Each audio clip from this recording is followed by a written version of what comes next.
mic is not in its usual spot. Yeah. Alright, we can turn that down. We can turn that down. We are gonna jump right into it. We're live a little bit early because Artemis 2 is splashing down in just a couple of hours. Let's see here. The official NASA broadcast doesn't start for another like 30 minutes. But I have another YouTube channel that gives you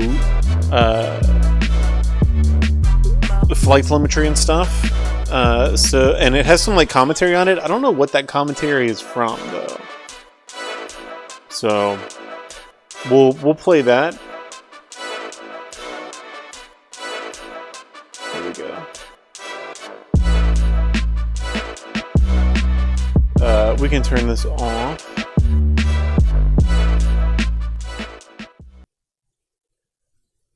There we go.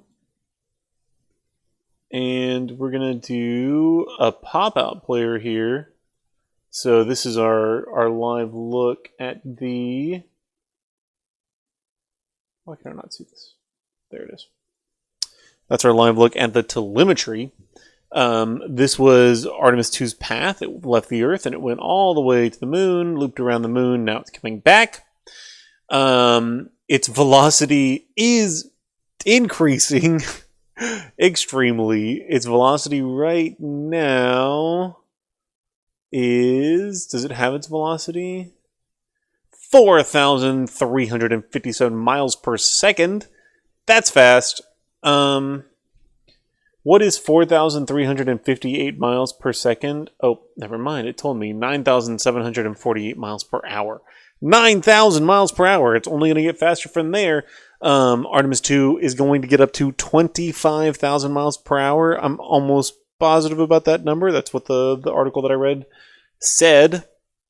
It is 19,000 miles away from Earth, and it still looks pretty far away. It's scheduled for splashdown within the next 2 hours. So in 2 hours, it's going to make up the rest of this distance and enter the Earth's atmosphere and splash down off the coast of San Diego. Okay, let's see here. I do dislike that Kerbal Space Program. Let's see here. Let's start a new campaign. I do dislike that Kerbal Space Program like disappears off the screen if I click out of the program. That's kind of annoying. Okay, that'll be good for now. Actually, you know what? Let's not do this one. Let's do the official NASA one.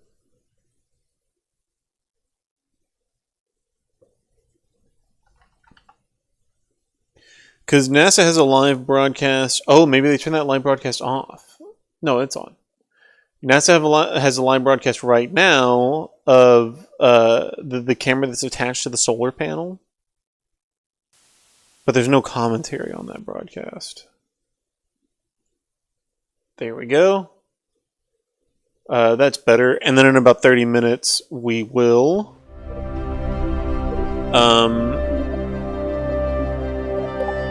No, we want Sandbox. In about 30 minutes, we will... Ugh, I'm so tired of messing around with this. In about 30 minutes, we will tune into the NASA broadcast that should have commentary on it, I'm pretty sure.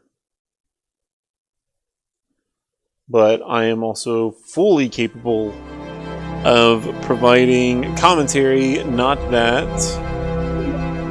my commentary would be as great as, obviously, the NASA experts on their broadcast. Let's do this. Nope.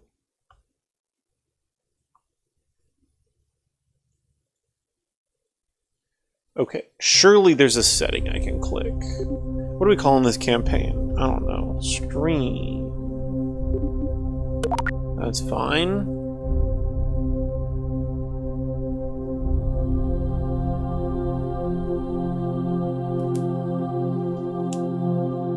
And we'll see. I kind of tested it a little bit earlier, but I am running this as a game on my PC. Uh-oh. There we go. I am running this as a game on my PC, and my PC's not great. Let's see here. I don't want to mess with this mic too much because it will fall like that.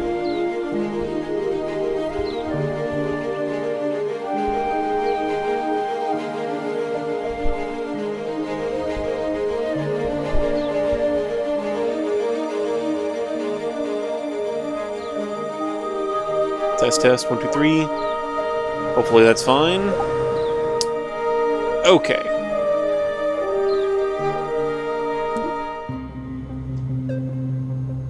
Set a timer for 20 minutes. 20 minutes, counting down. We don't want to miss whenever the NASA broadcast starts. So, we're gonna build the SLS here. Which means we need a capsule.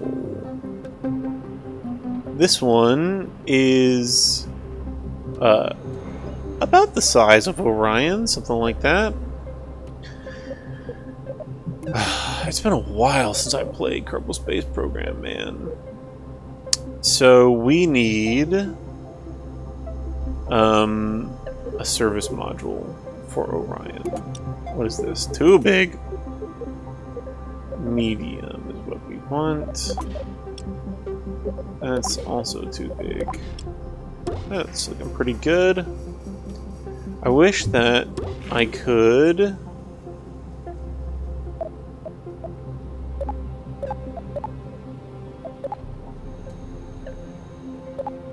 Oh. I wish I could adjust the size of these parts.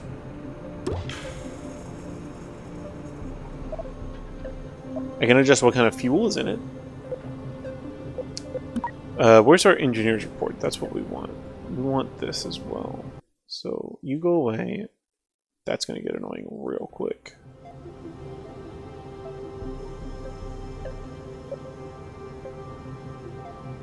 We'll keep that there. Put this one there.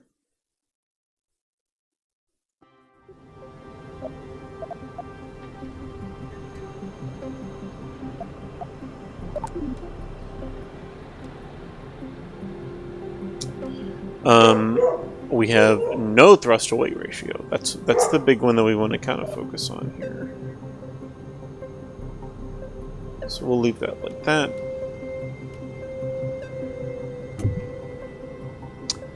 And I guess there's not a way. I could have sworn assembly anchor, launch assembly, color management, parts manager, trip planner, action group, Kerbal manager.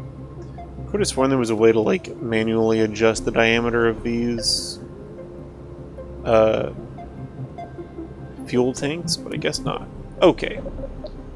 So we're gonna put an engine like this underneath.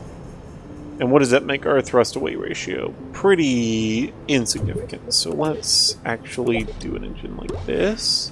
See, and this engine is too big. We don't want that kind. We also don't want that kind.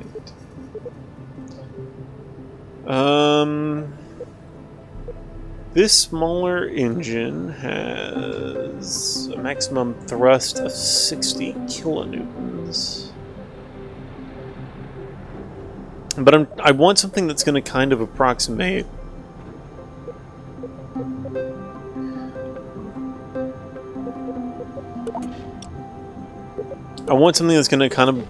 what the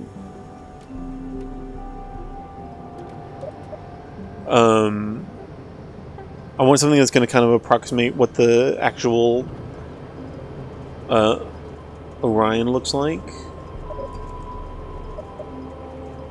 So let's do like this, because Orion has a bunch of these engines like that on the bottom.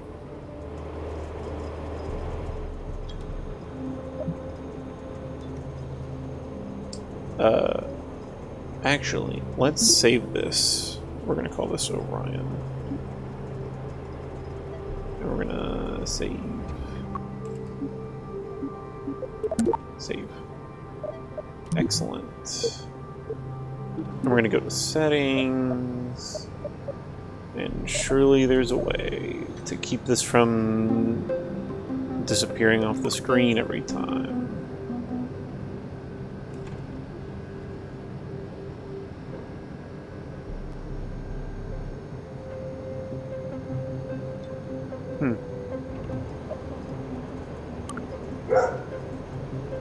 Uh-oh. Okay. Oh, that traps my mouse. Okay, we don't want that. We want borderless.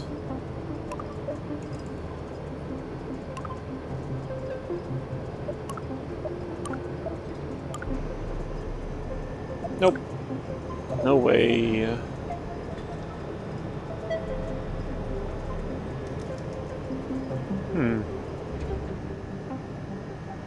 Okay. It is what it is. But what we want now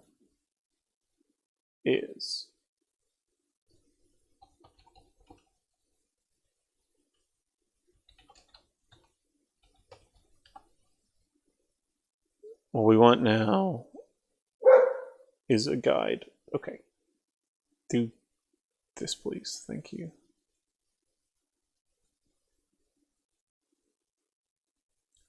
We want to see images.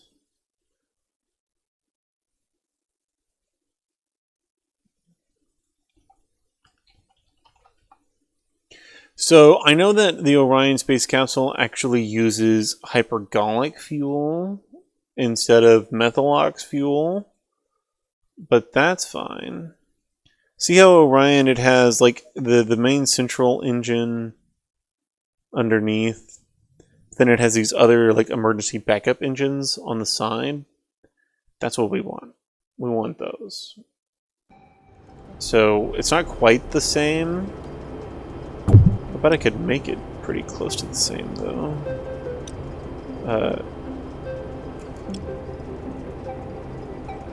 How do I... Isn't there a way... Yes, like this. That's what we want.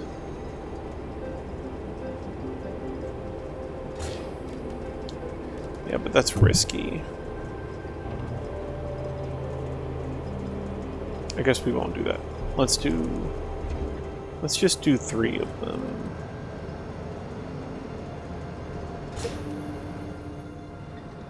Oh, that will drive me crazy.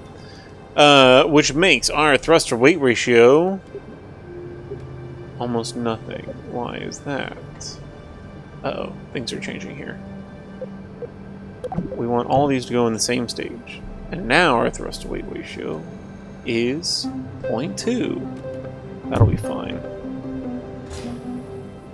That will be acceptable, I guess. So, this is the service module. Whoa! They're changing stuff up over here. Reorientating the spacecraft. But before we do this, we need the thing that is going to be the star of today's video. First, we need reaction control. That's what we need. What does that look like in this game? Reaction control, please. And then we need heat. And we need parachutes. Forgot about parachutes.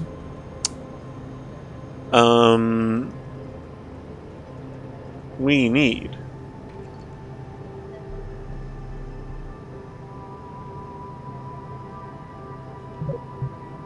thermal.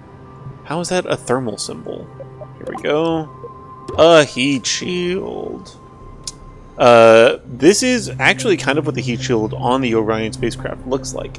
The heat shield is going to protect us from the intense heat of atmospheric reentry. It's very exciting. Let me set this up so I can see my chat.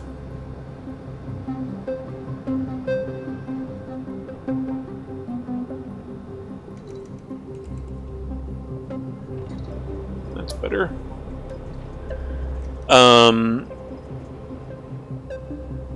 And so now we need parachutes as well.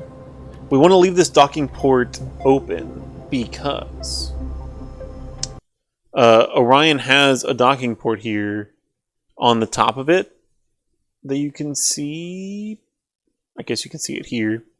Orion has a docking port on the top of it because one of the things that Artemis did on this mission was they detached from the ICPS, which is the second stage, you'll see in a minute. They detached from the ICPS, and then they flipped the Orion around, and they like docked to a docking adapter that was inside the ICPS. So we're going to do that too. So we want docking here.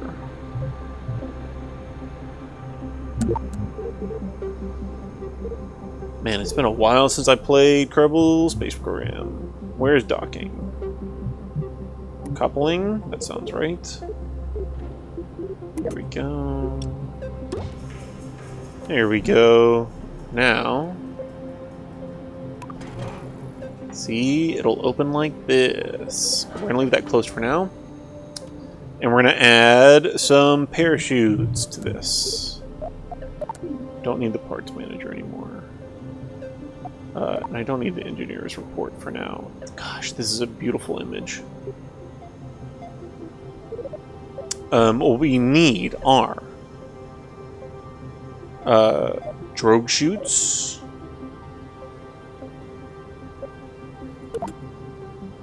Oh, yep, we don't want that. We want radially mountable drogue chutes. So this is a radial mount parachute. So we can put those like that, I guess.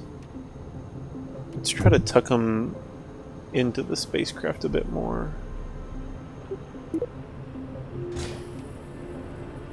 How do I do that like this? Oh, too much, too much. There we go. That's good. So we're going to have radially mounted parachutes. These are going to be our main chute, but then we also need drogue parachutes. Drogue chutes. Where's our drogue chutes? Here we go. These drogue chutes are really important. Because our parachutes are relatively fragile. You know, it's just strings, essentially, connected to a big parachute. And whenever that parachute deploys, this is a mistake. Come on. Just stay there. Okay. Whenever that parachute deploys, it's a relatively large parachute, so it's going to slow us down very quickly. And if it slows us down too quickly, then one, G-forces are a thing, and we could be splattered into the back of our seats, and we don't want that. But also, those strings that are connected to those parachutes, if the parachute, you know, just yanks on the spacecraft really quickly, it could rip those strings, it could break them. And we don't want that. So we want some drogue chutes, which are essentially just little mini parachutes. And they are going to slow us down a bit.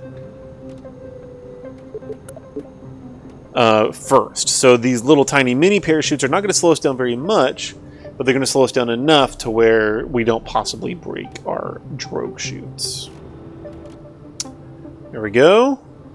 So this is our capsule. This is all that's going to be coming back. We're going to build a huge rocket here. All that's going to come back is this capsule with our 4 astronauts in it. And then underneath the capsule it's not going to go like that. We need a decoupler. a medium one, please. There we go. There we go. Excellent. Look at that. And we're actually going to get rid of these engines real quick because I want a smaller thing here.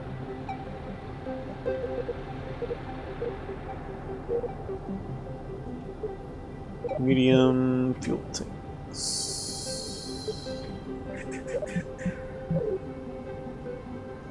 Methylex is what we want. And we're going to do 2 of these instead, and we're going to tuck this one up inside here. Sometimes, like, that looks funky, like it's kind of clipping like that, you see? So I guess we won't do that. We'll just do like that. Isn't that the same exact size as what I just took off there, though? Basically. If anything, it's a little bit bigger. It is definitely a little bit bigger. So, forget that. We'll leave this one. And we put those engines back. 10 minutes until NASA's broadcast starts.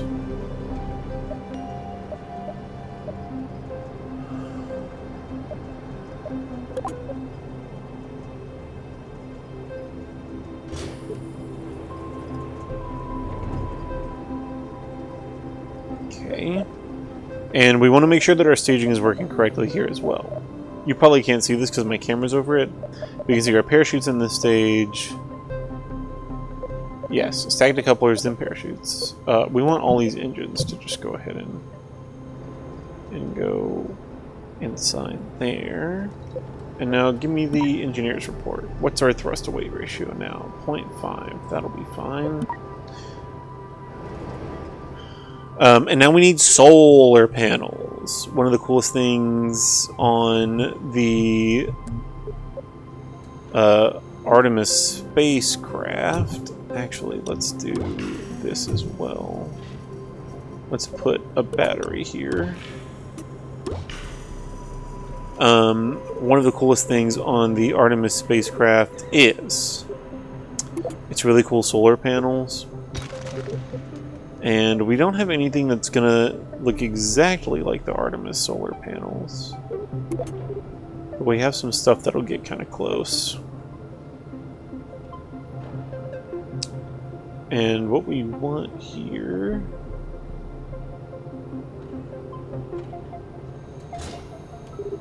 is for these to go like this. No.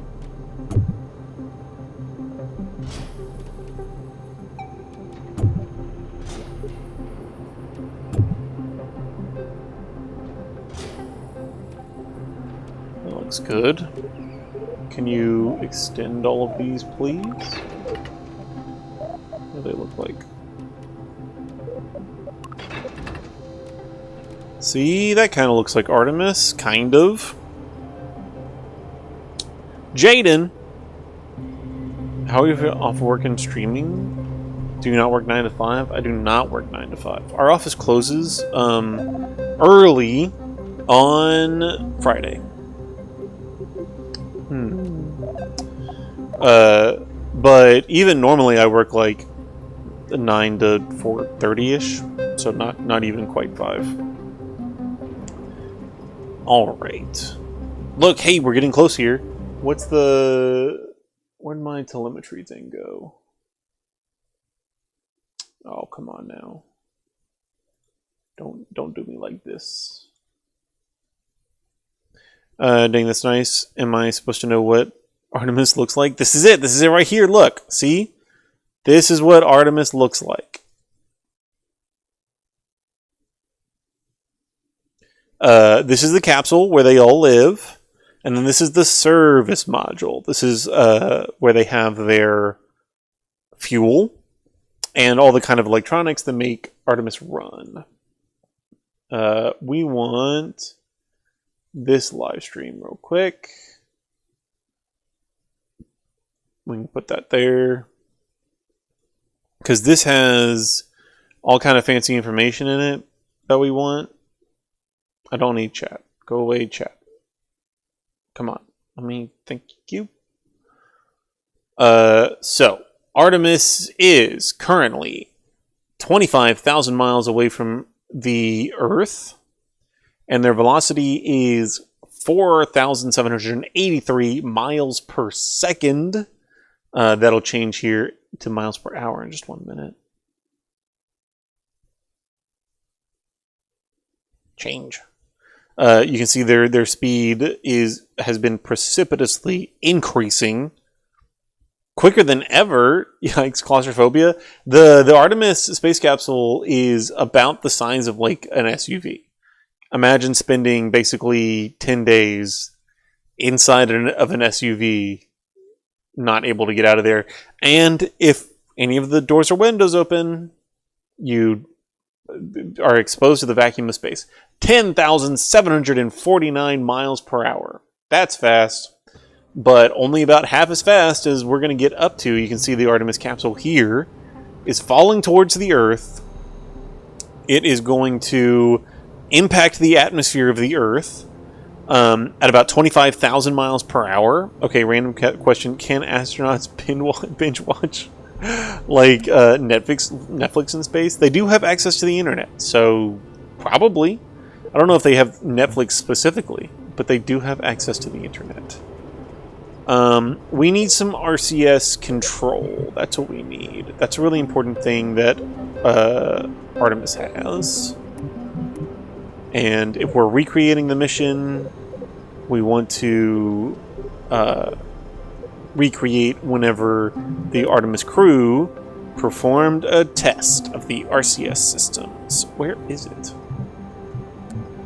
Not communications, not science. Utility. Here we go. So we're gonna give ourselves some RCS clusters here. What is our center of mass right now? Center of mass. So we want those RCS control thrusters to be as close to the center of mass as possible. This is the nerdiest game I've seen in my life, but lit. It is one of my favorite games ever, even though I haven't played it in probably a year now. But yeah, I've been playing this for a hot minute. This is actually the sequel that came out to the original Kerbal Space Program. Kerbal Space Program 2 came out a couple years ago, something like that. And then immediately, the company that was making it was like, actually, we're not. We're canceling this game. So they made it, and they were like, we're gonna put multiplayer on it. We're gonna do all these things, and then they canceled all their plans. NASA could just hire you at this point. That is not true, even remotely in the slightest. So we have our solar panels. See, this is pretty close, isn't it? Don't you think? See? Artemis is shorter. Let's just do that. Let's do that. Let's put these here and these here. And you know what? I'm not going to put these secondary thrusters on here. All they're going to be is like extra mass. I want it to look more like Artemis. So let's just do one of these. That's a lot closer, I think. Right? Like, that looks a lot closer to that. But I can't make it do that little lip thing, how it does. That does kind of give it a cool look, though. I wish I could accomplish that. Identical twins. That's exciting. Good. Okay. Amaze. Have you seen Project Hail Mary, Jaden? Because Project Hail Mary is great. Highly recommend that everybody go watch it.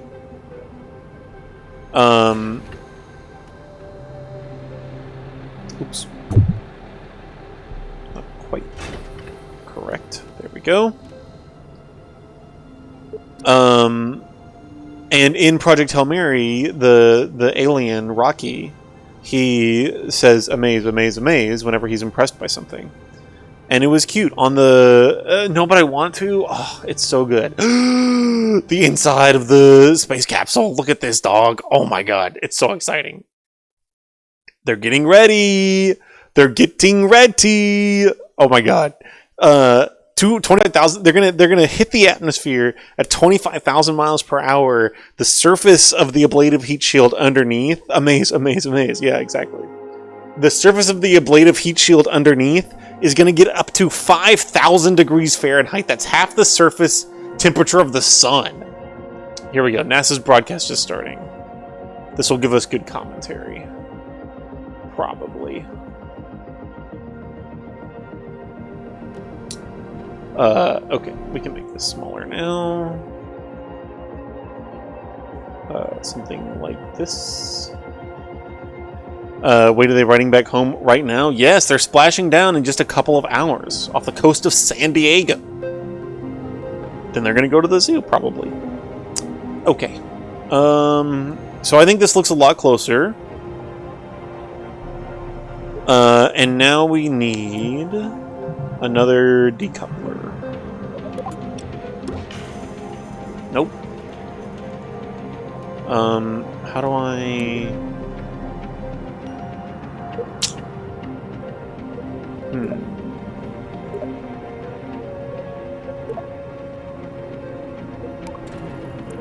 Nope.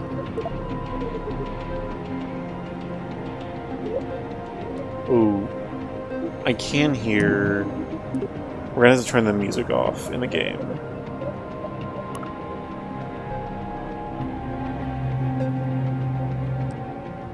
Okay. Much better. Ooh. That was gonna drive me a little crazy. Now there is a way to make this not do like this. This one. Nope. Maybe it's like... No. The Artemis 2 mission is a test mission of the Orion space capsule. Artemis 2 will be the first time we put humans on this rocket. We're going back to the moon because it's the next step in our journey to Mars. We were always Cool. going to the moon. Pushing ourselves to explore is just core to who we are. That's a part of being a human. And liftoff. We shall return. I want to see that and the Michael Jackson movie. No. That Michael Jackson movie looks really bad. When humanity sets big goals, we can bring together genius from around the world. You have the best people on planet Earth putting this vehicle together. That's what's up. To innovate for the benefit of humanity and to inspire the world through discovery. And here we go.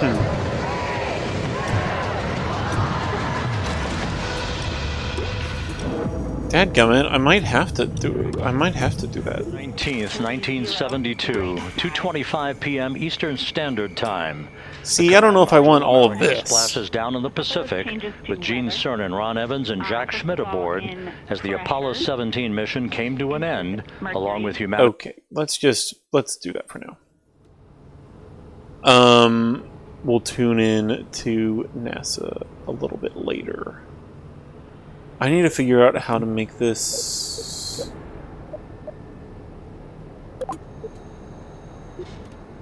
Oh, like this, maybe?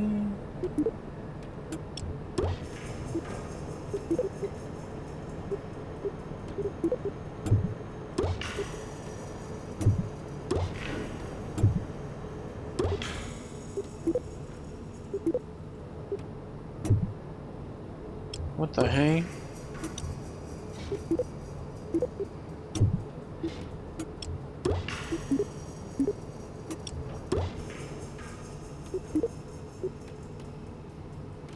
Okay, there we go. Excellent. I think that'll work. Integrity. You're looking at a live view inside Integrity. Reed Wiseman on the left, doing a fist bump with pilot Victor Glover on the right, and down in the middeck area just below their feet, suited up in their launch and entry suits, are mission specialists Christina Cook and Jeremy Hansen of the Canadian Space Agency. A number of milestones yet to unfold before splashdown just over an hour and a half from now. Earlier today, the crew woke up at about 10:35 a.m. Central Time.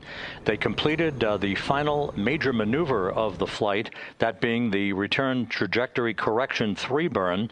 It was an 8-second burn that fine-tuned its trajectory to enter a corridor over the Pacific Ocean a short time from now. Yes, right now they're set to splash down sometime, yes, 7 p.m. Central. That's correct. Atmosphere I think the exact approximate time is 7:07. The crew moved into its Central. entry checklist just after 4 But they're going to p.m. splash down Central off the Time, coast of San suited up in Diego. those launch and entry suits, conducted leak checks, and now Okay, we're in the now we need to make the stages of their entry ICPS. checklist. The ICPS is the middle stage. Separation ATP is go. Houston copies. The next major milestone That is the on primary one that's going to get us to the And moon. they're working on EBS and then seating up. We copy. Thanks for the status. Jackie Mahaffey talking to Reed Wiseman aboard Integrity. The spacecraft now about 12,000 nautical miles from the Earth's surface. The next major milestone on tap for the crew will be the handover of communications from the Deep Space Network to the Tracking and Data Relay Satellite System. The Deep Space Network came into play after the translunar injection burn back on April 2nd that propelled Integrity toward its lunar flyby. We'll be back on the TDRS network here in about 41 minutes. Following that, the next activity will be the pyrotechnic separation of the crew module from the European service module. That is scheduled at 6:33 p.m. Central Time, followed 4 minutes later by one final critical maneuver. That will be a 19-second burn of Integrity's thrusters in what is called the crew module raise burn. Now what that does is it basically acts, if you were sitting in a reclining chair, you'd basically tilt yourself back.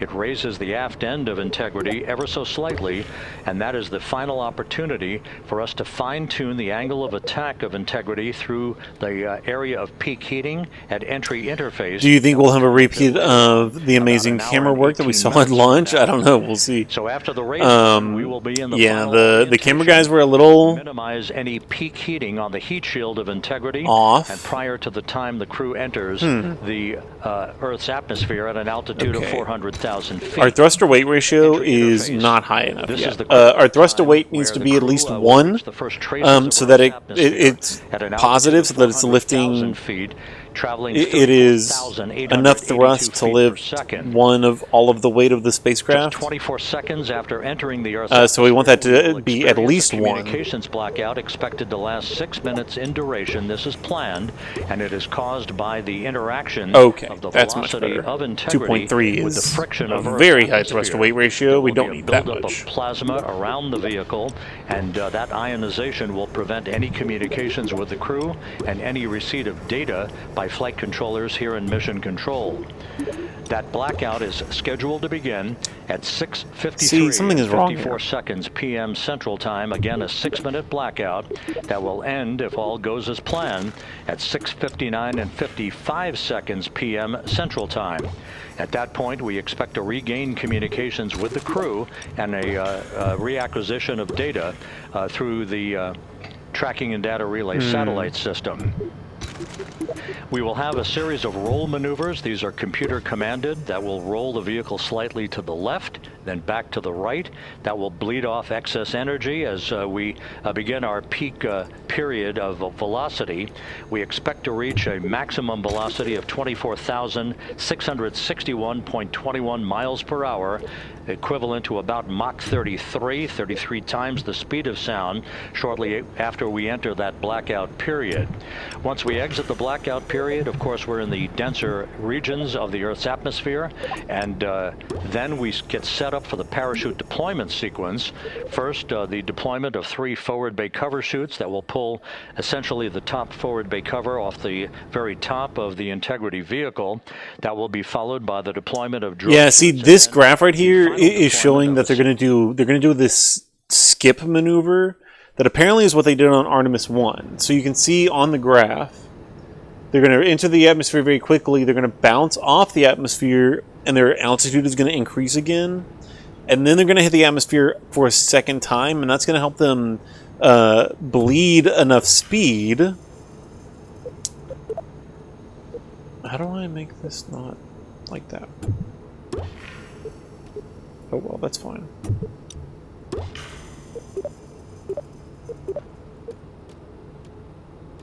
That's going to help them bleed enough speed so that they can re-enter the atmosphere in a way that is not deadly.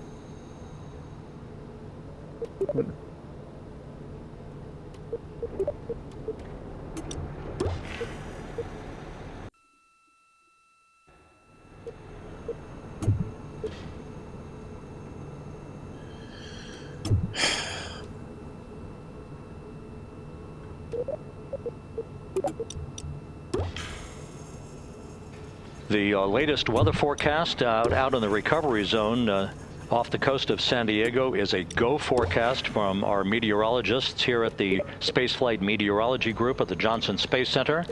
And standing by on the deck of the USS John Murtha is my colleague from the Kennedy Space Center, Megan Cruz. Megan?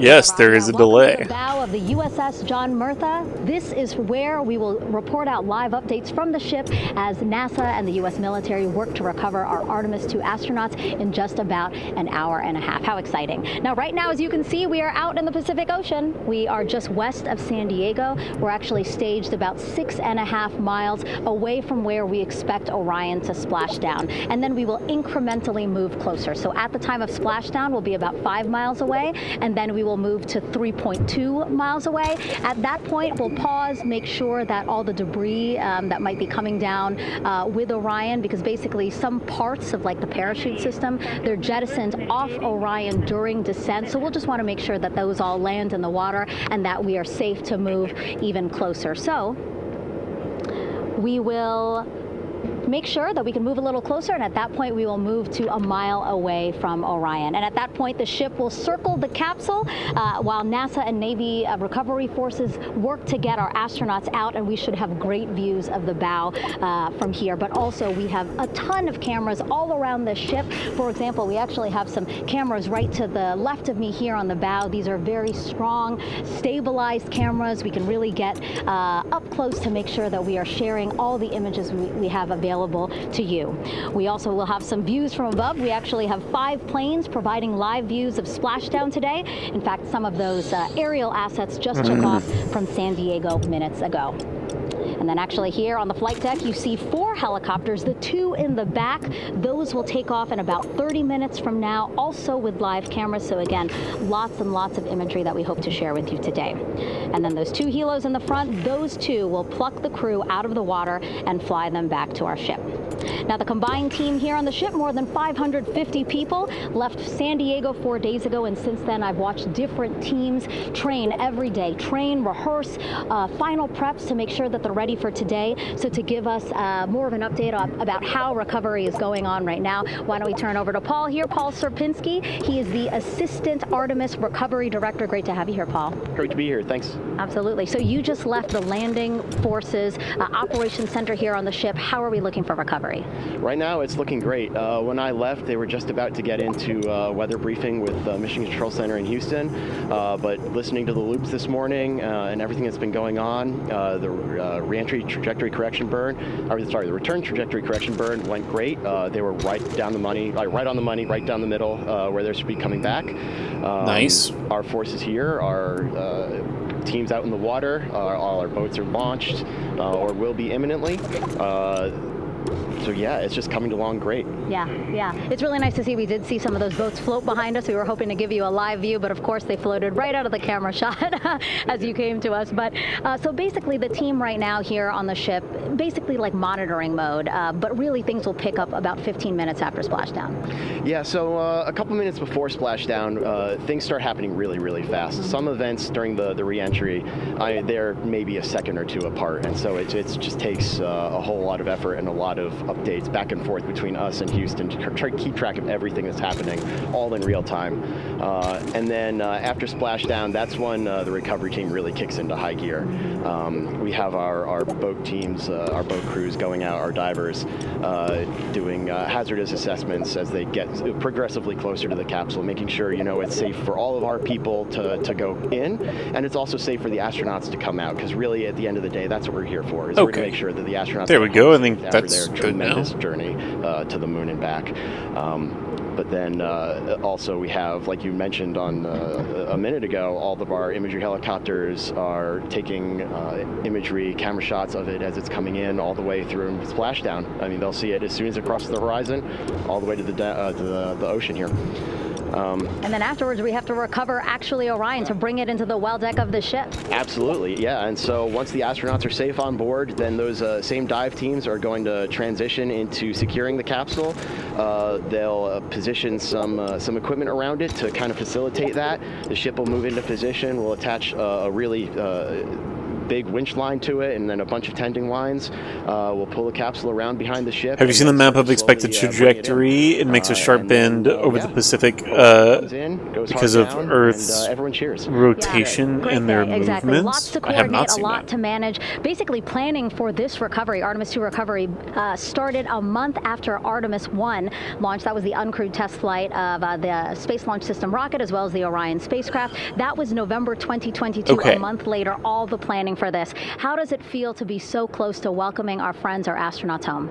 I mean, for the whole team, I walked around the ship this morning, just kind of visiting with a lot of people, a lot of groups. And So what we've done so far, everyone has that same kind of mentality. Everyone's excited. Everyone's thrilled to see all that work that we've been doing, like you said, for the last 3 years, since How far right are they after now? the last one came back till now. And some people even further back. Some of them go back a decade or more. So everyone is just excited, and they're ready. They're really ready. velocity is 11,000 miles per hour, 12,000 miles per hour, for everyone. How are you? and they you are ready? Is this 12,000 something you ever miles thought you'd be doing? away. Speeding up very considerably there. I'm excited. This has been the pinnacle of my career so far. It really has. I've seen a lot of firsts, a lot of lasts, but I can't think of ever topping seeing the first crew to go to the moon and back in 50 years, and to be here and be a part of that. And it's what we've done so far. On behalf of the whole team, I'm thrilled, and so are all of us. We're ready. Yeah, I definitely think that those words really embody how everybody on the ship is feeling. So this is where the Orion is. It's inside this fairing. This is like the full SLS rocket. These are all the different parts of it. We just made the ICPS. This is the interim cryogenic propulsion stage. That's this guy right here. This is our ICPS. This is our Orion capsule up at the top. And now we just got to make the rest of the rocket. And I do believe, yeah, it's got like it flares out. So this is a larger diameter fuel tank. And all of the activities that will follow here very shortly in trip hammer fashion. And then we'll repaint We should this. note that after splashdown occurs, the flight control team here in Houston will be monitoring the orientation of the Integrity spacecraft. We are expecting it to splash down upright in what is called the Stable 1 configuration, with the top of the spacecraft pointed upward. Stable 2 would indicate that it is upside down in the water. Regardless of the orientation, there will be 5 inflatable airbags called the CMOOS system. That's the acronym for Crew Module Uprighting System. We are suit dot complete. Houston copies. Reed Wiseman acknowledging that the final steps in suit donning are now complete for the crew. Leak checks have been. So a big thing to remember the here. system, those 5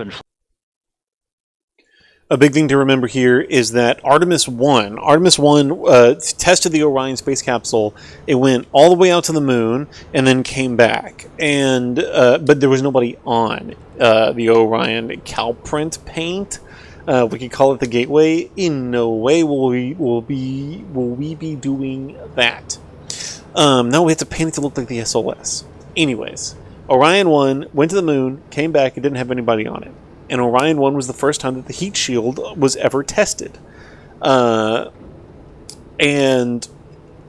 the heat shield on Orion 1 kind of had some problems with it. Big chunks of the heat shield had come off. What's supposed to happen, it's an ablative heat shield. It's supposed to like deteriorate as it becomes superheated, so that that deterioration, like it expels gas as it's being superheated, so that gas flies past the capsule. Like this is the capsule, like this is the heat shield on the bottom right here.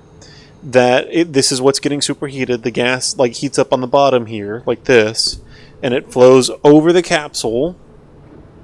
It flows over the capsule, and that gas is meant to like come out of the heat shield, so that it wicks the hot air away to keep the capsule as cool as possible.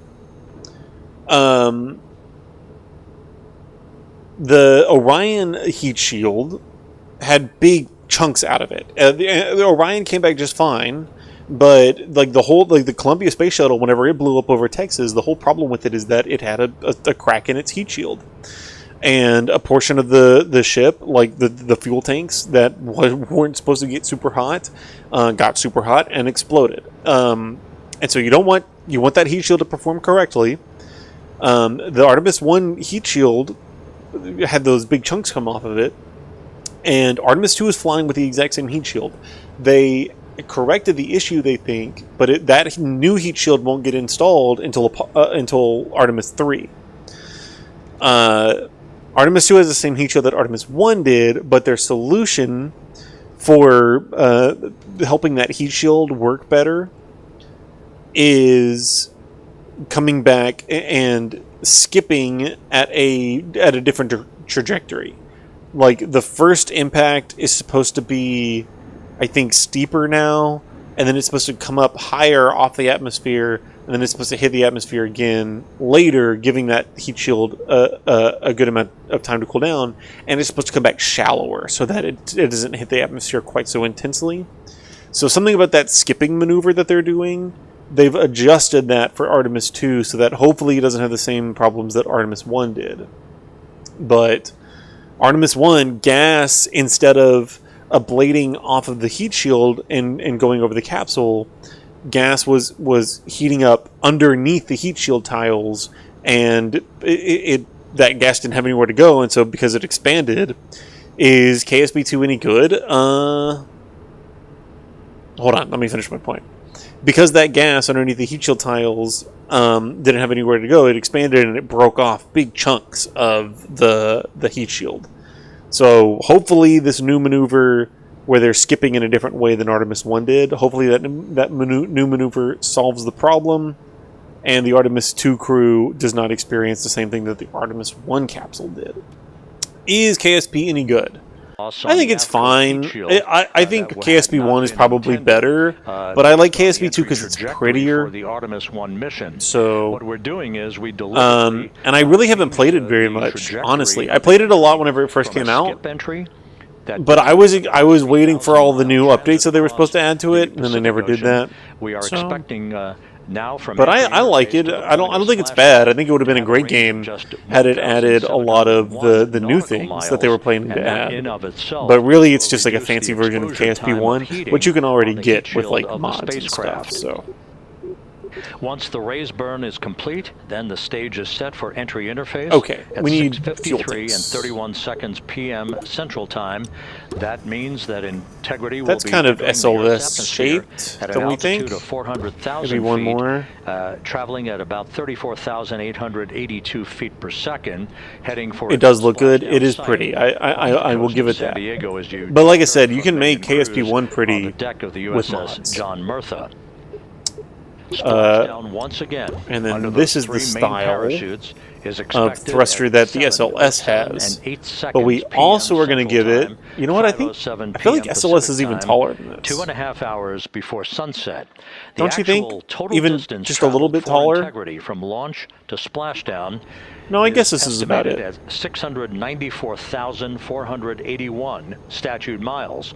Now that includes the we'll put one more high underneath here. elliptical Earth Because we've orbit got following thrust to the wait for launch days. that enabled Integrity to move to 43,000 miles above the Earth at its apogee, and enabling a 24-hour period of systems checkouts before the flight control team here and the mission management team gave approval for Integrity to conduct its translunar injection. KSP, K-pop Spirit Pursuers? Close. No, Kerbal Space Program is the game that we're playing right now. It's like a it's a space flight simulator, but they have these little chibi characters called Kerbals. And so like Kerbin, it's not the Earth that we're launching from. It's a planet called Kerbin. It looks like the Earth, but it has far less mass than the Earth does, so that it's easier to launch off of it. It just has a bunch of stuff like that, like things that make it more fun to play as a space flight simulator on time aboard than the vehicle how insanely difficult. Shape as the Earth grows larger in the field of view. Let's go back Holy to the goodness, USS it's getting big. Murtha and Megan Cruz, That's who is standing by. It's easier to launch off of Kerbin than it is the Earth. Hey, yeah, Rob, welcome back. Again, we are out in the Pacific Ocean. And then we need these solid rocket boosters from on the where we side. expect Orion to splash down now in just over an hour. How exciting. And the weather, awesome conditions here. I know you see some wind blowing around my hair, but really nothing to speak of when it comes to having to recover our astronauts, as well as no waves here, really. So yeah, we're expecting a really great day. Also, hopefully, some really great views. You can see behind me that some of the clouds are starting to break up, so that's really exciting. And now, of course, this ship has a lot. Yeah, it is supposed to be pretty cloudy. And excited Cloudier than they would kind of like it to be, including Dr. Rick Schuring here. He is a NASA flight surgeon. Great to have you here, Rick. You too, Megan. It is a blessing to be out here this day with our teams. We've trained 3 years for this nonstop with the U.S. Navy, and along with EGS, and we've so looked forward to this day. And you know, just by God's grace, everything's parting. The sky. Neat. I was going to ask. See, these SRBs are a lot fatter than one of those days than SLSs are. Now it's finally here. And I don't know. It's pretty close, actually. Thankful to be a part of it. Yeah, and you play a now really that I'm looking at it, role. When was the last time we have you some spoke to points the here. crew, and how are they Nose feeling cones? in this last hour before splashdown? Sure. Yeah. So the crew woke up when they splashed down. They were woken up about 8.5 hours ago. Me and my fellow crew surgeons, doctors Chris Haas and Rafi Kumjian from this Canadian Space Agency, spoke with them about 6.5 hours ago, just to double check on how they were doing, if there's any medical issues, you know, how they slept, and then kind of go over their landing day protocol for their medications, for what we call a fluid load, to try to replace some of the fluid and electrolytes that they've lost with just a normal space adaptation. Once they got to space, they kind of have to replace some of that fluid to help them with the whole landing. Okay, now we're going to paint it. Readaptation to 1G, which actually, let's adjust our staging here first. You know, out with the open water teams all the way until we finally get to the med deck. So they were very pumped up, very hurried though. They had a lot of we should probably put some of these like separation boosters, essentially, is what they are. The job that they had to do. So, like again, we've trained a long time for this, and we're ready. And you said some medications. I mean, those are kind of just to mitigate the effects of, obviously, their more than 695,000 mile journey back to Earth. It's just like anti-nausea medication, right? Yeah, exactly, Megan. The you know, astronauts are very healthy, fortunately, and so whenever we separate these boosters, the system is very kind of dynamic. It has to readapt very quickly, and one of the whenever we separate these solid rocket boosters, these little tiny boosters on the top will push them off, crews that land out so that we make sure that they clear the spacecraft. SpaceX crews, you know, they all kind of experience the same same thing.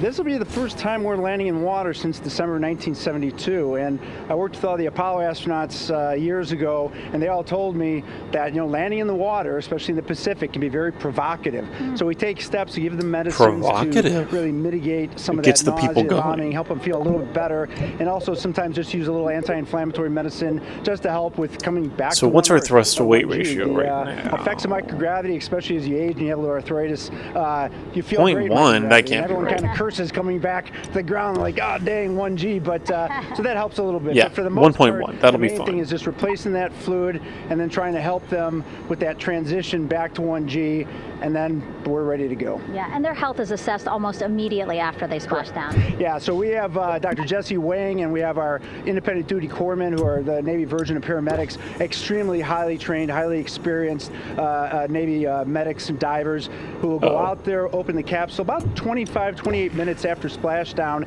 and do the first initial Our thrust to assessment. weight is still really low Jesse here. and his team will go out there and look at each crew, kind of do their assessments, get vital signs, report back to Drs. Haas. Because it was really high earlier. Med Bay, let them know how they're doing, and then if they've got the normal kind of space adaptation kind of things, we expect that they're good to go on that. If anything didn't go the way we want, they're all prepared for that as well. And Jesse and his team, I mean, this is their full-time job, taking care of sailors and folks who might be injured. We don't expect any injuries, but coming back, going 25,000 miles an hour down to 20 miles an hour is still a dynamic process. I've heard it described as kind of like a car crash, and then the crew will be ready to go, and Jesse and his team will make that transition to get them out to the front porch, do assessments on them again, call it to our med bay, and then once we have that and they're all good to go and the crew's feeling okay, we'll hoist them up in the helos.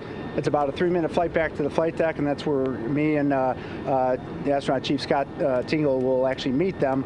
I'll get eyes on them, make sure they're all good, just take very slow transitions, and then one by one we'll either get them out with the SMTs, the SAR med techs under each arm. I think our thrust to weight ratio will be very fine slowly here. to med bay, which actually helps them acclimate back to 1G. Or if they really don't have their sea legs back yet, then we might put them in what we call a stair chair, which will be right behind them, and then just very slowly kind of get them back into med bay to start our full assessments with the team. Yeah, so a really great team here to support them as soon as they get back, and also all throughout the mission, of course. You talked a little bit about this, but obviously, we have seen astronauts return from the International Space Station for over 25 years, so we kind of know that that journey, how it affects the body. But yes, we're talking about humans returning from the moon for the first time since 1972. How is this different from your perspective? So it's different in one very significant respect.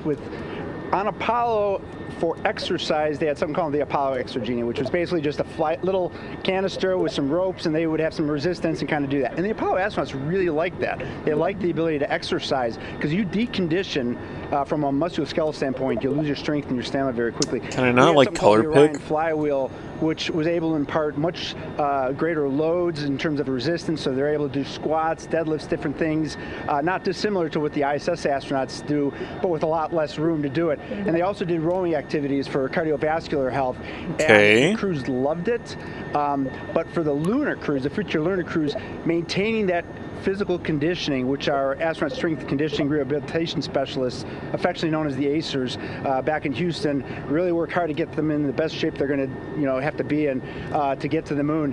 That device hopefully will maintain that. And Apollo only had about a 4.3-day journey to the moon. Our astronauts are going to have about a 10 to 14-day journey. Right. So maintaining that physical fitness, that strength and stamina is going to be crucial for the success of being able to do those very physically demanding lunar EVAs. Right. So we're very excited about what the astronauts have said about the device and what they have to say about the role exercise plays, going to the moon. And also the mental benefit. Sure. They just really like sweating, breaking the sweat, and actually just feeling like they're just getting a workout. Right. So thank you so much, Rick. I really All appreciate right. it. I know they're going to be That's in good SLS. hands, so we'll let you get back to it. Thank you all right, so Megan, much. thanks for the time. Back to you, Rob. Yeah? What do we think? Okay, Megan, back here in Mission Control in Houston, everything is moving along in order. This view of Reed Wiseman on the left, Victor Glover on the right. We have good suit leak checks. Everything aboard integrity is in excellent shape. The vehicle, with the Earth growing larger and larger in the field of view, we're now just about 8,200 nautical miles away from Earth and closing in for a splashdown just 1 hour and 5 minutes from now.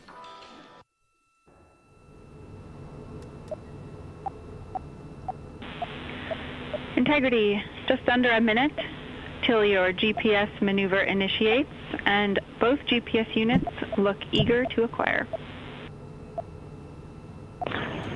Outstanding. Seats 3 and 4 are working on seat strap in now.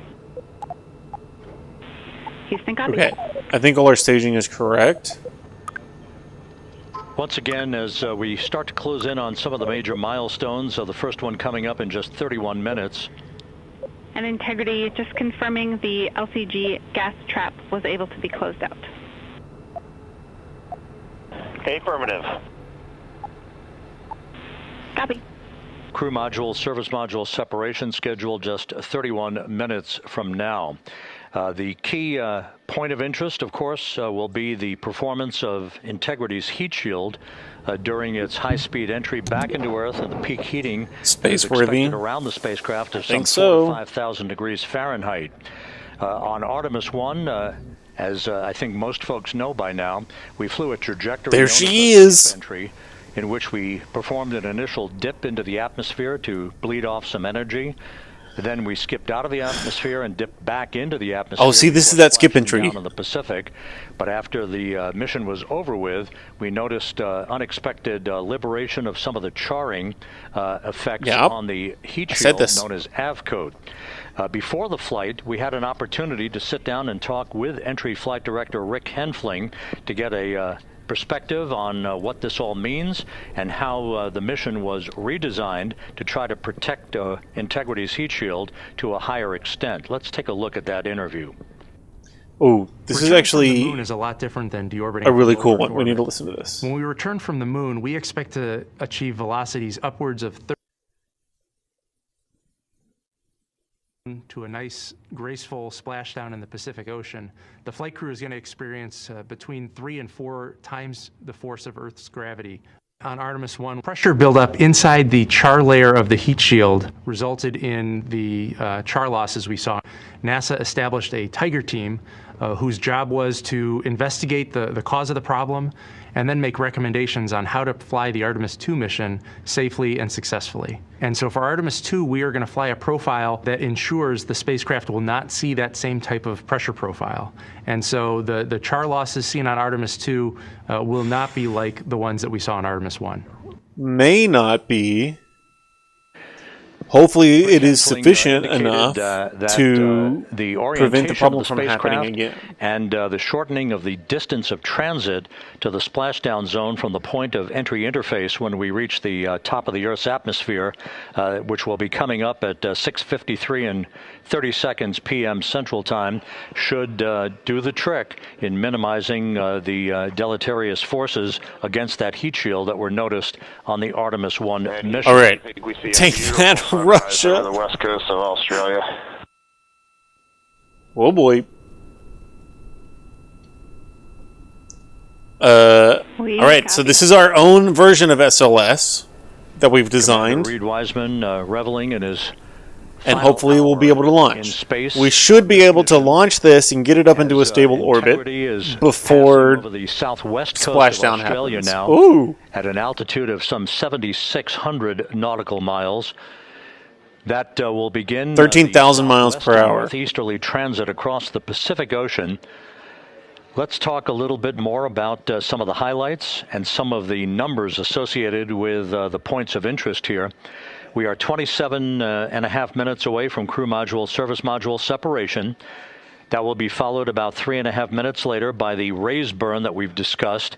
A 19-second Blaine, burn. Are you launching a rocket on your own? I am. Tune its angle of attack. This is my own rocket. Enters the Earth's atmosphere. Does it have Kerbals in it? Interface is scheduled 47.5 minutes from now. Yeah. That's look, it's got one guy in it, Jebediah. Atmosphere traveling. So it's a little different from Artemis, but not very. Feet per second at an altitude of 400,000 feet. Okay.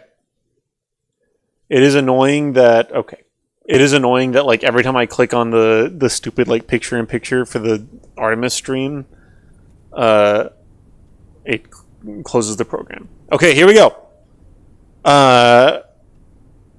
we should be all good. Fuel is at 100%. Okay, let's do this. Let's light this candle. This is murder. It's not murder. It's gonna be fine. He's gonna be fine. Here we go. Good Lord.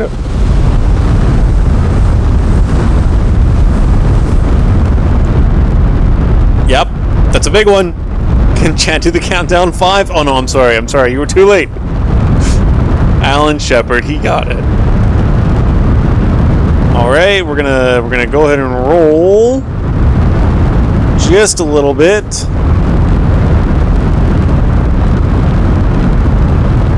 This is fine, and we turned over just a scotch. Now we want to actually roll so that our solid rocket boosters fly off to the sides. What's our altitude right now? Our apoapsis is 3,000 meters. What's my current altitude? Where is it? Oh, okay. I'm at 3,000 meters basically. Our apoapsis is like 4,000 meters. All right, we're gonna switch to the map.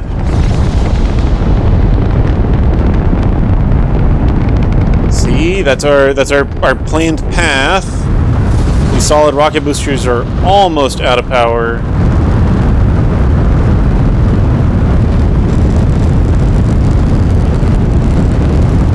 This is gonna be fine. What the F game is this? Terrible space program, it's great.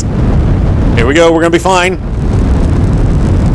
SRBs almost out, 3 tons, 2 tons.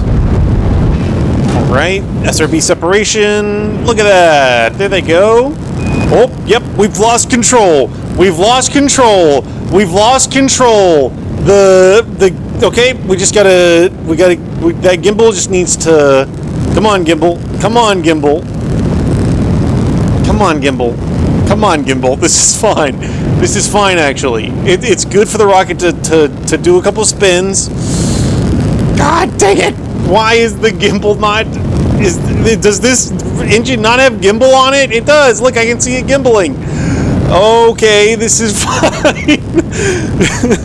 This is fine, this is fine, this is fine! This is fine! This is fine! It's fine! Don't worry, guys. Don't worry. We're gonna kill the engine. The gimbal needs to gimbal harder. Okay, we're gonna kill the engine, and we're gonna separate stages here. We don't have any launch escape system here, but that's fine because we're gonna deploy these chutes. Ooh, yep, we want the. There we go. That's fine. See, we're good. Move out of the way, surface module. Okay, deploying chutes. See, we're fine. We're fine, guys. Nobody needed to worry. Does kill the engine mean Jebediah is gonna go live on a farm where he can play all day? You're gonna make Deke Slayton yell at us. Look at that. See, we're just gonna drift ever slow. This is almost exactly what we're about to watch the Artemis crew do. We're gonna drift back to the surface ever so gently, and we're gonna put an engine on it that's gonna gimbal better. We're gonna put a engine on it that's gonna gimbal better, and then we'll be fine. In the meantime, everything is on track. Good job, the space flight control team here in Houston, led by Flight Director Rick Hentling. The voice you will hear talking to the crew is that of Jackie Mahaffey. She will be reporting everything. Look at that. Our service speed is only 4 miles per second. Reports as they hopefully not what we're about to watch them do. Plunge back into the atmosphere. This part now, like the sea, very nice and peacefully drifting back to the surface is basically what we're about to watch them do. 11 balloon, right?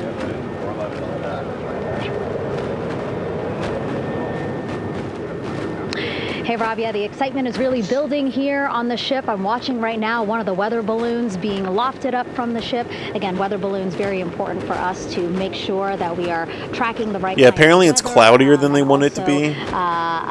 The data that's needed for what's called our Sasquatch team. Again, it's a team out of NASA that basically makes sure that the debris that comes off of Orion, again, some of those pieces of our altitude is 50 meters. That, they don't fall on us here in the sea, and also our aerial assets, our folks in helicopters. So watching. See, we're fine. He's fine. Look how happy he is in there. Officer of the John P. We can recover him naval now. ship. Thank you so much for being here. There are so many moving parts that you have to keep an eye on. That's absolutely right. Okay. But first of all, on behalf of the crew, so we're going to revert on today. We're going to go back. What we're doing, and excited to get the interview started. Yeah, absolutely. Why don't we actually? They should start there. Just use one we also, while of their weather machines, like away, when they create helicopters leave the flight deck. We now have an empty flight deck. We had 2 imagery helos, as well as the 2 crew helicopters that will go recover the crew. Oh yeah, my computer doesn't like it whenever it's loading in between ship of 550 people. It's something that you oversee as commanding officer. Yeah, absolutely. Okay. Yeah, we're going to put a different engine on member, this. our priority is always safety. And as the commanding officer, this is the exact kind of engine that mission accomplishment is important. Safety always. So SLS has. Really has, I would say but it doesn't have a strong enough gimbal. What was that gimbal power? As we're leading up to today, we've been building up the excitement and motivating the team for the training that we've executed. But really over the past 24 hours, now I'm trying to get us to slow down a little bit. Trust our training, right? Don't believe all the hype. Don't believe everything that's going on. Just let's trust what we've done to get to this point. And if we do that, we'll be successful today. And also part of the gimbal enabled. Is obviously the coordination between it does have a gimbal. NASA and the U.S. military. How does it feel being able to? I just don't know. It doesn't say on here. Yeah, since 1959 with Mercury, Gemini, Apollo, the history. This one is too big, though. I don't want that one. Lockstep. But like any other skill, if you don't practice it regularly, the skill atrophies. So we've had a few decades off from that. But, over the past 4 or 5 years, really with this ship over the past year, we've constantly trained. And these are going to have better gimbals. This moment right here, building up the hype. And that's basically what SLS looks like. All the training we've done.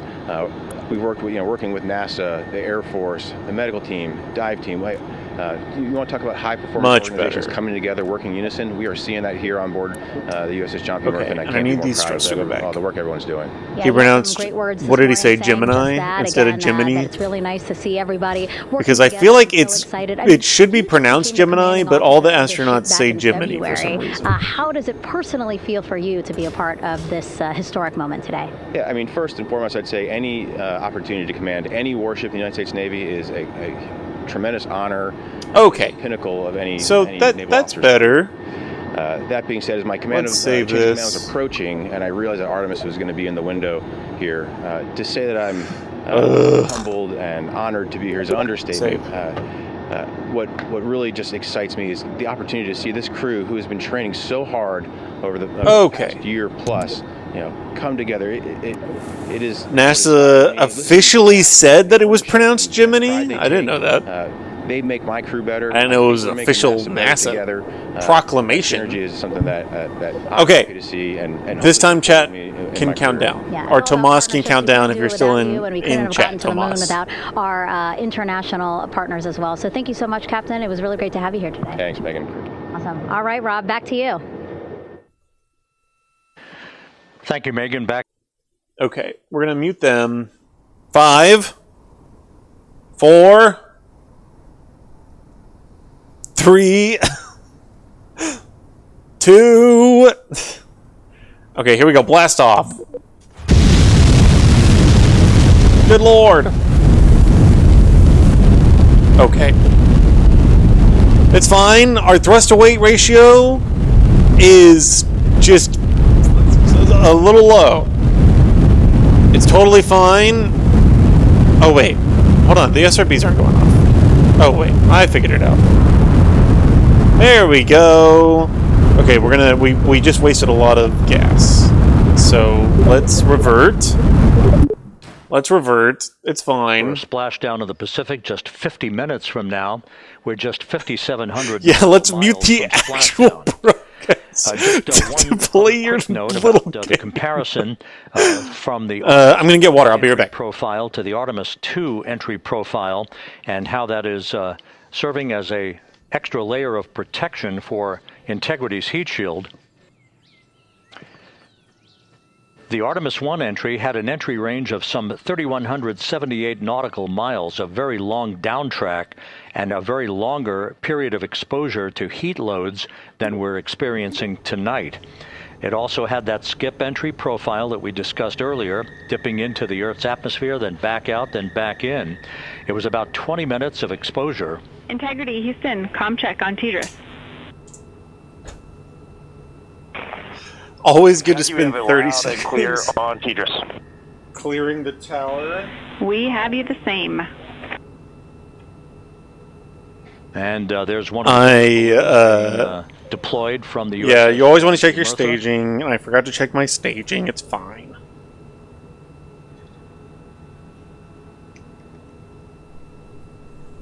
So the Artemis 1 entry had the vehicle... Cool, let's flood the chat with mollusks. Murex, conch, lightning whelk. Why do you know so many mollusks? Okay, now look, we're gonna fix our staging here. Reed, we are watching. We are starting to get into the window where they may start acquiring, so should be within the next 10 minutes. Okay, sounds good. We're holding at step 17 and getting ready. Staging is correct now. So now we should be good to go.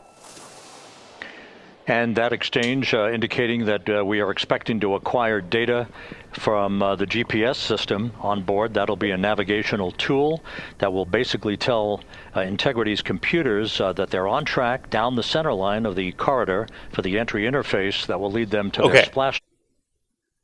Countdown again for me, Tomas. Here we go. Shut up, NASA Colonel. I want to hear my friend explain how to play this game. It's fine. Countdown. And then we'll go.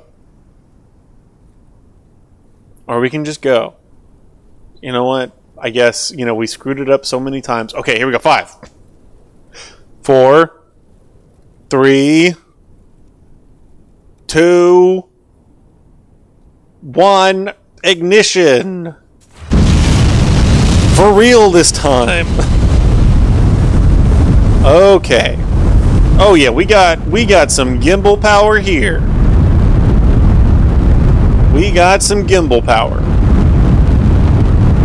This is about to go much more swimmingly. And we're gonna roll over a little bit.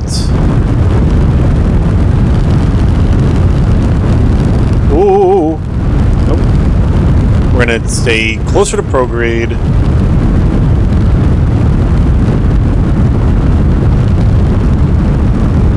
And those SRBs are at about 80 tons. Wow, much quicker liftoff. I do think we have a little bit more thrust as well. You wanted to go spacingly. I knew that.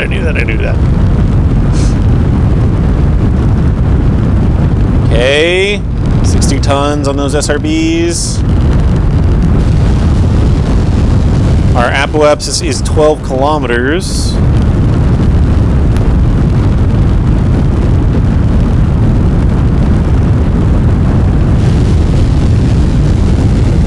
Good lord.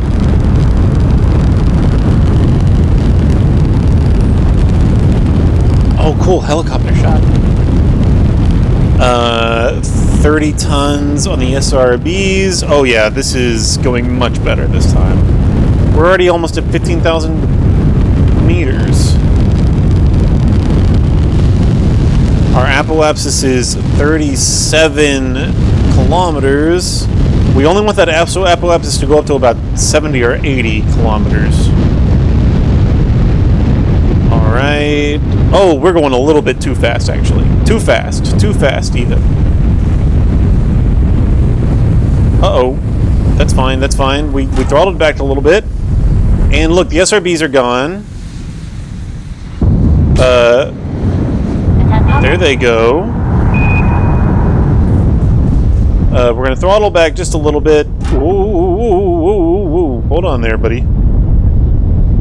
Okay, and we can cut this engine because our apoapsis... Uh-oh. Okay, we don't want to cut the engine entirely, though. Our apoapsis is above 80 kilometers here. So you can see we're establishing a pretty decent orbit. But the way that Artemis 2 did it is we're going to get this orbit to go all the way around the planet, and then we're going to raise our apoapsis first at perigee, and then we're going to raise our periapsis at apogee. You'll see. So that we can circularize our orbit better.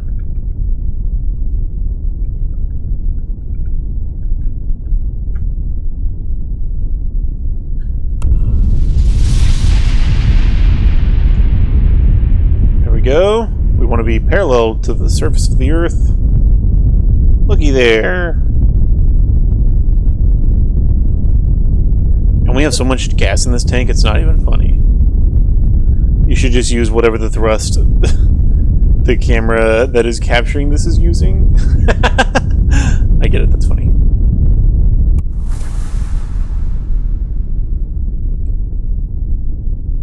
Okay. So we're going to kill this engine because we don't really want our apoapsis to go much higher than 105 kilometers. And we're going to keep this locked on prograde, and we're going to time warp until we get to our apoapsis here.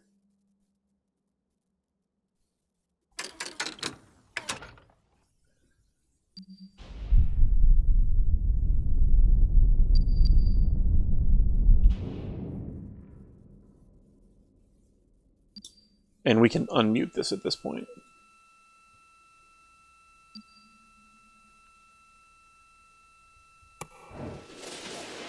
It's a big rocket. Integrity traveling about 16,000 miles an hour. For the prop cautions, we're taking a look. That's so crazy. Copy that. Now just about 5,100 miles from Earth. Splashdown scheduled 43 minutes from now. Oh boy. We're just 9.5 minutes away from the crew module service module separation. Oh boy. We're going to burn here to raise our orbit.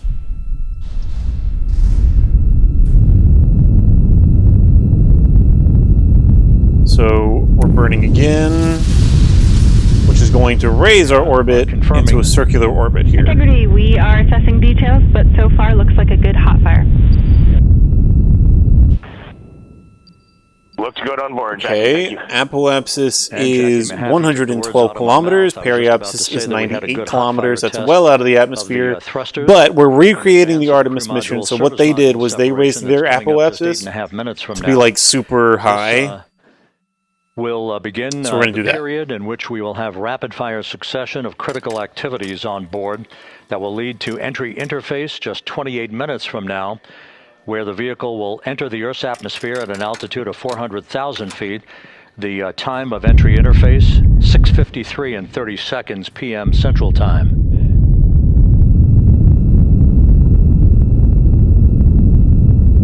Oh, but actually what we're going to do, because our apoapsis is supposed to like go towards the moon, so let's do that.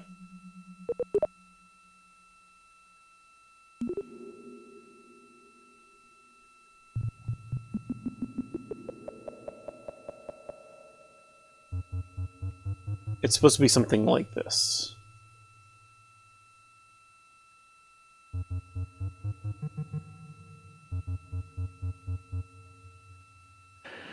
Integrity's astronauts were awakened at mid-morning to begin their entry preparations.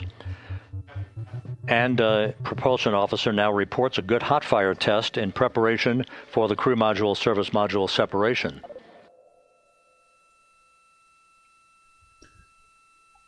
And we can separate here.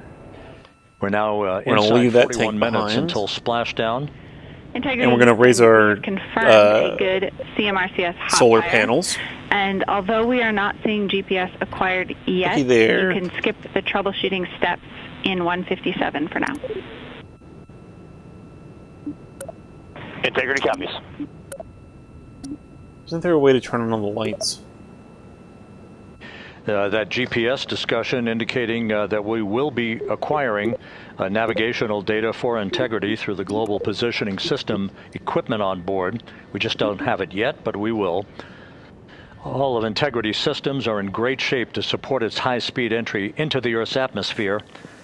It, once again, will reach a peak speed of 24,661.21 miles an hour. You're calling GPS. We at least have GPS 1 looking good on board.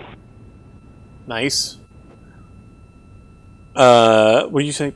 Seeing the pictures of the moon from a different perspective was a bit disorienting. Looks familiar, yet, yeah. In space, no one can hear you scream. The Guidance Navigation and Control Officer here in Mission Control confirming that we have good lock on GPS data. We are on a communications link now. We're going to perform this maneuver real quick. Satellite system. Now, following splashdown, we're going to lose that link and go to what's called a VLDR, a very low data rate communications link, so that we can talk to the crew inside Integrity as we're going they to start are on this the burn water. in about 30 seconds Integrity to make our orbit look more like what Artemis 2's orbit looked like before it went to the moon. We do too, especially GPS 1 is accepting in nav channels 1 and 3. That GPS data is basically telling Integrity's onboard computers its position relative to the Earth, but its trajectory and its orientation according to flight dynamics, and the Guidance Navigation and Control Officer is spot on. Uh-oh. Why is this not on? We have now armed the pyros for the there it goes. Service module separation coming up less than 5 minutes from now.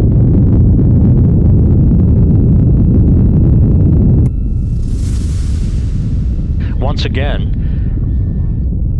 just 10 seconds after entry interface, we will see Integrity reaching its peak speed of 24,661.21 miles per hour. That's that good will enough. Be, just seconds before we begin a 6-minute blackout period. Integrity, Houston. Your Let's vehicle tune into is this in for a separation. good config for CM-SM SEP and go for CM raise. Here we go. They're going to separate. Houston, we see the same on board and copy go for CM raise.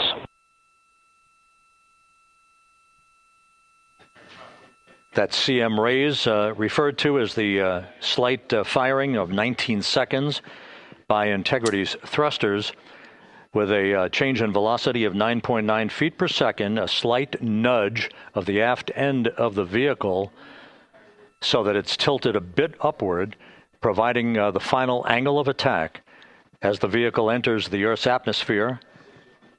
This being the mitigating factor that will reduce heat loads. 37 minutes till splashdown. We reach a point downrange from the start of entry interface, some 1,701 nautical miles to the splashdown site. I pause this right? Yeah.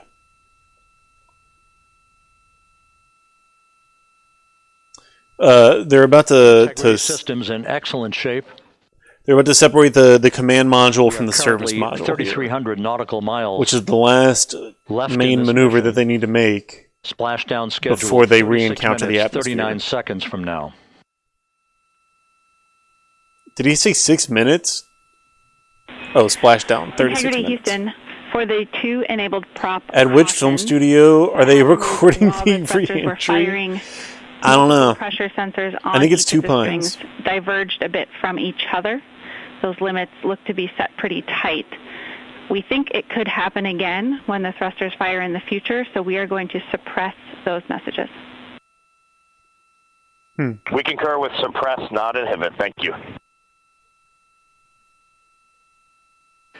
I guess that's some kind of alert messages that they don't need to pay attention to. Our Capcom for tonight and Reed Wiseman, Integrity. Whenever the Apollo astronauts were landing on the moon on Apollo 11, sensor data. They kept on getting a 1202 and a 1201 alert, and Neil Armstrong and Buzz Aldrin didn't know what those alerts meant. And so they call into mission control, and mission control takes minutes before they can like go through the book and figure out what a 1201 and a 1202 is. And they keep on getting those alerts over and over and over again. And Neil just makes the decision in the moment. They're like hovering over the surface of the moon, getting ready to land. And Neil just makes the decision in the moment. We're going to go. Separation. We have no clue what this alert is for. Have no clue what's wrong with the spaceship. We're just going to continue landing on the moon. It turns out that the computer on the Apollo capsule was like overloaded or something. But it had already like a built-in contingency for that, so it was actually fine. All quiet here. But yeah, could have been like the ship is exploding, and they just decided to keep going with this flight. But you can imagine like as like they're landing to the vehicle, Neil's like having to like Neil has seconds of fuel left as he's like landing on the surface of the moon. You can imagine like alarms blaring in your ear. Probably is throwing off your concentration a little bit. Coming up on 1 minute. Mark, 1 minute till crew module, service module separation. Here we go. They're separating. So this is the crew module. This is the service module. The service module has the fuel and stuff for these little tiny reaction control thrusters. And there's like another. There's a big engine on the bottom of it that way. This has fuel for all of that and electronics and stuff. They don't want to come into the atmosphere, with that on board still, so they jettison that. And what they're going to do whenever they do that is expose the heat shield that's underneath here, in between the service module and the crew module. This is the last major maneuver that needs to happen. The rest is just on autopilot from here. It's not even really autopilot. The laws of physics, you can imagine you threw a baseball up into the air, that baseball's coming back down. We threw a rocket up into the air, that rocket's coming back down. It's going to land on the moon, regardless of what they want to do about it at this point. They're moving too fast and they're too close to the Earth to change their trajectory. Whoa! There it goes! And we have confirmation of crew module, service module separation. Look at that! Great view. Gorgeous. Albeit momentarily. Houston, good step on board. That mirrored finish. That's cool. Houston copies and concurs. The European service module now separated from Integrity. A job well done. Nice. Integrity, no action for the 4 CDH cautions. Those are SM related, not applicable. Integrity. Do we have cameras on the exterior of the capsule? I think our cameras are only on the exterior of the service module. Separation looked good. It looks like that was fine. So, with Integrity now flying free on its own for the remaining 32 minutes of this mission.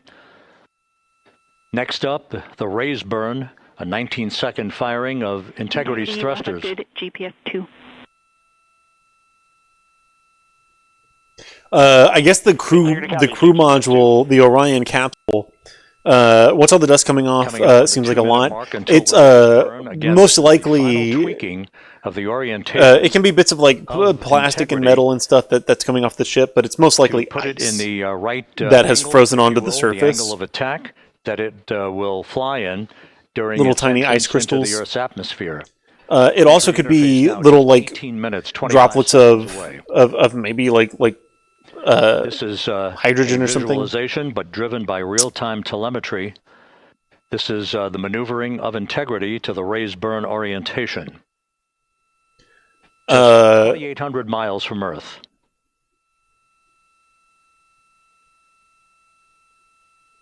I don't know why. So they just separated this animation that they're playing right now. A great view of the European service module out the window with the sun hitting the side and the solar rays and the NASA worm right there. It's a beautiful looking machine. Cool. I still find it amazing that this center is less than 100 miles from us. Yeah. And we have completed the maneuver to the raise just right there in Houston. 1 minute away from the raise burn. Whenever you go to like NASA in Houston, like this is that facility. I guess the crew module itself has some RCS thrusters and fuel on it. what they want to do with that raise burn, I would imagine they're probably making a slight adjustment to their trajectory to make sure that they're on path. Whenever you separate the way that it just did, that's going to cause your trajectory to change slightly. So I bet the raise burn is to get them back on the right trajectory for that skip maneuver that they're supposed to do. But also, both the service module and the crew module are falling like towards the same target. If they just separate ever so slightly, the crew module might not be very far away from the service module whenever they start re-entering the atmosphere. And so the raise burn as well will make it so that they're going to drift further and further apart as they get closer to the atmosphere. Okay, we can be done with that. And the crew module raise burn is underway. Back to the real mission. Second firing of the thrusters. And we have a completion of the burn. Nice. Now we are going to create our maneuver here so that we encounter the moon. Good. CM raise burn. Your flight path angle is within limits. Let's make this our target, please. Integrity copies. Looks good on board, Jackie. So the final maneuver is now complete. Our trajectory for a splashdown in the Pacific 29 minutes from now is set and will not be amended any further. And we have the right angle of attack to mitigate any excessive heat loads on the vehicle during entry interface. Integrity Houston, a heads up about comm coverage. When you perform the 180 roll, for the first minute or so in that attitude, we expect about a minute LOS. We copy. A minute LOF means that they're not going to be able to be in contact with the capsule because it has an antenna on it that has to be pointed in a specific direction. Watching, whenever the capsule makes a maneuver, that antenna is not pointed in the right position again. So then the capsule makes a maneuver, then they reorientate the antenna, then they regain communication. From now. Is this the most dangerous part of the whole mission? It 100% is. And 30 seconds This is re-entry into the atmosphere. They're going to re-enter the atmosphere in about 30 minutes. Traveling at approximately 34,800 feet per second, range to touchdown or splashdown 1,701 nautical miles. 24 seconds after entry interface, we will enter a 6-minute blackout period in which we will lose communications with the crew. This is expected due to the buildup of plasma around the vehicle. That's an ionization effect. We're going to have a 6-minute radio blackout period once they start re-entering the atmosphere. So we won't get any telemetry or anything. That 6-minute blackout is expected to begin at 6:53 and 54 seconds p.m. Central Time. During that period of time, we will reach our peak speed of 24,661 miles per hour. That comes just short, based on unofficial data from the flight dynamics officer right now, will come just short. I would love it if you would of the velocity record set by Apollo 10 of 24,791 miles per hour in 1969. We expect peak heating on the vehicle at 6:54 and 52 seconds p.m. Central Time, a minute and 22 seconds into entry interface. At that point, we will be just 204,000 feet above the Earth, traveling at 33,000 feet per second. The blackout period is expected to last 6 minutes. We expect that blackout period to end at 6:59 and 55 seconds p.m. Central Time.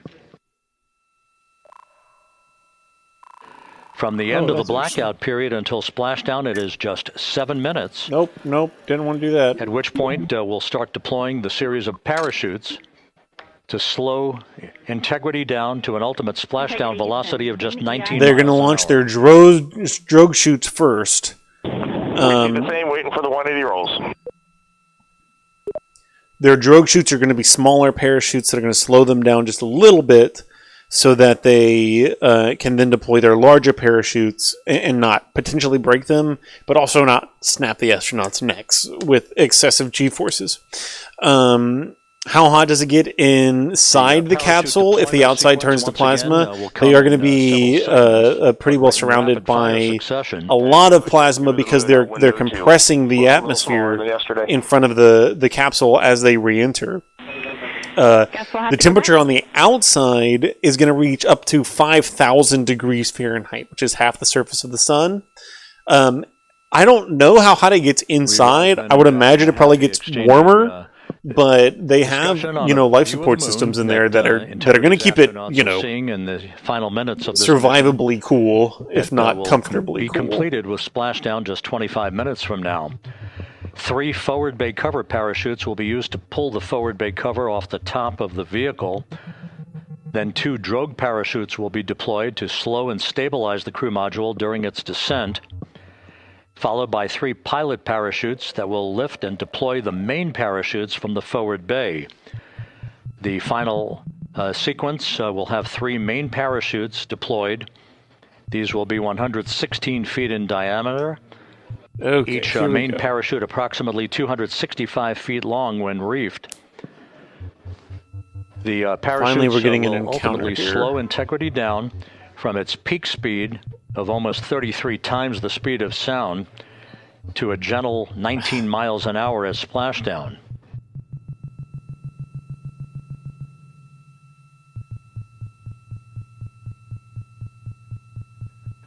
The vehicle is now currently in a roll to the proper attitude for entry interface. Our trajectory is right on according to flight dynamics. Oh, there we go. That's pretty decent. Now I'm mad. I texted you 2 times. I'm busy flying to the moon, if you don't mind.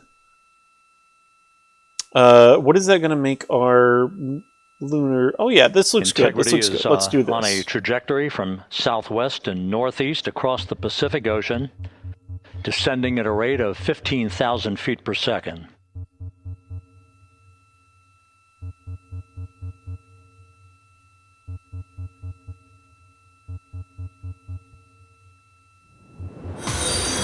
Range to touchdown, 4,300 nautical miles. All the Red Wolf just followed. Thanks so much, Red Wolf. Appreciate you.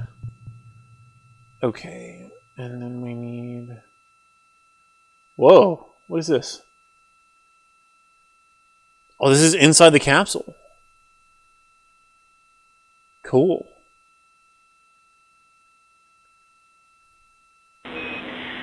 Integrity, Orion in the EI roll 180 attitude.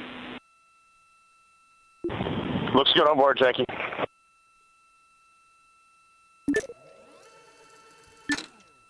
This view out of one of Integrity's windows. Okay. We had a call for 3 good baros. Those are barometric pressure sensors that feed Where's the Earth? altitude There's the Earth. Rate of descent information to Integrity's We're going to make this burn here and get us on the way towards the moon. We are less than 9 minutes away from entry interface, 22 minutes from splashdown. Goodness gracious, they're going to start interacting with the atmosphere in 9 minutes. And it's going to take them another 10 or more. What is this? What are you saying? Okay, how does it get inside the capsule if the outside turns to plasma? 1 second. Hold on, let me make this maneuver real quick.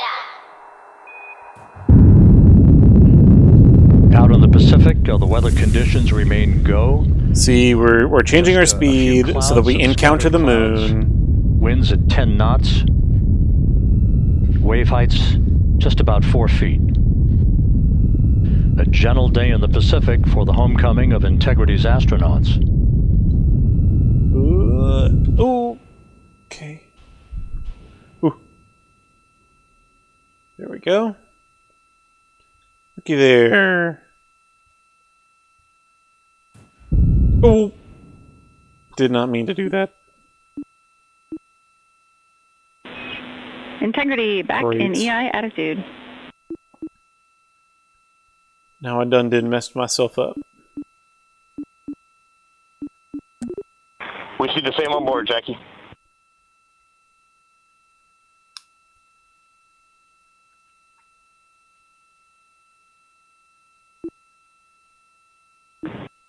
Storage is complete. Crew and vehicle are configured for entry. Houston copies. And we're in step 37, transferring nav state to BFS.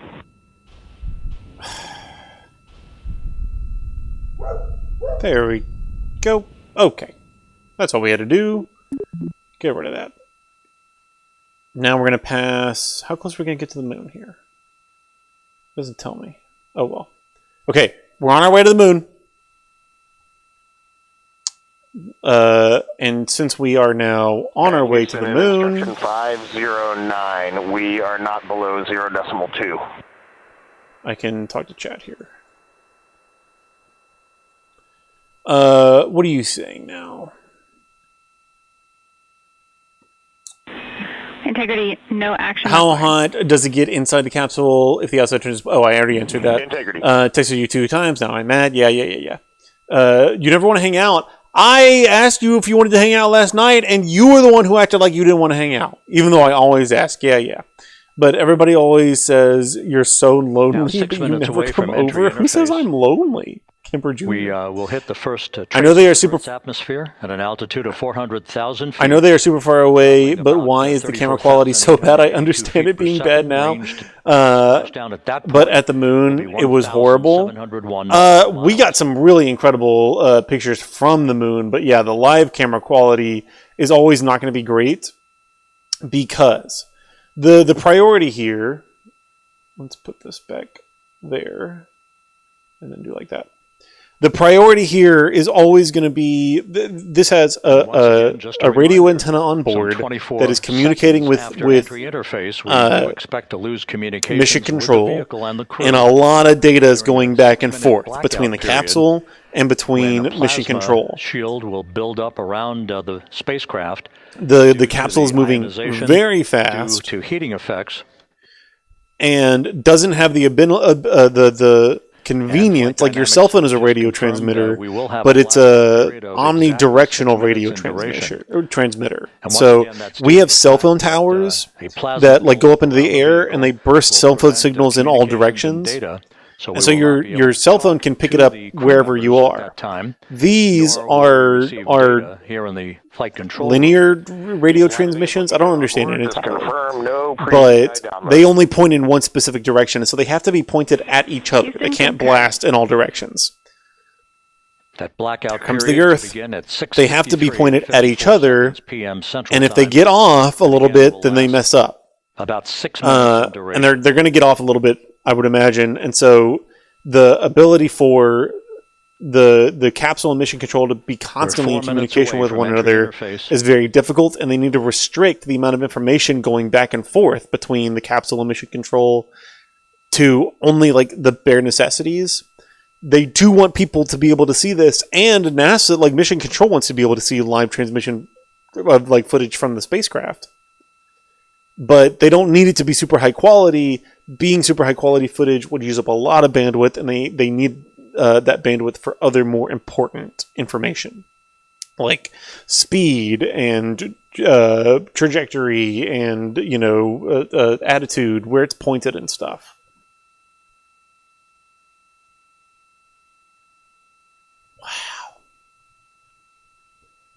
Wow. Thank you for explaining it so well. Sure, thank you for thinking that I explained it so well, because I didn't.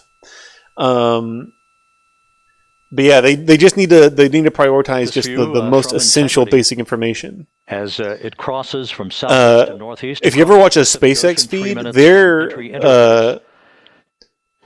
their broadcasts are really high quality because of Starlink. They put Starlink on board their rockets. SLS, Orion doesn't have Starlink on board it. They might try to do that in the future. USS John P. Murtha and the but Starlink isn't going to work once you get far enough away from the Earth. So that wouldn't matter anyways. Imagery assets that we hope to receive. So SpaceX's images that come from their ships are way higher quality. But NASA can actually get their ships into orbit. So SpaceX, their Starship is still, languishing.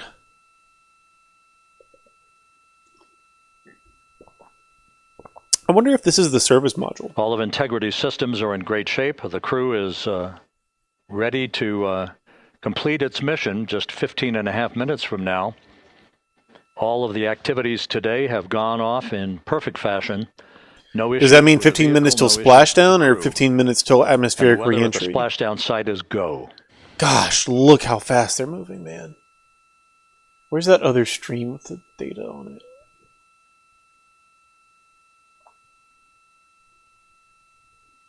Their speed currently is 24,000 miles per hour. So moving just a little fast. Oh boy. And we're about to get communications blackout. We're not going to be able to see anything anymore. Coming up on 1 minute until entry. Because the plasma is going to interfere with the radio broadcast. That and lots of NASA cutbacks. That's true. Trump has severely cut NASA's budget. All of this is basically on a shoestring budget. I don't know about shoestring. I mean, we're talking about tens of billions of dollars, but the NASA's budget has been severely cut. What space agency do you see having a bigger impact on humanity? NASA or SpaceX? Oh, 1 NASA. minute, 20 100%. seconds until the expected start of our 6-minute blackout. SpaceX is a parasite on space exploration. 6-minute blackout. In no way can space exploration ever be extremely profitable, and therefore any private interest involved in space exploration, any private interest involved in space exploration is never going to have the same level of contribution that publicly funded space programs can have. Even though SpaceX is doing cool stuff, I really do like some of the things that... Oh, here we go. We're going to start re-entering the atmosphere. 10 seconds.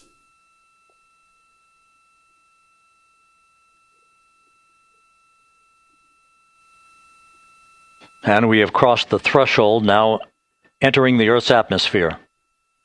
We're at 400,000 feet, traveling 34,800 feet per second. So you notice the capsule just moved. I don't think that's because they made a maneuver. Here we go. You see particles. 13 minutes, 10 seconds. I don't think that's because they made a maneuver. The capsule is designed. Here comes the plasma. The capsule is designed to bite into the atmosphere at a certain angle. And we lost communications. And as predicted, we've entered our communications blackout. It's designed to enter the atmosphere at a very specific angle. Voice, no data from the crew. And the heat shield is shaped very specifically so that it interacts with the atmosphere to keep it on the right trajectory. The anticipated point of peak heating. The capsule even wobbles a little bit. It's designed to hit the airflow and wobble a little bit. This is the true test of our trajectory. Uh-oh, we're getting something.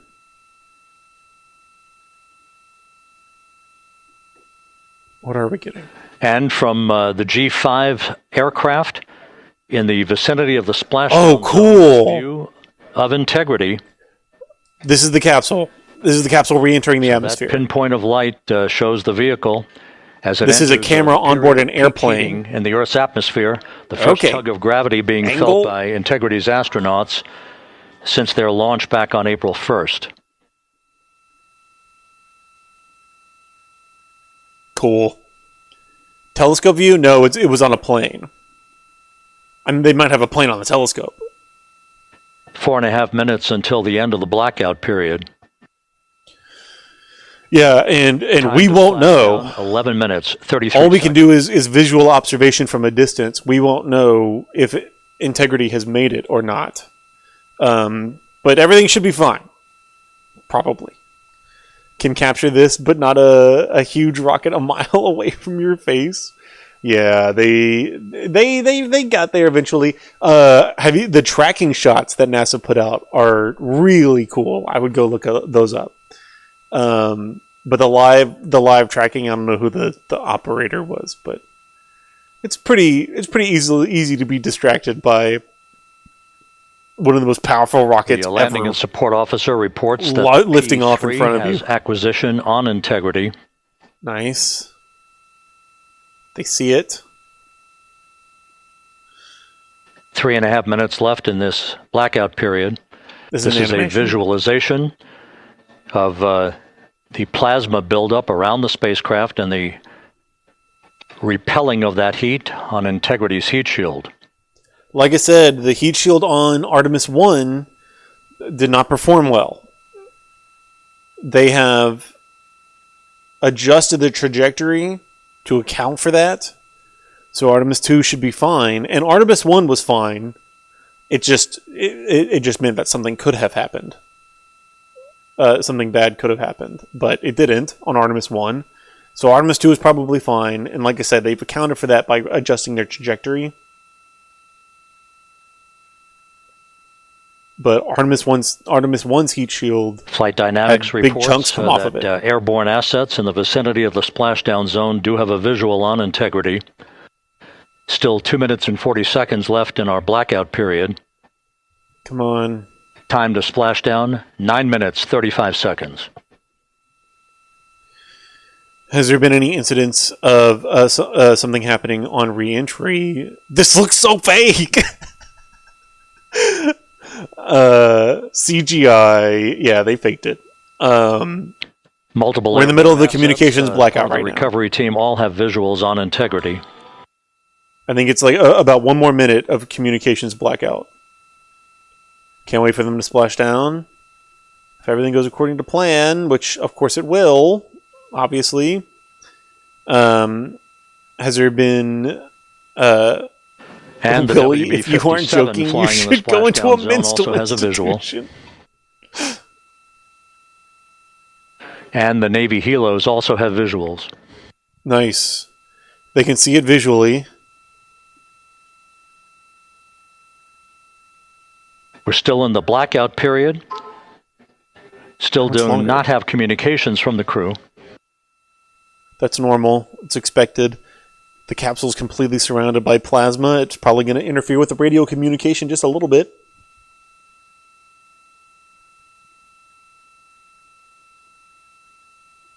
Come on.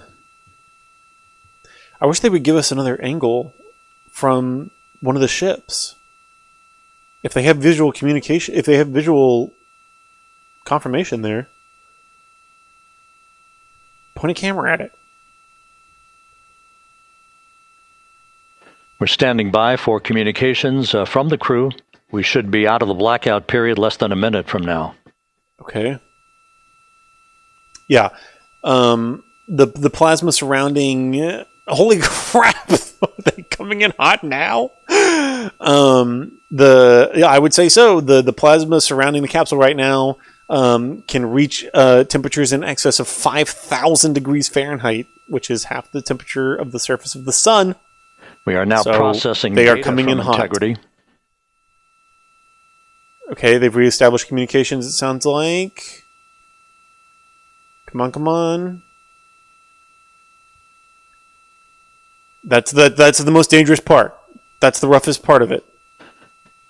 Landing and support officer reports the small boats are en route to the splashdown target zone. Can we hear from them? There it is.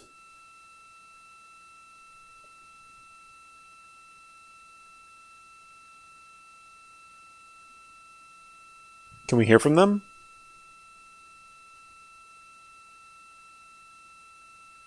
This looks like AI. Yes, yes. It was a CGI illustration of what it would look like as they were coming through the atmosphere.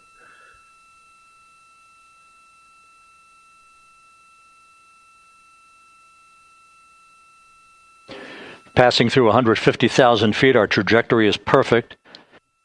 Okay. We're getting intermittent views. Do we have communications? Still waiting to establish voice communication. Okay, it's fine. Integrity, Houston, comm check, post-blackout. Houston, Integrity, we have you loud and clear. Hey! Your trajectory is nominal, and your recovery teams have visual. Guidance looks good. They made it. They made it to the roughest part. No action for the they made it to the roughest part. It's easy sailing from here. They just got to crash into the surface of the ocean. Here in Mission Control as voice communication reestablished with Commander Reed Wiseman. Nice. For America and a waiting world, integrity. We can get some pogs in chat for minutes away from coming home. Safely getting through the atmosphere. They just need their chutes to deploy correctly. They just need the also now. Epilepsy warning.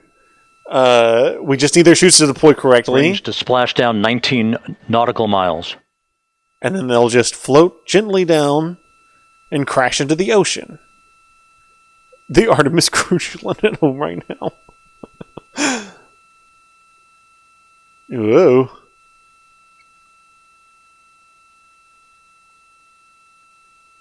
I don't know why it's flashing like this. America.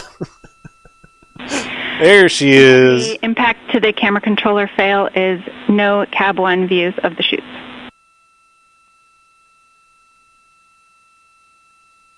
Uh-oh. Integrity. We're processing good data through the GPS system. A good. They don't have camera confirmation of the chutes on the capsule. The chutes haven't deployed yet. I don't think they're supposed to yet. And a view of integrity from the WB-57. Yeah, look at him go. 50,000 feet. Okay, we need chutes to deploy, though. Yeah, man. I don't know what their speed is now. It's way slower. It was moving at 25,000 miles an hour. Their speed currently is much less than that. They're at 1,000 miles per hour now. So just, a cool 1,000. Okay, we need chutes to deploy. The pyros are armed for forward bay cover jettison. This is a view from an airplane. So they're passing airplane level. We're above them now.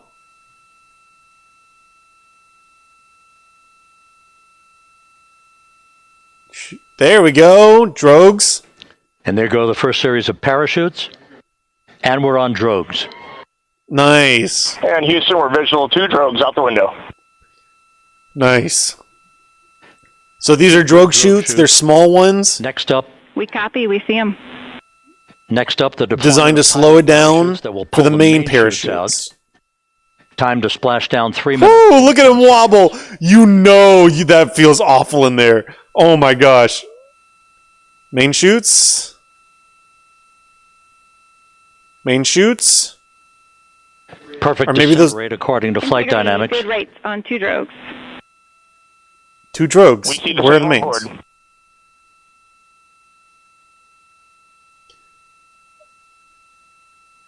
They're not quite free falling. They do have the drogue chutes.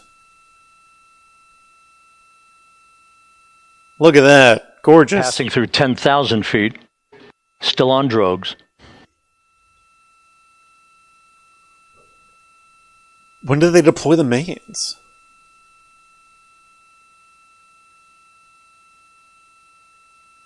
Whoa! Whoa! There we go. Look at that. Nice. 5,000 feet. We need those to open up, though. There they go. Beautiful. Search and recovery beacon has been activated on integrity. Whoo! And we have 3 good main chutes. I didn't realize the drogues detach like that. Main chutes before the main chutes go. Descent rate. Good rates, and we see 3 good-looking parachutes. Nice. Now it's easy sailing. Now they just have to crash into the surface of the ocean. This is the easy part. Integrity. Cabin pressure indicates no need for hydrogen. Ooh. Integrity copies. This is a perfect descent for integrity. Its crew sounding hale and hearty on board. Sounding hale and hearty? Down 1 minute, 15 seconds. What is this, 1856? Look at that. That's gorgeous.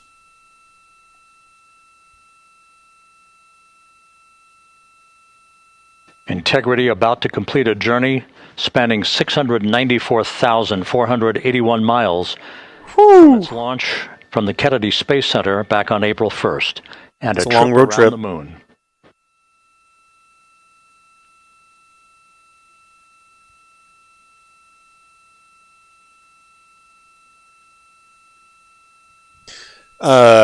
They still are going to impact the surface of the ocean at about like 20 to 30 miles an hour. It is. I mean, it's not like you're going to kiss it. Like they describe it as feeling like a car crash. Oh, this is. I think that they burn off. This is their reaction control thrusters that they're burning to get all the fuel out of there. Passing through 1,000 feet. I'm almost positive that's why they do that.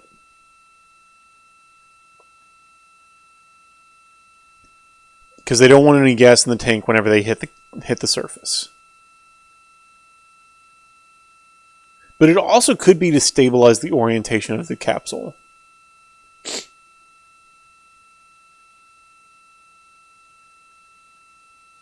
Whoa!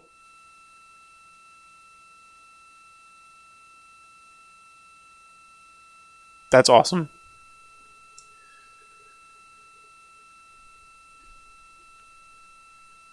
Houston Integrity, splashdown, sending post-landing command now. Hey! Copy splashdown, waiting on VLDR. Splashdown confirmed at 7:07 p.m. Central Time, 5:07 p.m. Pacific Time. From the pages of Jules Verne to a modern-day mission to the moon, a new chapter of the exploration of our celestial neighbor is complete. Integrity's astronauts back on Earth. Nice. Splash? Okay.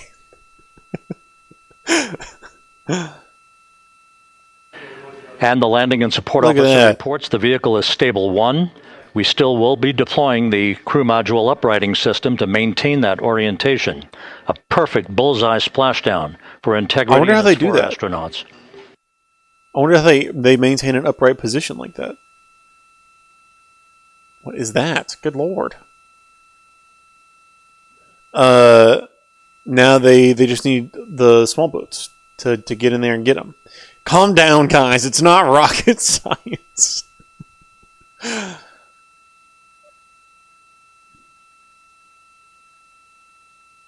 You do have to be careful with how you open the hatch so that you don't flood the entire capsule. The unofficial splashdown time. I don't know if they tow it. 7 seconds p.m. Central Time. We'll get that refined for you. That would put the end of the mission at a mission elapsed time of 9 days, 1 hour, 31 minutes, 35 seconds. Wow. I don't know if they... and we're configuring for very low data. Tow it like onto a ship and then get them out, or if they get them out of the capsule immediately. Here come the boats. Once again, splashdown occurring in the Pacific, southwest of San Diego. What is that? At 7:07 and 47 seconds p.m. Integrity Houston, comm check on VLDR.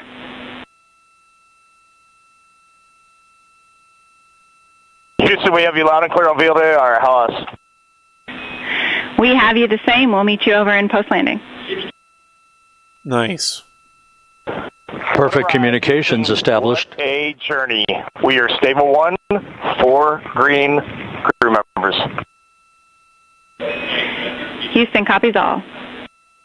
Reed Wiseman reporting 4 green crew members. That is not their complexion. That is the fact that they're in great condition. That's what that means.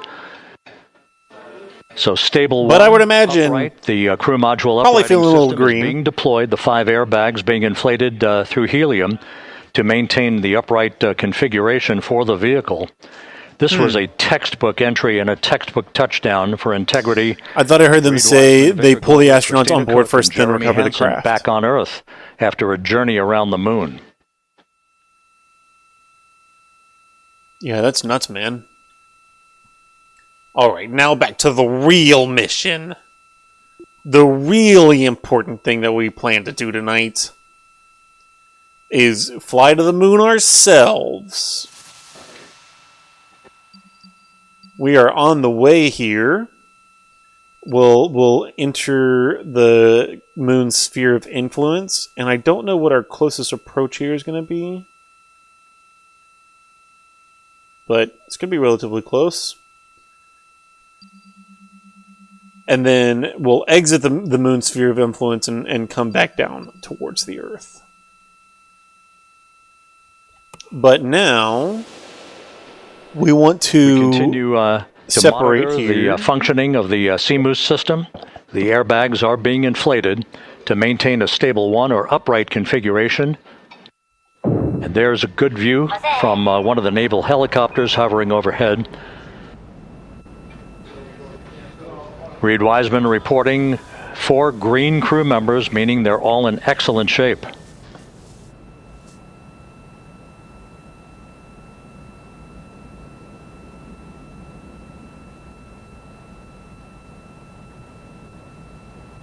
Nice. So this is our version of the ICPS. Integrity Houston for SAR beacon and radio. And this is our version of Integrity. SAR beacon is in 406, and we're powering the radio now. Go ahead. We see the beacon on, however, the recovery team is not seeing the signal. Your SAR radio uses the same antenna, so you may run into trouble with the radio. Okay, copy. We are also powering up the sat phone now.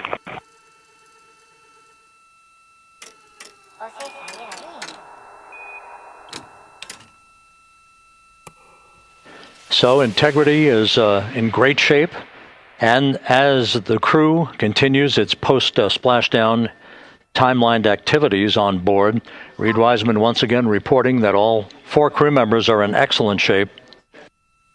And we have 5 inflated airbags to maintain an upright configuration so that the recovery team can now begin a slow approach to the vehicle. Meanwhile, here in the flight control room, Entry Flight Director Rick Henfling is polling his team of flight controllers for the start of powering down the vehicle after a thorough systems check.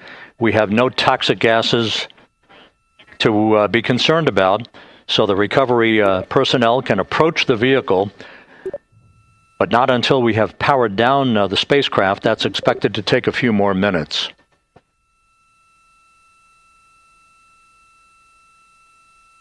So these are helium-filled balloons, essentially.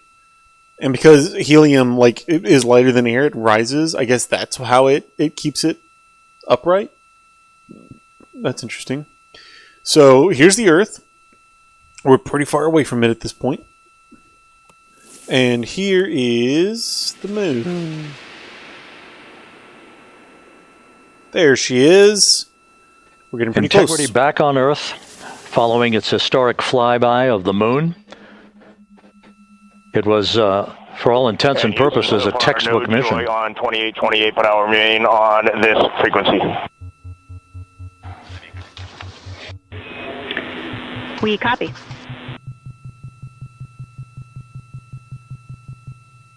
Reed Wiseman indicating some trouble with the SARSAT phone on board, but that's not an issue. What is more important is that the vehicle is solid. No issues as we begin the power down of the vehicle to begin the recovery process.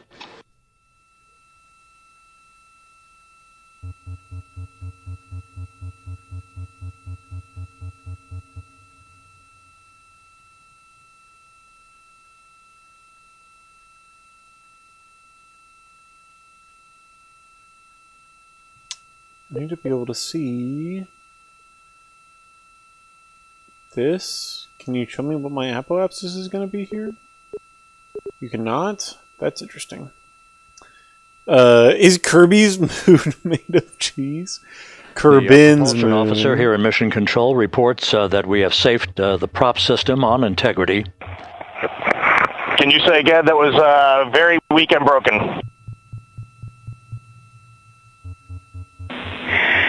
Integrity, Houston did not call.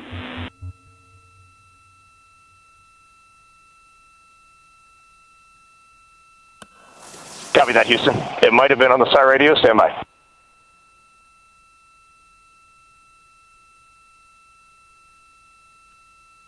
They had to sit in that capsule for a good while.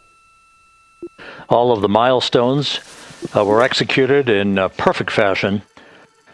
Integrity entering the Earth's atmosphere. What are the balls on top? Right on time. Those are balloons that are filled with helium. Peak speed shortly after a blackout period began. We emerged from the blackout period, but the recovery imagery. Those are balloons that are filled with helium. Look at that. There's the moon. Integrity's descent almost immediately through entry interface. That keep the capsule's orientation upright, so that it doesn't go under, so that it doesn't like flip upside down or on its side or whatever. First, the forward bay cover being pulled off the top of the vehicle by a series of 3 boats are parachutes. incoming. Then the drogue chutes were, like I said, I don't know if they get them out first or if they tow the capsule onto like a ship and then get it out. Splashdown velocity of Integrity to just 19 miles an hour.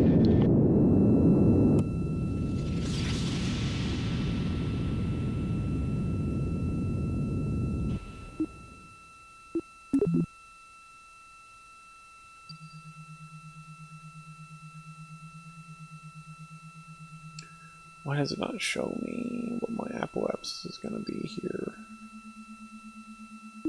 No, I don't want that. Oh well. Integrity, Houston, with no joy on SAR and SAT phone, we'd like you to command an additional 15 minutes for a total of 30-minute power down delay.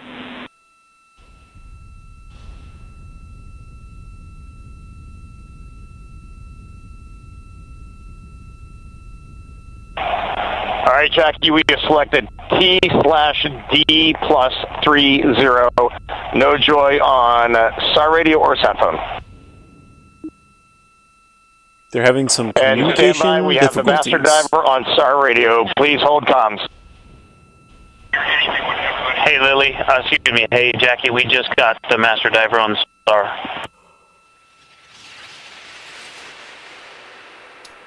So this is the equivalent of whenever you saw the really cool pictures from the Artemis mission, that was from their closest approach to the moon. And this is our mission's equivalent to that. So everybody take your pictures. Integrity, Houston, if you are happy with your comm with master diver, you can go back to the 15-minute power down. Okay, stand by. Yeah, we'll confirm here in a second. The crew on board Integrity coordinating with the flight control team in Houston here in Mission Control on the timing of the power down of the vehicle, which will be the precursor to the recovery teams approaching the spacecraft. There are no issues with Integrity. We've had a bit of broken capability in establishing a SARSAT or satellite phone communications capability between the crew on board Integrity and the recovery team. That will get sorted out here shortly. There's plenty of cooling on board Integrity, so there's no rush to begin the power down. To call you on the sat phone and not getting an answer there either. Concur. We haven't had anything come through.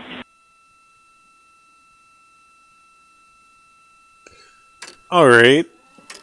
That will be our closest approach to the moon. Bye, moon. And Houston, if you could relay to recovery that we hear them, but it does not appear as though they are hearing us.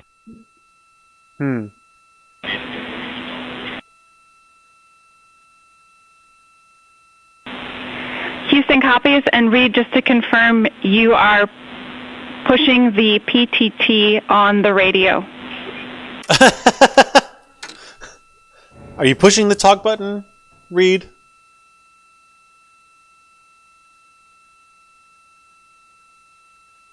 Was he? So as we continue to sort out the communications between Integrity and the recovery teams, we are standing by for the initiation of the power down procedures. that, as you see, the recovery teams are moving towards the side of the capsule. The next major event will be the erection of that large inflatable raft called the front porch. That will be the port of call for the crew as they're being extracted one by one from the vehicle.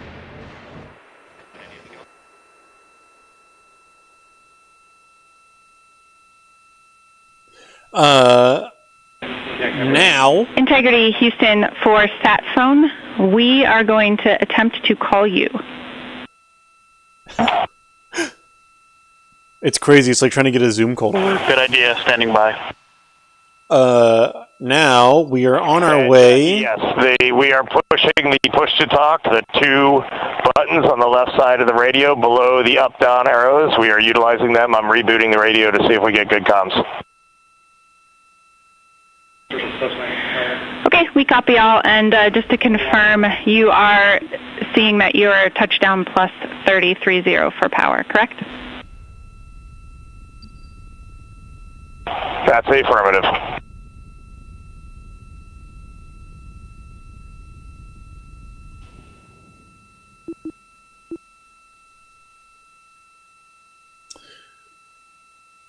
We are now in our mission at about the same point that we are trying a backdoor approach. Artemis 2 was. To have mission control this here. Morning. Call the crew on their satellite phone. This is all part of the coordination for the power down of the vehicle that will initiate the actual recovery operation. The first boats with the Navy divers on board are standing by, waiting to close in on Integrity to begin the process of erecting the large inflatable raft that's called the front porch that will be where the astronauts are extracted from so that they can have a few minutes to get their land legs back. Don't call us, we'll call before you. they're hoisted or hang up first, the type Navy emergency. helicopters for the flight back type to energy, the deck of the USS John P. Murtha. Cannot reply. This is essentially the point that Integrity was at just about an hour ago.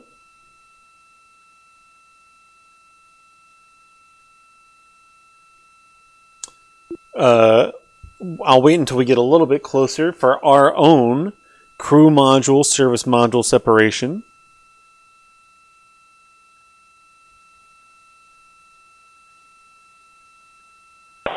And Houston, please don't reply. NRD, very weak. I'm so proud of us. But readable. Master Diver, we can hear, but they cannot hear us.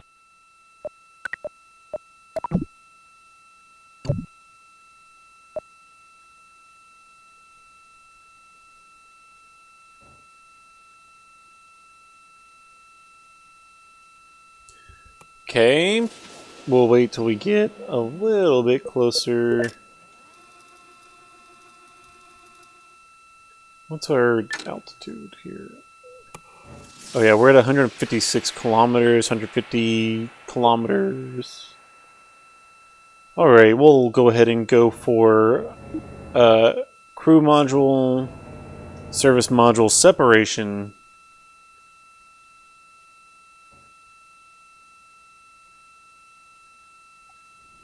There we go. Bye, service module. And Houston on OE1. And we will orientate our heat shield in the direction of our trajectory. As we come in for our landing, it looks like we might land over the land, not over the sea. Checking. There's Jebediah. Looks like he's having a good time in there.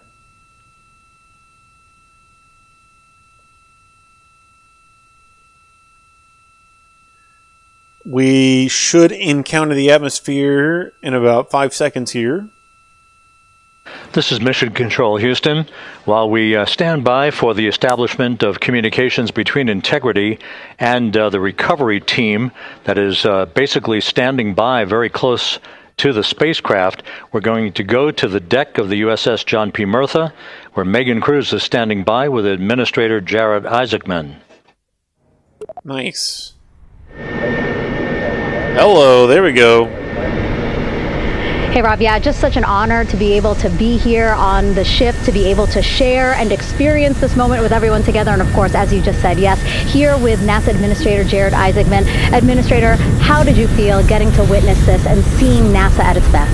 Oh, I mean, I'm honestly, I'm still at a loss for words. I mean, you know, like the childhood Jared right now. We are re-entering the atmosphere. I've been waiting my whole lifetime to see this, and then as NASA Administrator, I just couldn't be more proud of the entire workforce, the years, the effort, the late nights, all the hard work from across the country that contributed to this incredible moment right now. And yeah, incredibly grateful. Oh, we are heating up here on the John P. Murtha right now. We're getting hot. We're getting pretty hot. Everybody, hey, what do you guys think? We just brought some astronauts. We're getting pretty warm. Uh-oh. Things are exploding. It's fine.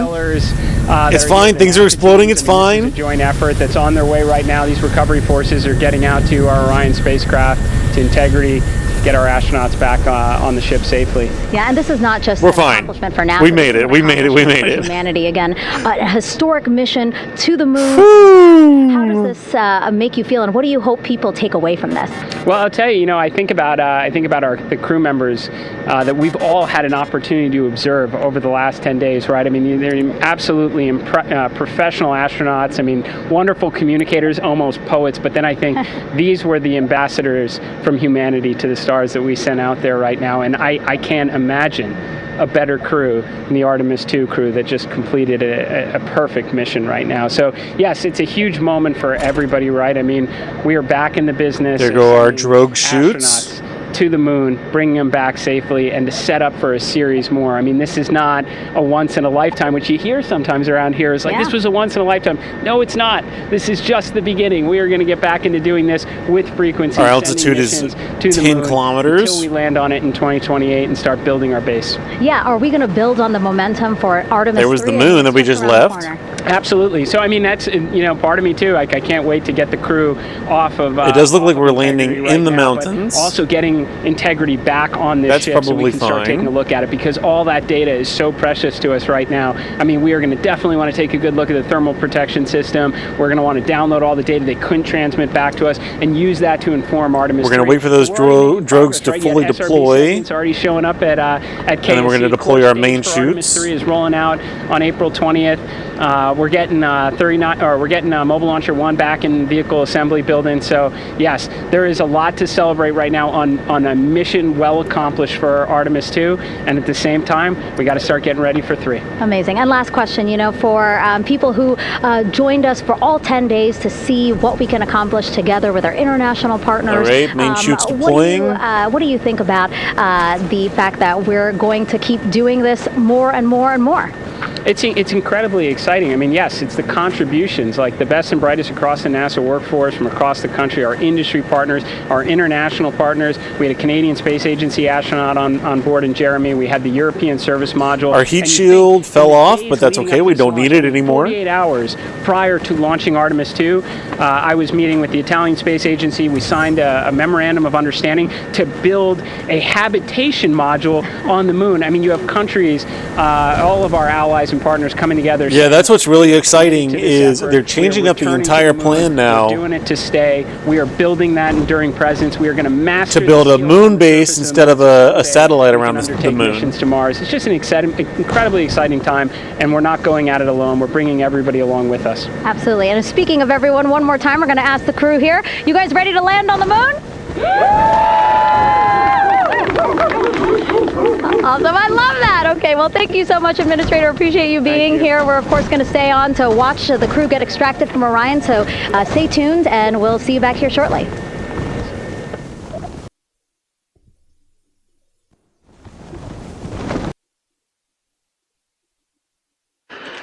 Thank you, Megan, and thank you, Administrator Isaacman.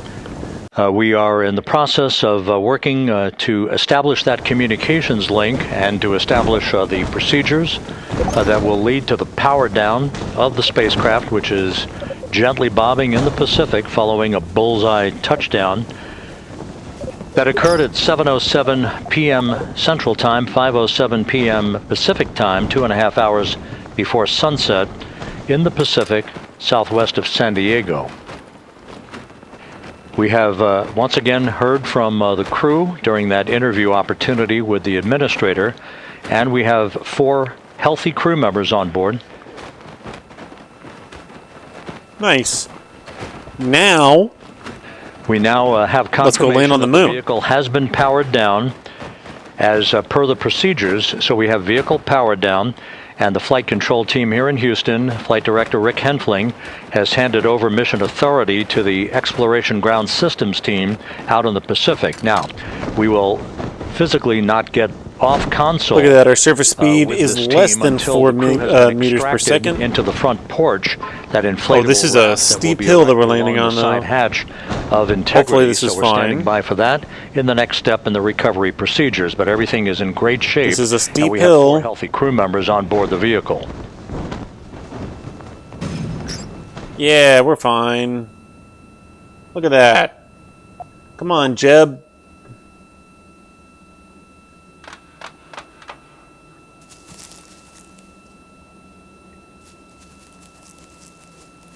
And now we got to plant our flag. All of the entry events went by the book, no issues, perfect trajectory for integrity that was culminated with one final raise burn to improve the angle of attack for the vehicle as it entered the Earth's atmosphere. All of that flight dynamics computation worked like a charm.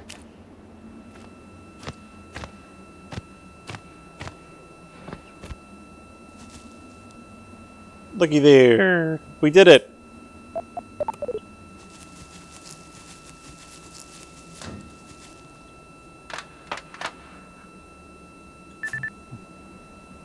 And now we can recover it. Nice. So we are standing by for the recovery team to approach integrity and begin the process of erecting that inflatable raft called the front porch, which will see the crew members be extracted from the hatch of Orion into that inflatable raft before they're hoisted aboard 2 Navy helicopters in a variety of different configurations. Each crew member will be hoisted in sequential fashion, in alternating fashion, 2 crew members for each helicopter before they turn around to head back to the John P. Murtha. Once on the deck of the ship, they'll be brought into medical bay for comprehensive medical exams. But Reed Wiseman has reported several times that the crew is in excellent shape.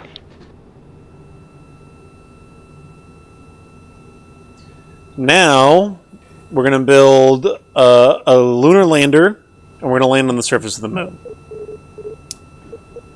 And we're not following any historical. So just to recap, it has been mission. Some 26 and a half minutes since the splashdown of integrity in the Pacific. The vehicle is in excellent shape. I'm following my own mission. Performed like a champ all the way down through the Earth's atmosphere. All of the vehicle functions were checked off in excellent trip hammer fashion. The parachutes all deployed as planned. Splashdown occurring at 7:07 p.m. Central Time, 5:07 p.m. Pacific Time.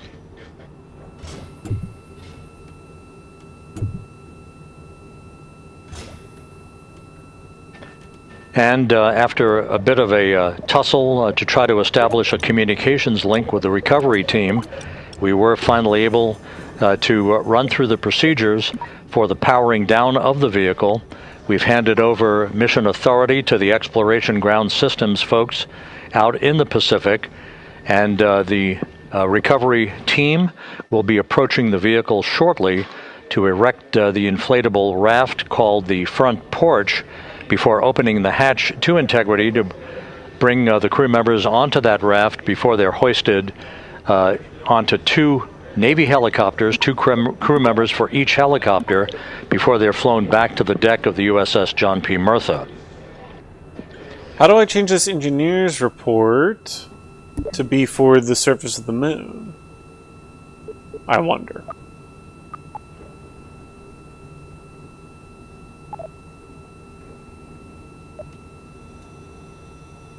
Because I need to know what my thrust to weight ratio would be on the surface of the moon.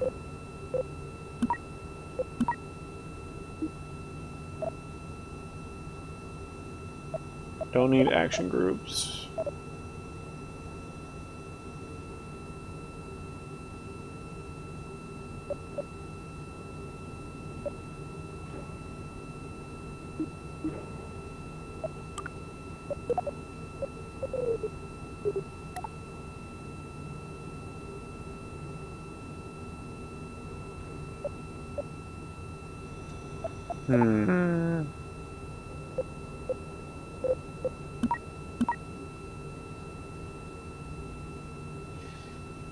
Oh well, I really need to know what this thrust rate ratio would be on the surface of the moon.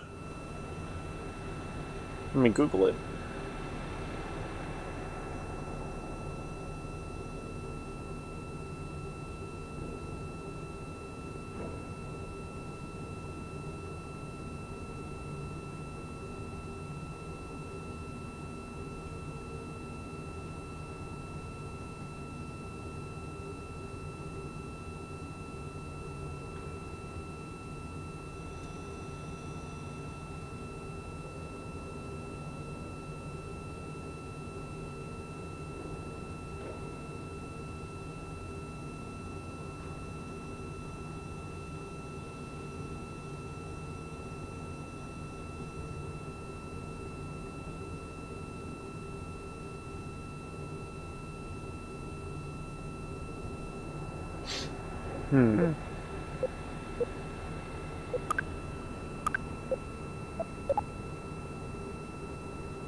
Oh yeah, here we go, here we go. This is what I want.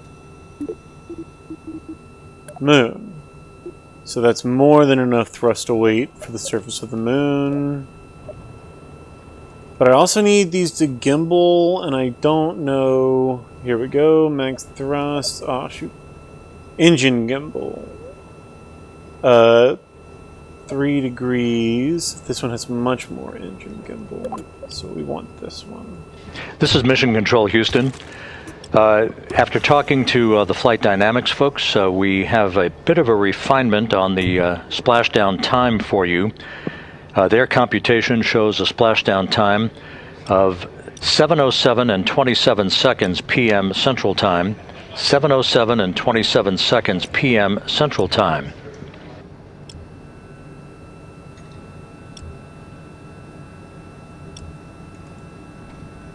Okay, well, we can do... That would equate to a mission elapsed time of 9 days, 1 hour, 32 minutes, and 15 seconds. Okay, that's enough thrust to weight ratio. Actually, let's do 3 of these. Once again, have a little bit more thrust from to weight Flight Dynamics, a splashdown time of 7:07 and 27 seconds p.m. Central Time. That would equate to a mission elapsed time of 9 days, 1 hour, 32 minutes, and 15 seconds.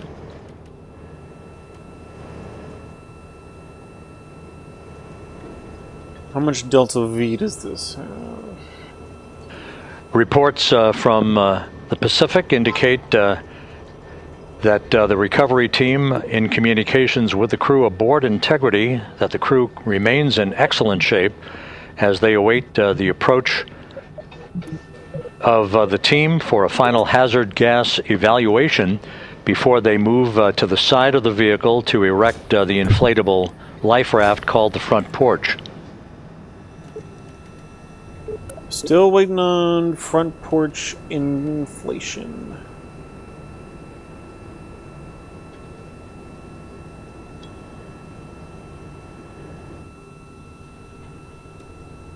I don't know. I want... Again, no issues with Integrity. The vehicle is powered down. All of its systems are now safed. We have handed over mission authority to the Exploration Ground Systems folks in the Pacific, but we will not stand down and have the entry flight control team depart its positions until that inflatable raft, the front porch, is erected, the hatch open, and the crew having exited the vehicle. So that's the next step in the recovery process that will lead to the hoisting of the crew members. Tickle my brain. What's for 2 crew members for each helicopter. They'll be hoisted to a pair of Navy helicopters that will then fly. Mission control guy sounds like the guy who calls out UTC time from WWV in shortwave. What you're looking at is one of the fast boats circling the vehicle to make a hazard assessment.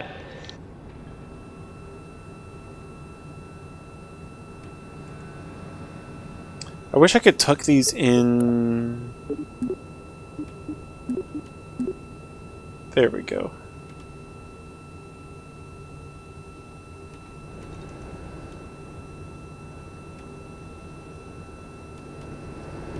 Okay.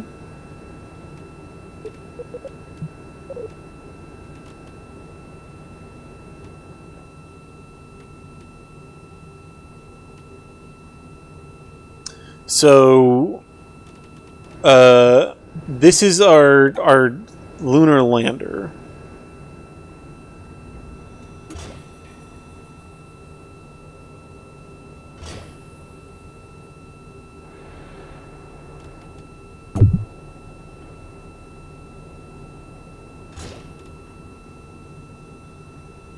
I don't need these. It's just going to be extra mass. And then we're going to do... So what does this have now? A good amount of delta V. Not great thrust to weight. Let's go ahead and give it 4 of these. Like that.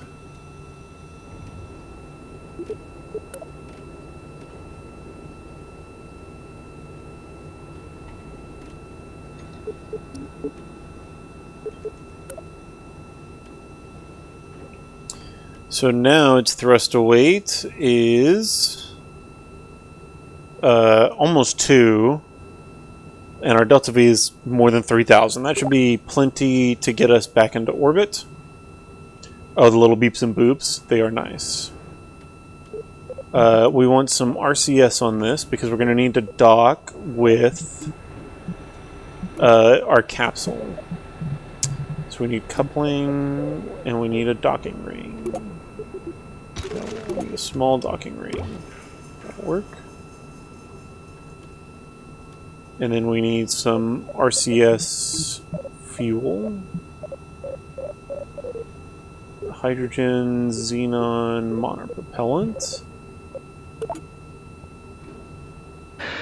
This is Mission Control Houston. Once again, you're watching the initiation of the recovery of the Artemis crew aboard Integrity. All of the Navy divers and the fast boats are now approaching the spacecraft after conducting a hazard assessment. The vehicle has been powered down. Entry Flight Director Rick Henfling now waiting for the life raft, the front porch, to be erected along the side of the vehicle so that the hatch can be opened and the crew members extracted from Integrity, soon to be hoisted one by one into a pair of Navy helicopters for a short flight back to the deck of the USS John P. Murtha. If you missed it earlier, we talked to Flight Dynamics and received a more official touchdown time or splashdown time, as it were, of 7:07 and 27 seconds p.m. Central Time, 5:07 and 27 seconds p.m. Pacific Time. That would equate to a mission elapsed time of 9 days, 1 hour, 32 minutes, and 15 seconds.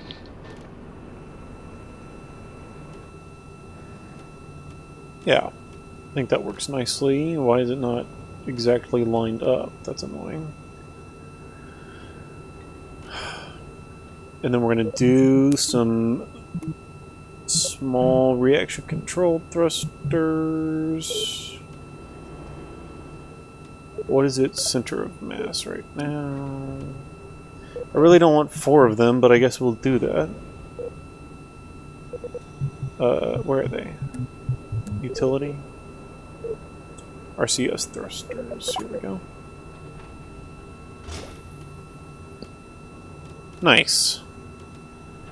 So that will allow us to be able to get this up into lunar orbit and dock with the capsule. Where's the rest of the ship they were in? In various pieces across the bottom of the Atlantic Ocean. we always throw all of that away. And sometimes we don't even retrieve it. I don't think that they retrieved it on this one.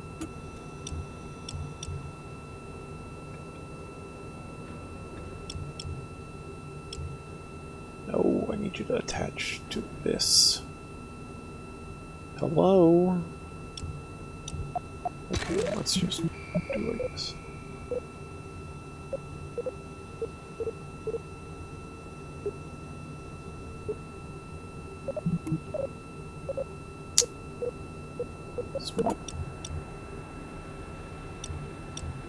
Okay, come on.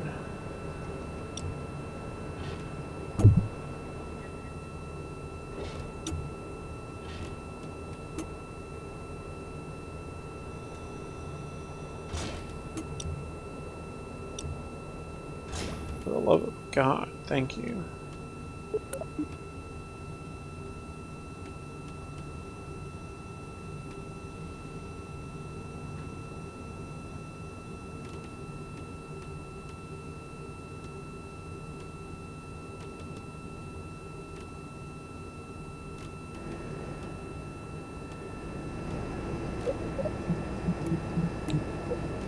Now we need some engines here. That will probably give us more than enough Delta V here for the surface of the moon, please. Continuing to get excellent views from the imagery assets out at sea in the Pacific. Yes, that'll be of good. Integrity. We continue to get good reports from the landing and support officer, who's in contact with the recovery team, that the crew is in excellent shape, no issues. They're just currently biding their time, waiting for the front porch to be erected. We have no hazardous hazard gases and no hazardous situation with the vehicle. It performed perfectly all the way down from entry interface to its splashdown in the Pacific at 7:07 and 27 seconds p.m. Central Time. And as you can see, the first phalanx of recovery personnel now pulling up alongside of Integrity.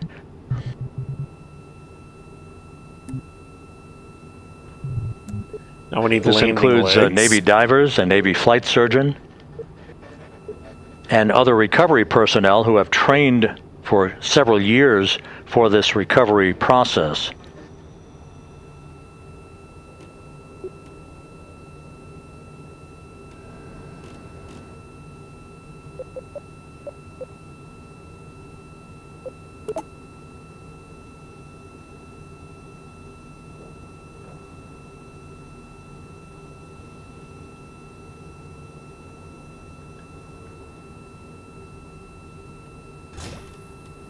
And we want some lights here because we want to be able to see where we're landing.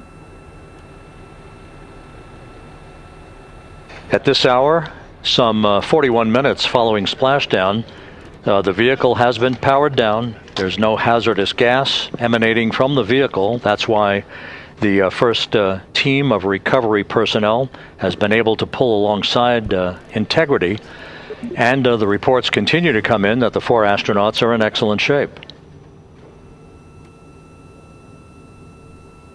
That's good. That seems good for the fishies. Yeah, they're fine with it. We asked.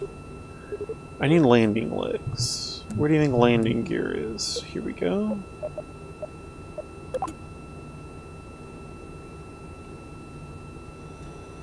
Yes.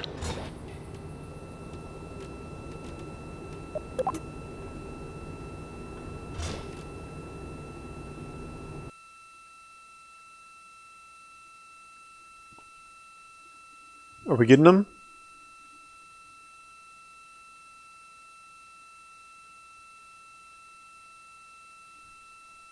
Are they opening the capsule?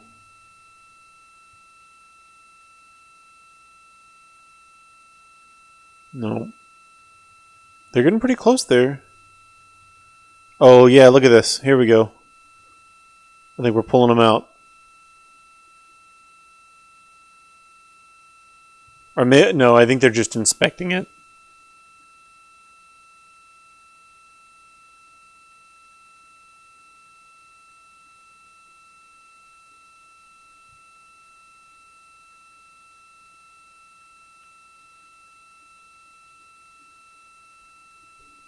Yeah, they're just inspecting it.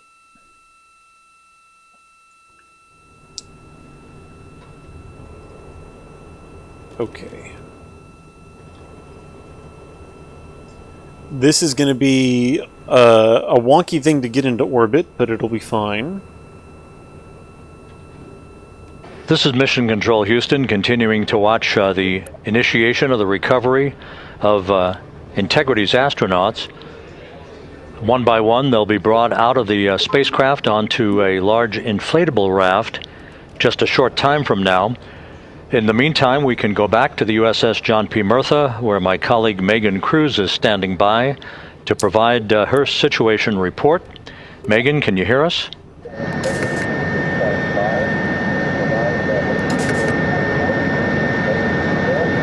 Hey, Rob. Yes, I can hear you. Thank you. Yeah, we're back here on the bow of the recovery ship where there are still plenty of people peering out into the water. We are not very far from the action everyone is seeing on their screen now.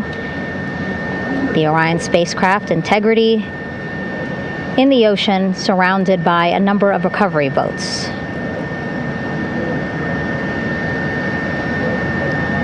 As Rob has been saying, in those recovery boats, NASA and Navy personnel specifically trained to get the astronauts out of Orion.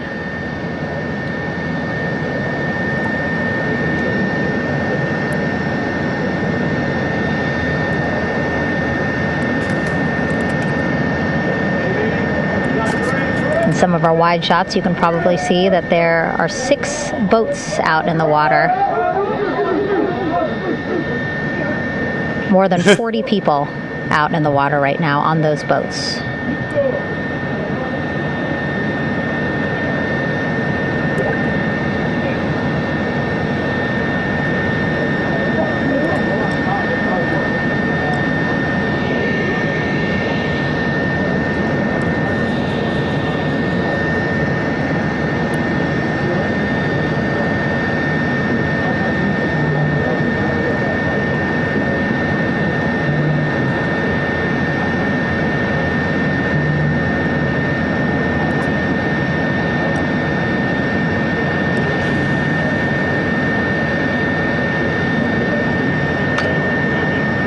First order of business is to set up the front porch and the stabilization collar.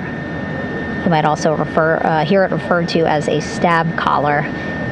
Basically just to make sure that Orion stays upright, doesn't sway in the water too much, again, to make it easier for recovery forces to get the astronauts out.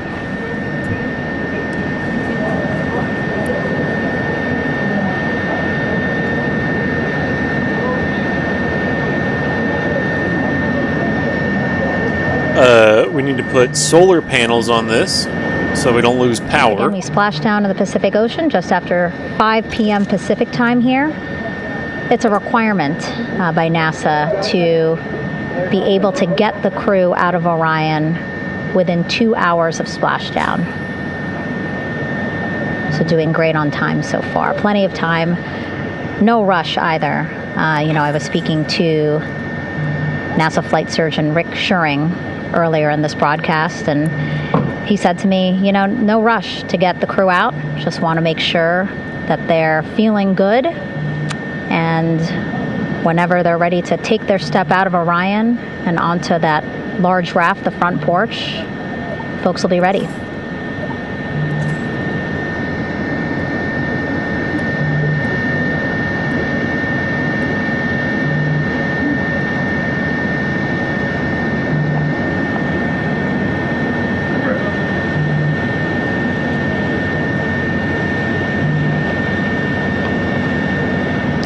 And as there are mission audio loops in Mission Control in Houston, there is a mission audio loop here on the ship, and it was just reported out that the side hatch is open. Side hatch of Integrity is open. You're getting these beautiful shots from our aerial assets. The ship itself, where I'm on, just 3,000 yards away. Again, plenty of people on the boat here, glued to the side closest to where they can see all this action. And again, with just 3,000 yards separating. That's our lunar lander. Views from the bow here. Done. You can see now that side hatch is open. One of the Navy personnel is about to get inside there. Oh yeah, he's getting all up inside there.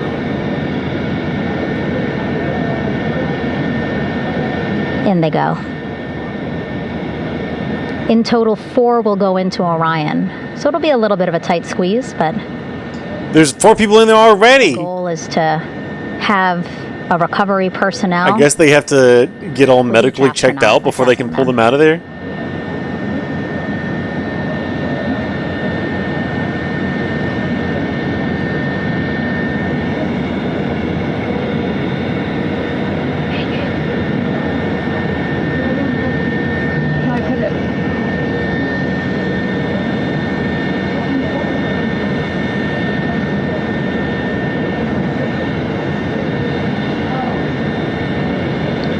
Boats getting closer now.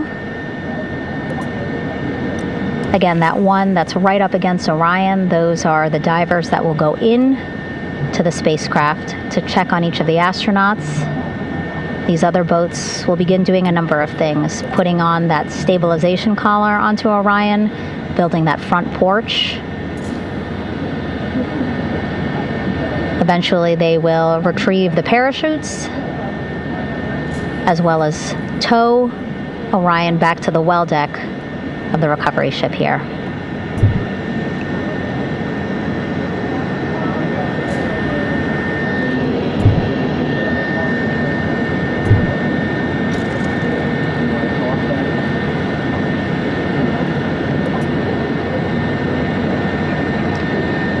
And so as we wait for the Navy and NASA personnel to get their assessment of the crew inside of Orion, why don't we toss it back to Rob for an update? Yeah, thank you, Megan. Here in Mission Control, Flight Director Rick Henfling and the entry team of flight controllers still on duty. The vehicle has been powered down for some time now. There are no hazardous gases emanating from Integrity. That, of course, allowed the recovery personnel to approach the vehicle and then open the hatch to begin the initial medical assessment of the crew, as you just indicated. Now we're standing by for the erection of that inflatable raft, the front porch, alongside of the vehicle. I gotta pee. That will enable the crew to be extracted one by one onto the raft, have a moment or two to get their land legs back before they're hoisted into 2 hovering Navy helicopters, 2 crew members for each helicopter, for a short flight back to the deck of the USS John P. Murtha.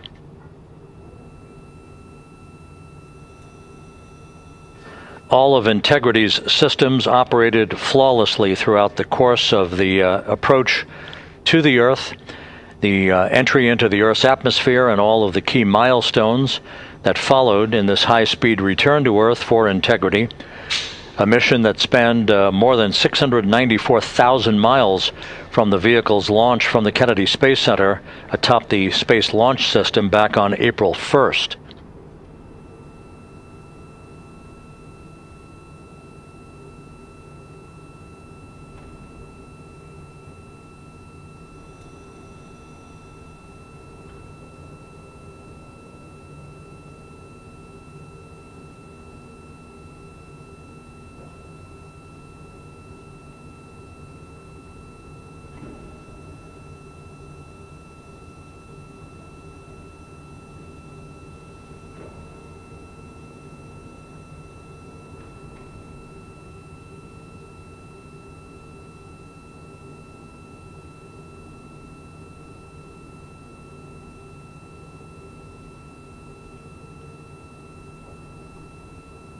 Okay.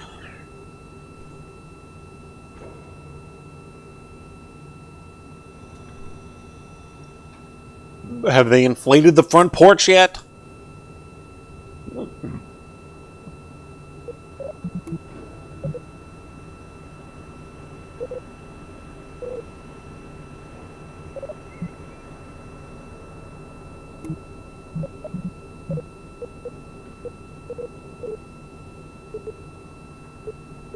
As we mentioned at the top of the broadcast, the last time that the Apollo program saw a splashdown in the Pacific was Apollo 17 back on December 19th, 1972. So for the first time in 53 and a half years, we have reenacted that with the arrival of Integrity's astronauts as they flew around the moon in that historic lunar flyby that began with a trans-lunar injection burn that took them out of Earth orbit following 24 hours of a high Earth orbit trajectory. The high Earth orbit trajectory enabled flight controllers here to have a full 24 hours to evaluate the systems on Integrity and the condition of the crew before they would commit to flying to the moon.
This is in Galveston? No, this is in San Diego.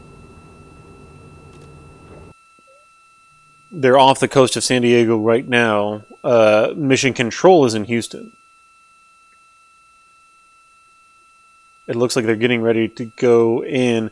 And they said apparently like 4 guys have to go in there and check on them or something.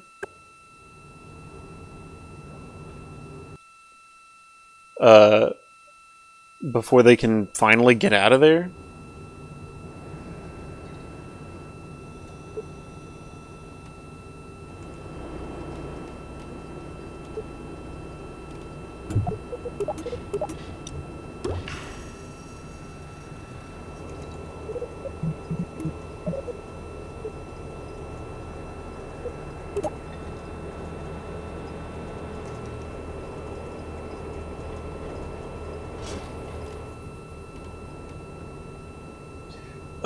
Earlier I was trying to make a ship that kind of looked like Artemis. This one does not look so much like Artemis, but it looks way cooler, in my opinion.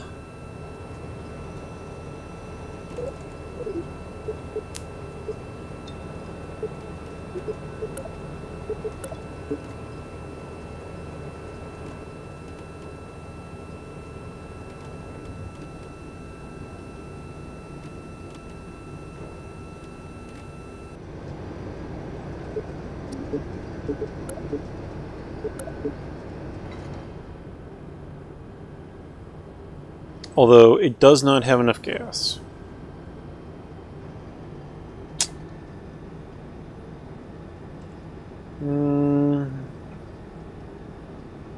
I mean, 1,000. With the side hatch of Orion having been opened to set the stage for the erection of the inflatable life raft known as the front porch, to be erected alongside the spacecraft for the extraction of the crew. Let's play for you an interview that my colleague Megan Cruz conducted on the USS John P. Murtha with Navy diver First Class David McMahon that explains how this process is unfolding. Okay, Davey, so you and some of your team, one last look over of the stabilization collar, correct? Yes, ma'am. Okay, so what is this stabilization collar? This is what's going to stabilize the capsule out there in the ocean. We don't know how good the weather or the waves will be that day, so this will help prevent any unnecessary occurrences from happening, stabilizing the capsule and the astronauts inside. So basically, this is a float that'll go around Orion. I'm assuming they that did it. what they're You've doing been right kidding. now, these are I the know lines so many that will bots lately. It's attach the collar ridiculous. onto Orion. That is correct. And so, what are they doing? You would here? think Twitch would want to do something about that. Line that will secure the inflation device before. That gives us the go-ahead that it's secure in its space, and then we'll inflate it. And then once that is done, we'll undo all the carabiners and get this orange line on top tied in the same fashion. And then this will be secured to the capsule, and the astronauts can safely take their first steps out of the capsule onto the front porch. Okay, and how long will it take them to set up the stabilization collar? We should definitely be able to I think that's enough. It's got over 1,000. And then you just mentioned the front porch. So It's got basically over after they set up 1,000 the meters per second collar, delta V. Then they set That should up be what's enough. called the front porch here. That's correct. Okay, and what's the front porch? Front porch is basically a bigger waiting room for the astronauts to sit in while we wait for the helicopters to show up and grab them. Okay, so the medical team that was inside with the crew, they're going to help them out and onto the front porch? That is correct. And then what happens here?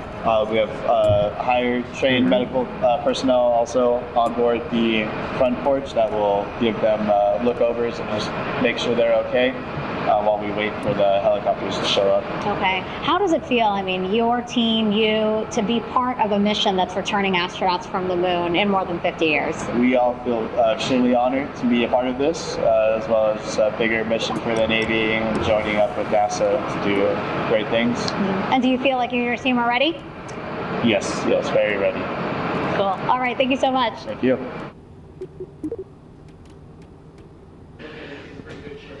Once again, the recovery operations are continuing out in the Pacific. We shortly should see that life raft, the front porch, erected alongside the side hatch of the vehicle. Hey. There they are. Look at there.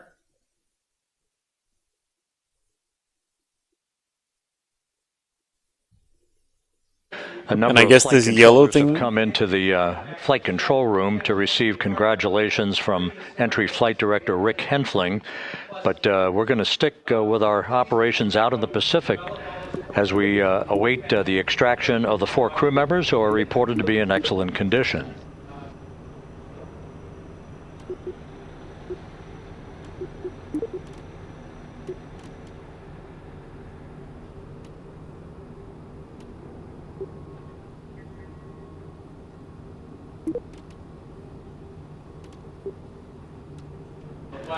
Again, while we stand by for that front porch to be erected alongside of the side hatch of the vehicle, let's go back to the USS John P. Murtha and Megan Cruz. Megan?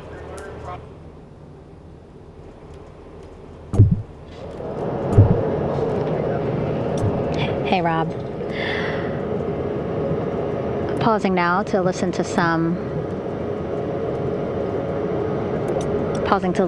internal audio loops. Again, the operations team here on the ship communicating with everyone out on the water.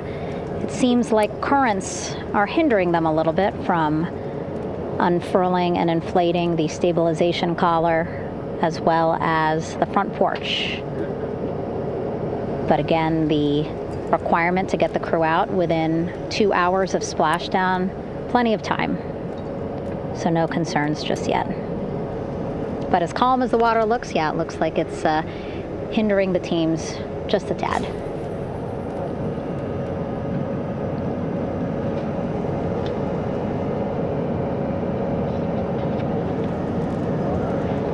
You can see in some of our shots that side hatch still open.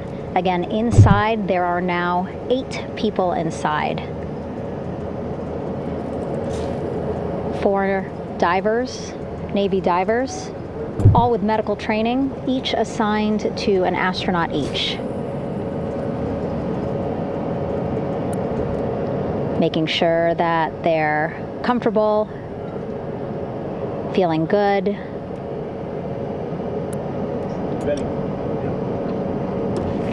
As you've heard us say in the broadcast, you know, they expect a little bit of discomfort. Again, these astronauts just traveled back to Earth at 25,000 miles an hour, a nearly 695,000 mile journey around the moon. If you think you get car sick. She's got the jokes. Again, 6 boats out there. Lots of gear with them, just in case, right? As we said, the crew reported feeling great. But again, all those folks out there in case they weren't, right? NASA is all about making sure we think about every situation that can happen. And so, of course, wanted to be ready in case any of our astronauts needed more medical attention while out there in the water. Now we need a fairing here. Teams again. Because we're going to cover all this because it's not very aerodynamic. Trying to set up the stabilization collar and front porch for the crew to get out of Orion. They need both, right? The stabilization collar will keep Orion from swaying as you see it is doing now.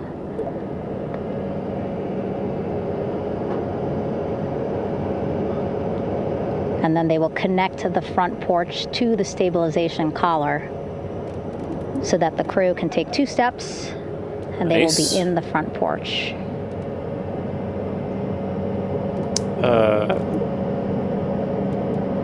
And then we need to add some struts here to make sure that this stays structurally sound while it's in here.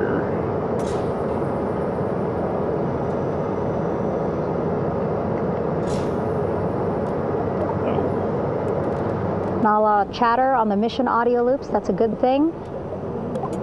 Again, things proceeding pretty nominally, even if they're fighting some currents out there on the Pacific Ocean.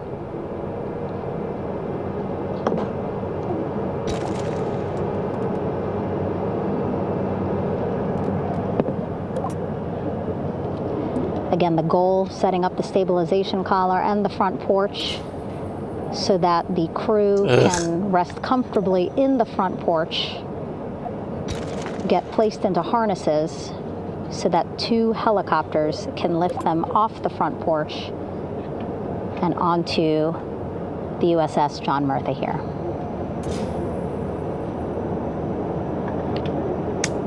The helicopters are going to take turns picking up an astronaut. So again, Helo 1 and Helo 2.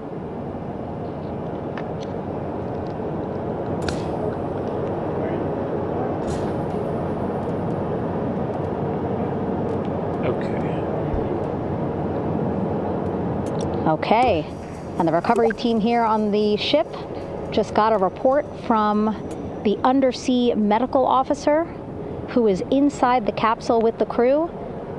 He is reporting all 4 members are green. All of our 4 astronauts, Reed, Victor, Christina, Jeremy, green, meaning they are feeling great, not the complexion of their skin. They are feeling great, happy to be home. They like that joke. And ready to be extracted as soon as possible.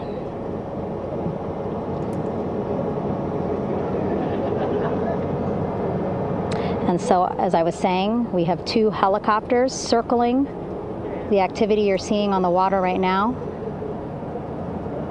Each will take turns picking up an astronaut.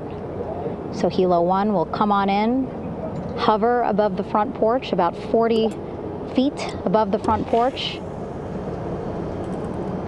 A Navy recovery specialist will be hoisted down into the front porch. The restricted maneuvering doctrine is in effect. We'll connect to the first astronaut, which we're expecting to be Christina. And then Helo 2 comes around, picks up Jeremy, while Helo 1 stays above head. And then Helo 1 will come back in for another astronaut, and then Helo 2 for the last astronaut, and then back to the flight deck here on the recovery ship.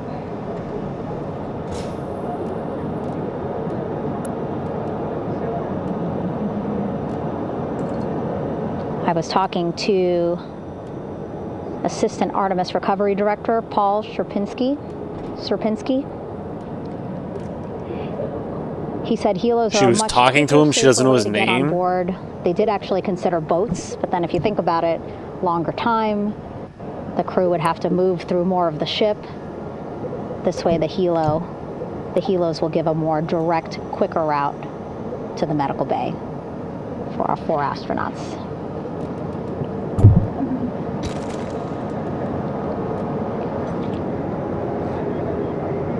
Beautiful shots from our aerial and imagery teams.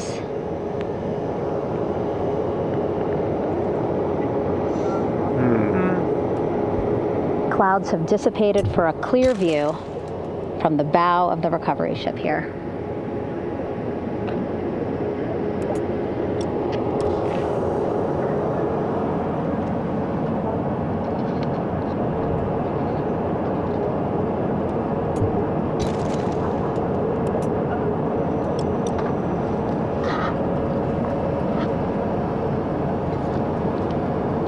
You can still see divers in the water there. Encircling Orion, that is that stabilization collar we've been telling you about. As you saw in that interview just a few minutes ago, they have to first connect it to Orion, and then once it's secured onto Orion, they can inflate it, and then they'll further secure it with other harnesses and lines.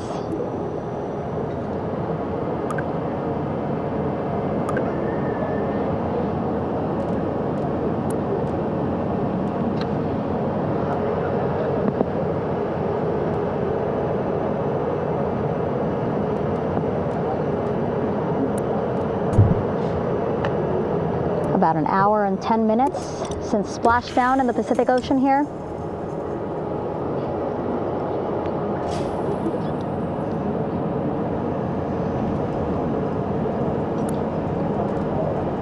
Reed, Victor, Christina, and Jeremy back home after a history-making mission to the moon and back.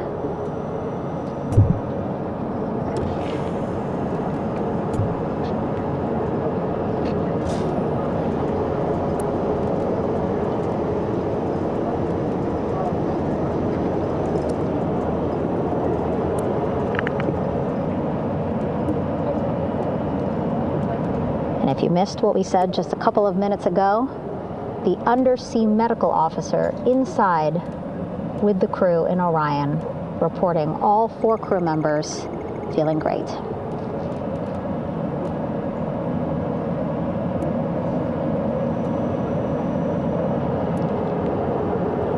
Progress being made there on the stabilization collar. It looks like they are beginning to inflate it.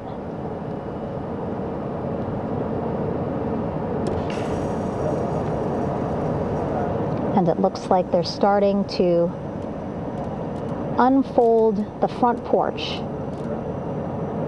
in order to get that into the water here shortly and inflate that as well.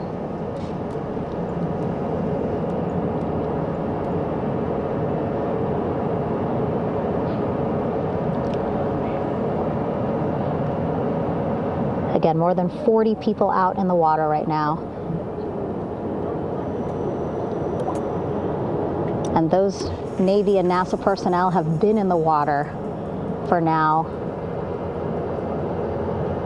about 4 hours. Anybody in chat, what colors do we want to make this rocket? We're getting about to the painting stage. The worst part about Kerbal Space Program is you put all this stuff together, you see how long I've spent putting this rocket together. Stage everything, and actually here on the ship, when there are flight operations happening, you put all this together, and then you get up like all the way to the moon. The flight deck can be a danger. And realize you forgot something. Focus on. It's really annoying. Planes coming and going from the ship, so that's why they wanted to get the boats in the water to make sure that they have all the time they needed for the flight ops. And then the same crew here out in the water, they will stay out in the water for a number of hours after we've Electric blue, seafoam green? No way. Orion. I'm vetoing those colors. All right, that stabilization collar looking good around Orion. We're now seeing some recovery personnel getting on to that collar. Again, they need to further attach it to Orion to make sure that it can really prop up the spacecraft. It's basically lifting it up off of the water just a tad. Okay, Again, so this it's should not be enough to get us to the moon. I put it too high. Oh man. So it doesn't sway so much in the water there.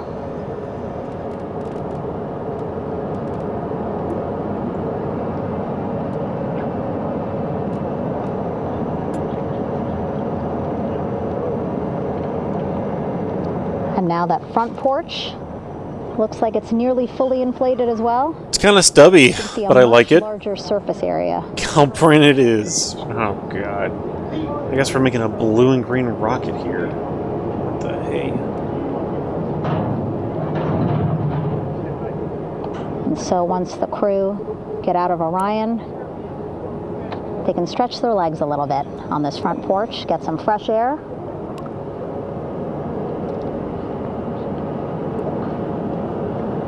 And enjoy this beautiful day here on their home planet.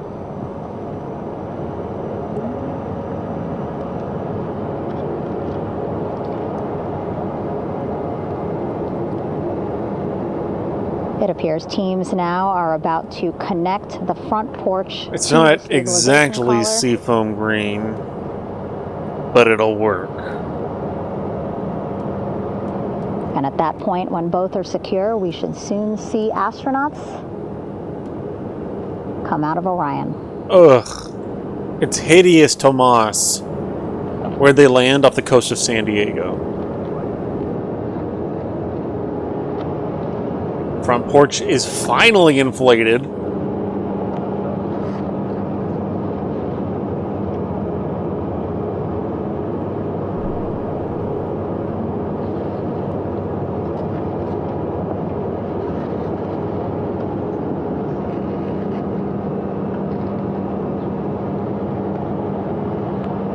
My family genuinely believes man did not go to the moon in 1969 and refuses to listen to reason. That's fascinating. I just had family talk to me about how they don't believe that we went to the moon. Why is that becoming more of a thing now? Of course, it is very important for our recovery teams. Leading. Yeah, there's a ton of different ways that we can verify that we actually went to the moon. In the 60s, people are getting dumber. No, I think people are getting more propagandized. And the worse people's material conditions get, the more susceptible they are to reactionary propaganda. What about white and orange? Those are way better colors, Tomas. You say that now after I made it green and blue.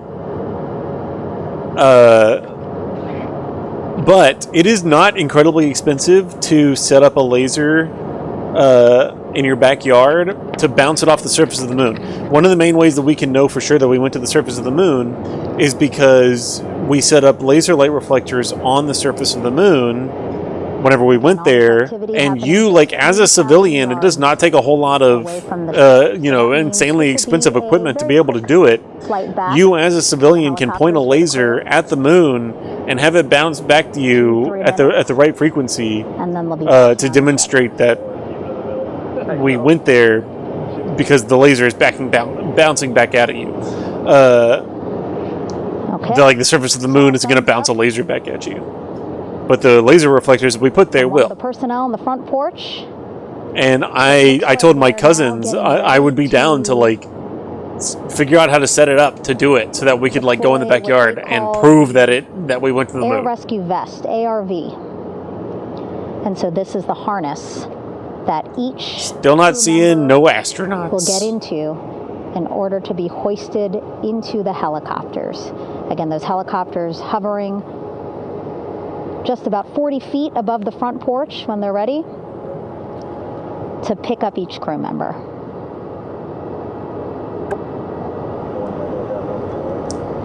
Yes, white and orange, Tomas. That's what we're doing. We're doing SLS colors.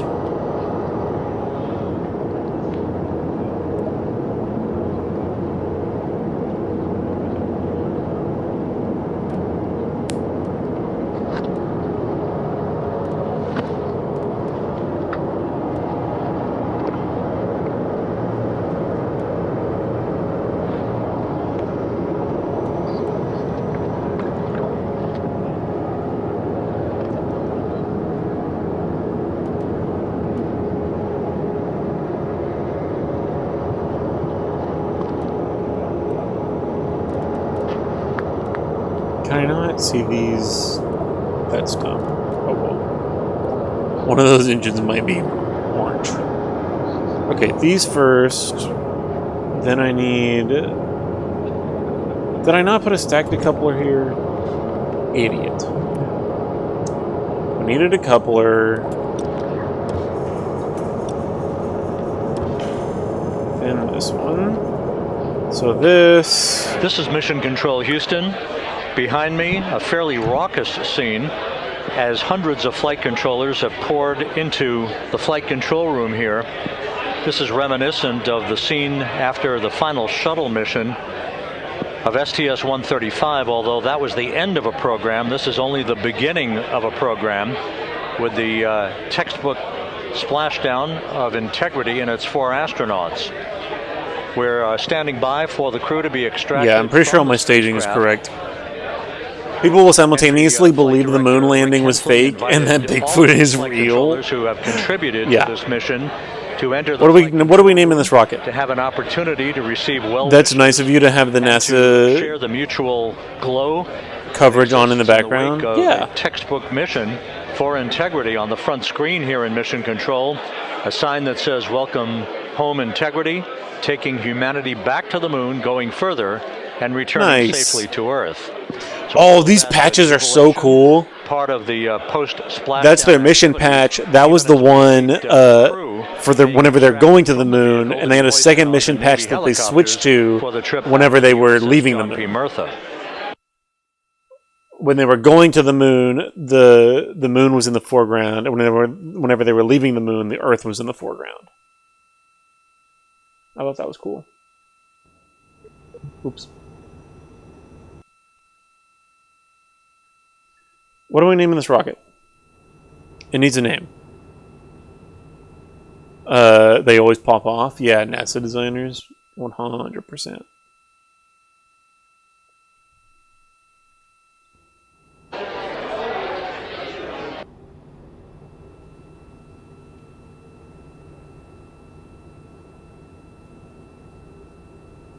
All right, I'm gonna name it. Once again here in Mission Control, this view of the Artemis Flight Control Room, known as the White Flight Control Room. This is the old shuttle flight control room, and now is the home of the Nebuchadnezzar. Sick name. Okay. Once again, quite a few flight controllers were invited in by Entry Flight Director Rick Henfling to share in the jubilation. SS Satellite, less sick successful splashdown of Integrity. That splashdown occurring an hour and 22 minutes ago, as we stand by for the completion of the extraction of the crew, and ultimately they're hoisting onto Navy helicopters for a short flight back to the USS. Okay, we want splashdown occurred. Jebediah. Who else do we want, guys? Pick our curveballs. I had an opportunity to talk to the head of Flight Dynamics, Jeff Birch, a moment or two ago. He said the trajectory of Integrity coming through the Earth's atmosphere was so precise, they've never seen anything line up on a ground track like today's entry by Integrity for its splashdown southwest of San Diego.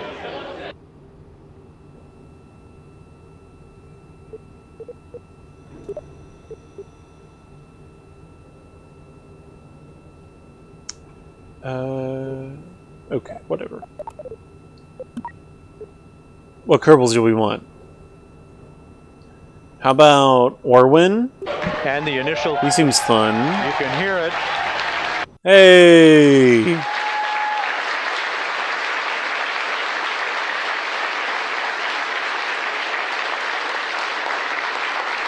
I can't see!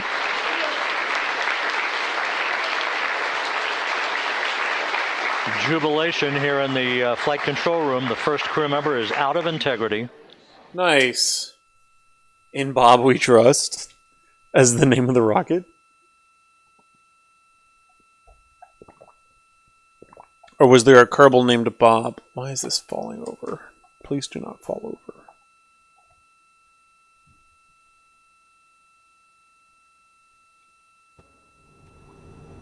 There is a We purple are named Bob. expecting, the Okay, crew members, Bob. momentarily to be And Valentina, female. Woke. Gotta be woke. Okay. The Nebuchadnezzar. We now have 2 crew members out. Nice. Look at that. Here's one. There's the second one. I can't tell who they are.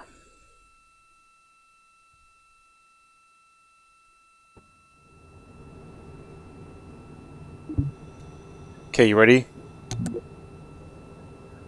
Let's see if this will work. 2 crew members out, 2 to go.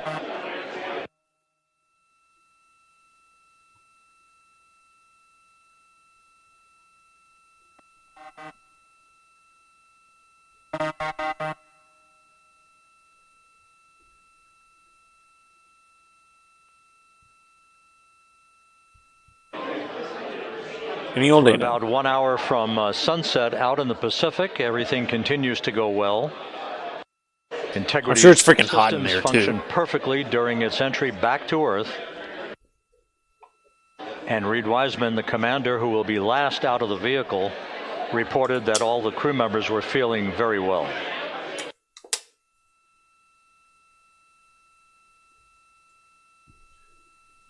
Did we crash it?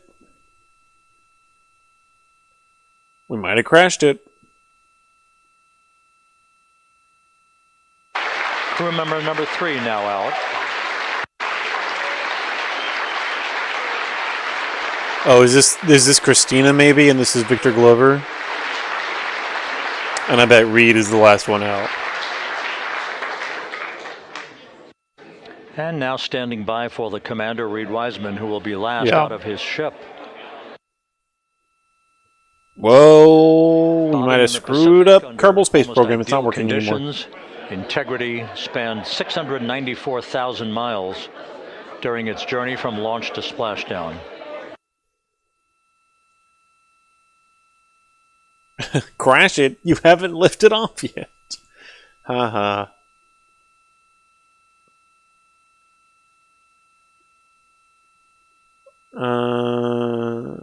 I mean, like, it's still running.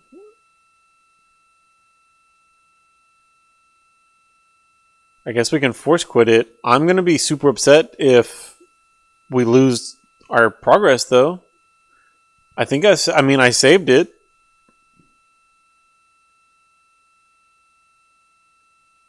If we lose that whole ship that I just spent an hour making, and we now have we're ending the stream.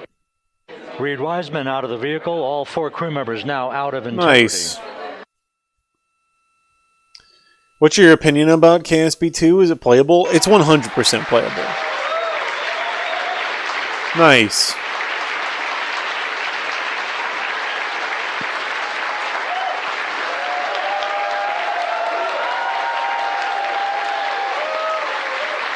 Everybody's safe.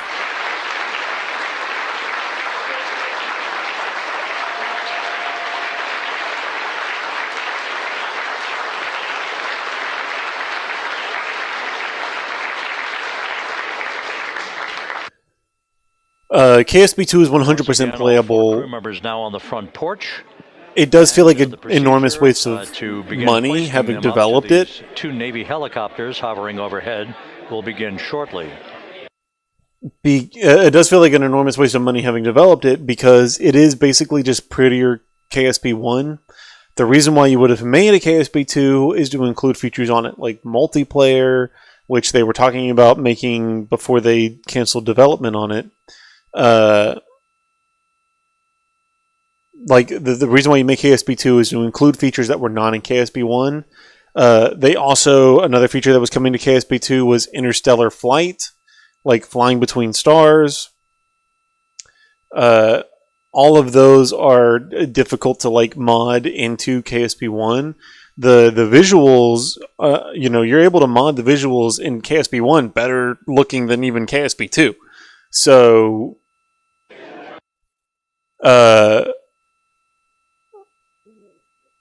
it does feel like a waste of money to have just made prettier KSP1.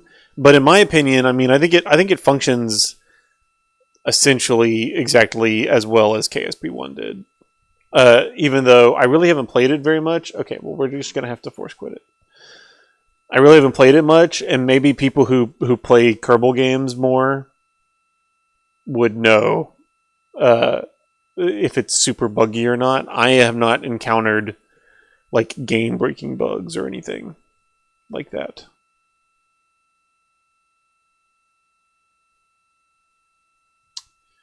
Okay, we killed it. This is Mission Control Houston.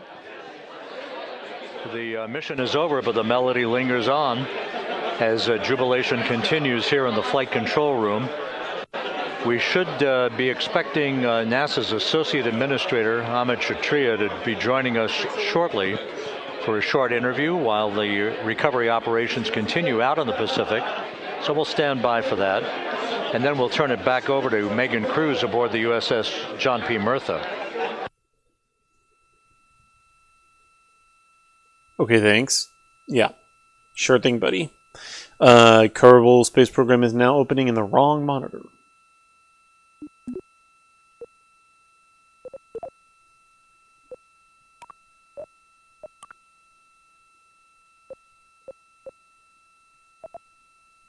Here we go.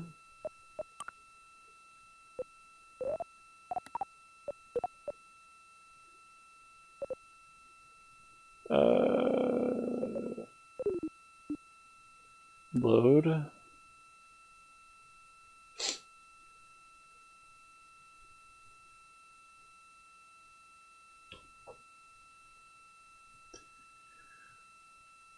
Please still have all of our rocket put together. It's beautiful things like this that'll make you forget the world's on fire. The world is on fire. And I have not, the negotiations are like currently ongoing for solidifying the ceasefire. And I have not been, I've been paying attention to this, so I haven't been plugged into that. Who knows what's happening? Interesting. Okay. Honestly, this all looks fine.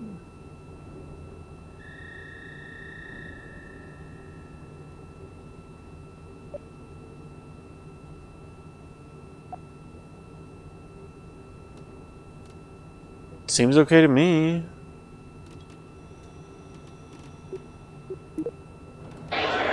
This is Mission Control Houston here in the Artemis Flight Control Room. A number of flight controllers basking in the glory of the successful end of this mission that carried 4 astronauts around the moon on a lunar flyby and the first test flight of Orion with crew members on board. Splashdown occurring an hour and 32 minutes ago after a flawless descent back into the Earth's atmosphere for the vehicle.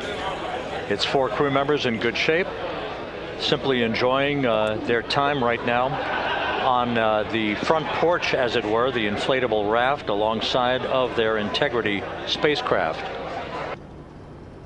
We're expecting Amit Kshatriya, the NASA Associate Administrator, to join us here momentarily for a brief interview before we turn it back over to Megan Cruz aboard the USS John P. Murtha, the recovery ship.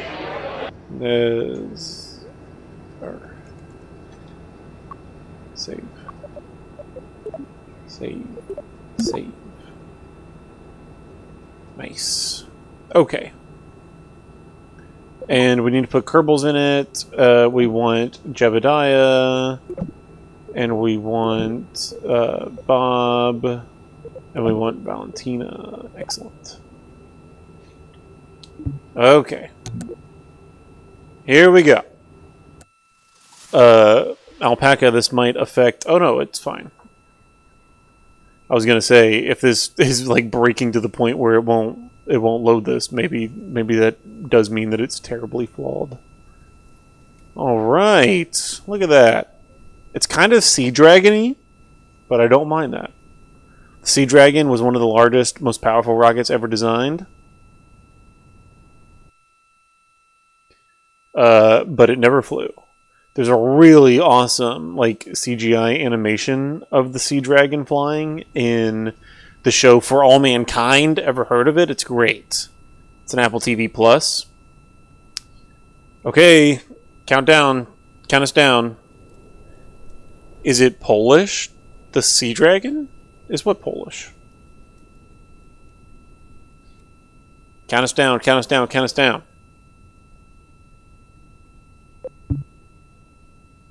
5, 4, 3, 2. Okay, here we go. This is Mission Control Houston. We're about an hour and 34 minutes. We're spinning. We're spinning. We're spinning. We're spinning. To bring home our astronauts.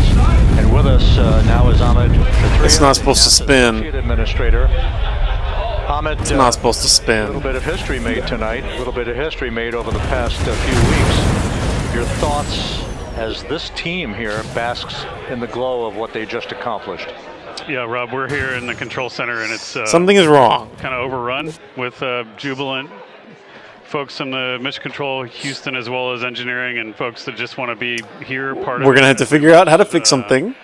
Our crew get extracted from the vehicle, and my thought is always about these teams. The team that's I think it has something to do with it's stabilizing from the two pods, and one of the pods is upside down. I think if I just turn off stabilization from that pod, still have some work to do to get the crew to the med bay. It'll fix it, hopefully. On the ship. They all look great coming out, so hopefully that won't be too long. I think we saw the administrator on the boat too, giving his thanks to the Navy team on the Mirtha, which they're just an incredible group of sailors. I was able to visit with them a couple weeks ago, and then if you pull it all the way back to the workers, or maybe like that, the folks that joined the rocket at Michoud, that made the heat shield tiles that held together tonight, that stacked the vehicle in Florida, that integrated the vehicle in Denver, that fired the engines in Stennis, that fired the boosters in Promontory. I mean, this is the entire team, coming together and being tested by the environment that this machine went through, and they did it right. The work was good. They did it right.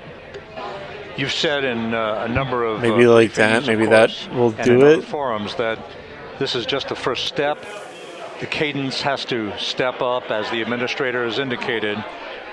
Now, it's a little early for the full report card on how Integrity did, but did this mission ultimately, from your eyes' view, exceed expectations? It absolutely did. I mean, I count us down one more time. This until we're in the water, and I think we still have, again, work to do to bring it in. And count us down. I think I fixed it. Bolt and see what we learned. But I mean, so far, given what we learned during the mission and given how we performed on Ascent, there's a way to make them count down. I always think about energy in terms of the states that I know that it did that before. About the most, and every time we put these machines through these incredibly energetic states that came through. 5. So I'm fairly confident that 4. We made a big step tonight. 3, 14, 15. On the path towards the surface. I think the path to the surface is open now. 3.1, 4, 1, 5. 1, go. Talk about that as clearly as we can. We learned a few things during the mission, but I have to tell you, this was an incredible test. I think I fixed it.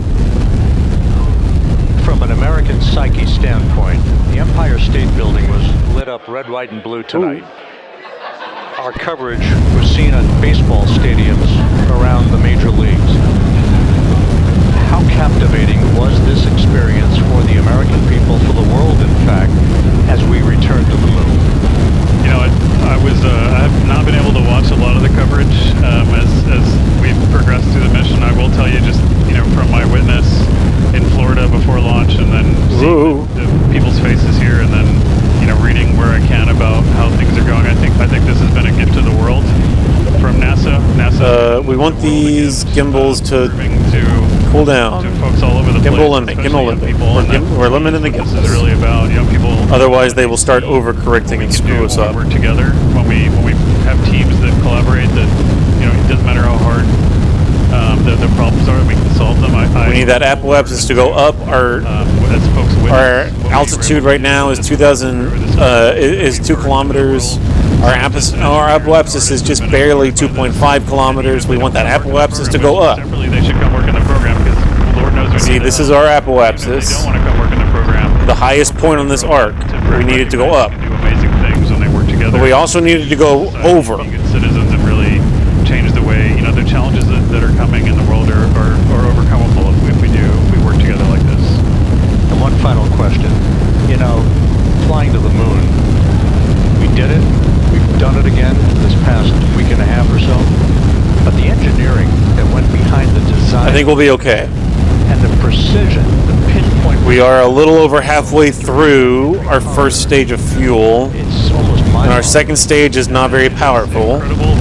But as long as that apoapsis gets up there, we'll be fine. When we inserted the vehicle into orbit, it was 99.2% down the middle. When we dropped the vehicle right on top of the fleet here, our guys knew exactly where to go, but the guidance was perfect. And it's interesting. I've got this question a lot over the last few weeks about, we did this before 53 years ago, and that our apoapsis is at 12 kilometers, 13 kilometers. If it gets over 30, I really wanted to get over 30. When we did Apollo, which again, then we'll be good. About what they did, the more magical it seems what they were able to accomplish given the technology and the learnings that they had. But when we did Apollo, the architects of Apollo, we can get it over 30. Gilbert, Seaman, von Braun, Mueller, Von Braun, what are we giving credit to von Braun for? As they were contemplating what it meant to expand our range of action to the lunar surface, what they wanted to do was learn how to live in von Braun. Werner von Braun was literally a Nazi. They were confident they could expand their range of action to the and did experiments like on Jewish people in the time was different, so they had to concentration camps and bring it to further. After that, the program kind of lost the science of space exploration. After that, NASA kept moving along those paths, right? So we're moving a little fast here, but that's fine. Was going to be important. We spent a lot of money on those machines, and we spent a lot of money on these machines here. Even though, but we recognized that reusability was important, which is why we built a winged space plane called Space Shuttle, and then we used that reusable machine to build a space station. And we learned for 25 years how to live and work in space, and have been able to develop technologies that can enable exploration. So really, what I think is now, 53 years later, we're at the point where the architects of Apollo would have been pleased that we're now ready to actually go back to the moon and go back to stay, because we've learned all the things we needed to learn. There's a lot of people pleased here tonight, and we really thank you for joining us. Amit Kshatriya, NASA's Associate Administrator, as we begin to hoist the crew onto the helicopters to head back to the recovery ship. Thank you very much. Thank you, Ron. Congratulations, Amit. Okay. I don't know how to turn this off. Like that, I guess. Alright, we're out of fuel in our first stage, but that's fine. We're going to leave that one behind. This is Mission Control. And we're going to circularize now beginning here. To be hoisted aboard the Navy helicopters. Let's go to Megan Cruz aboard the USS John P. Murtha, who will take it from here. And we're going to create a maneuver node here so that we make the circularization burn as efficient as possible. Hey, Rob. Yeah, back on the bow of the ship here, we are seeing the helicopters circling Orion. The first one there, having just completed picking up the first astronaut. Helo 2 now. And we are safely out of the atmosphere at this point. Above the front so we can go ahead and deploy this fairing. A recovery specialist out of the helicopter. There it goes. That person will touch down in the front porch just there.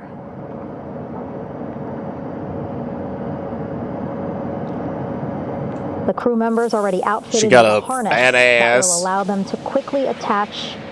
But that's okay. We need all that junk in the trunk to get to the moon. Look at the power of those. We're going to fast forward time to this warp point. Throwing water out at the center there. The front porch with now 3 astronauts and the recovery 25 seconds to orbital circularization burn. Already outfitted with a harness vest. And here we go. Second astronaut now off the front porch, getting hoisted into the second helicopter.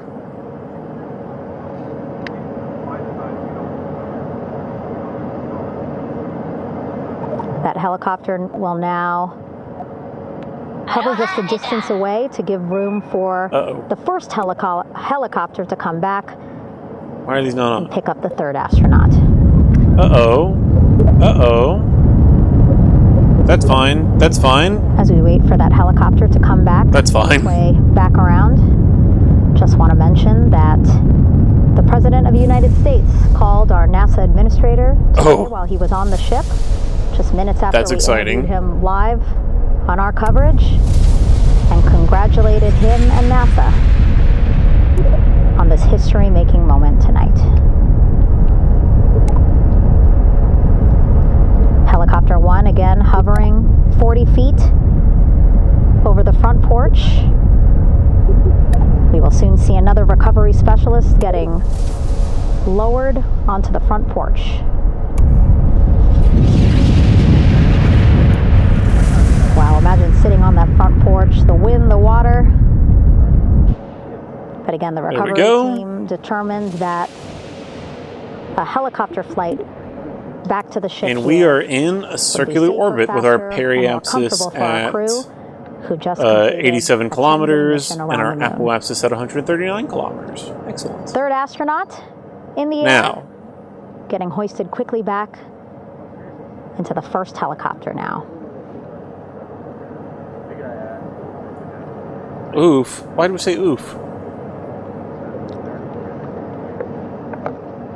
That first helicopter now on its way back to the ship here. We will soon see it land in just a few minutes.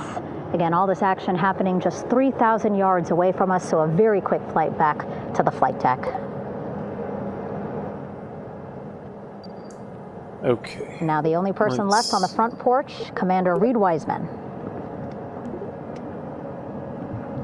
That second helicopter now making its way back over to the front porch. Here it comes.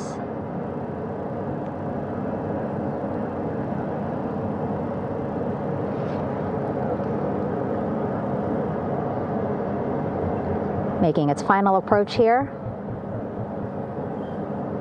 Okay.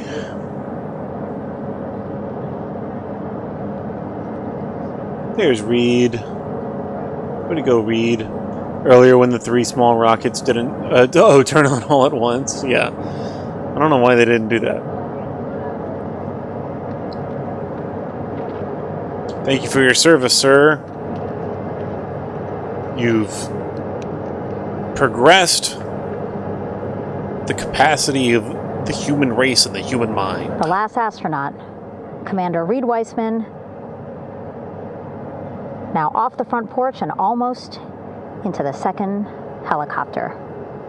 Both now on their way back to the ship where we are, the USS John P. Murtha, just west of San Diego in the Pacific Ocean.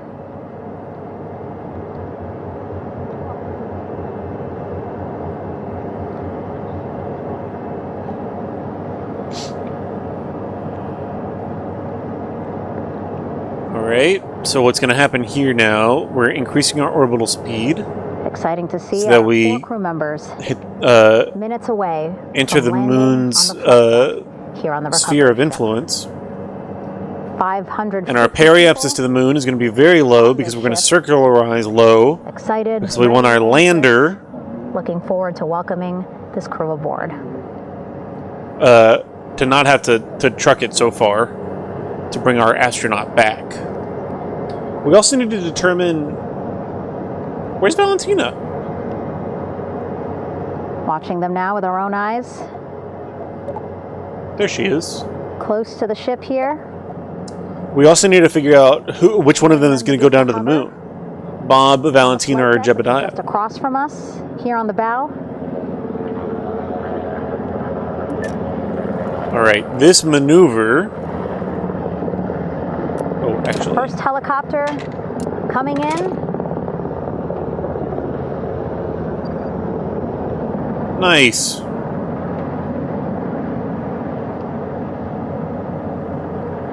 Whoa.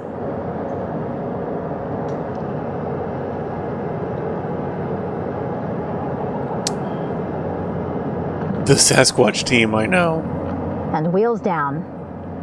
Wheels down of the first helicopter carrying 2 of our Artemis 2 crew. Nice. Pilot Victor Glover and mission specialist Christina Cook. If we had moon bases, and there was tourist infrastructure, would you visit? Hilo 1 on deck reported. I don't know. Going to the moon is pretty dangerous, and it would only be a tourist destination for the extremely wealthy. And an announcement just made on the ship, integrity incoming. It would be incredible to go to the moon, though. 2 more helicopters on their way to the flight. However, carrying the crew. In no world could my brain foresee that as an actual possibility. Helicopters. Again, kudos to our imagery and aerial teams for giving us these beautiful views. Yeah, gorgeous time of the day. This was really a great launch window. Set amid a gorgeous, soon-to-be sunset here in the Pacific Ocean.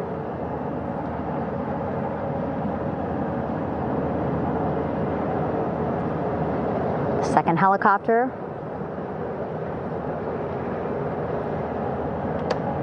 Making its approach of the flight deck.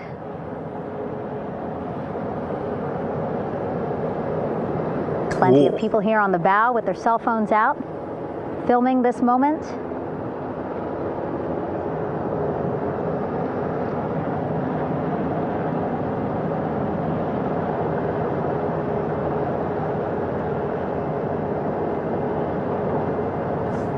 That looks hard.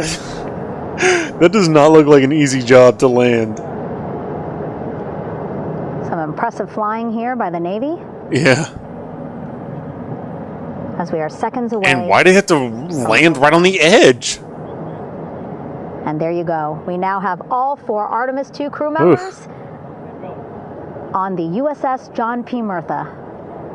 Goodness. Meanwhile, I'm sure they're happy to be out of the water. We need to perform our translunar injection. And on this recovery ship, TLI. 550 people on board. Oh, we also need to extend our solar ready panels. to welcome them home.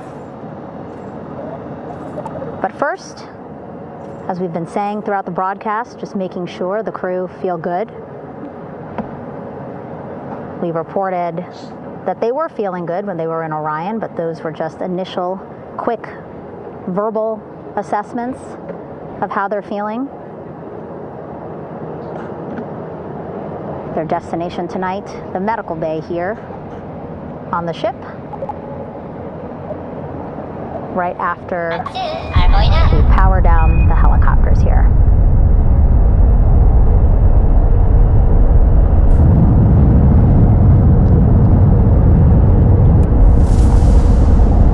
It's way more kick than we need. Quickly, but methodically. But that's fine.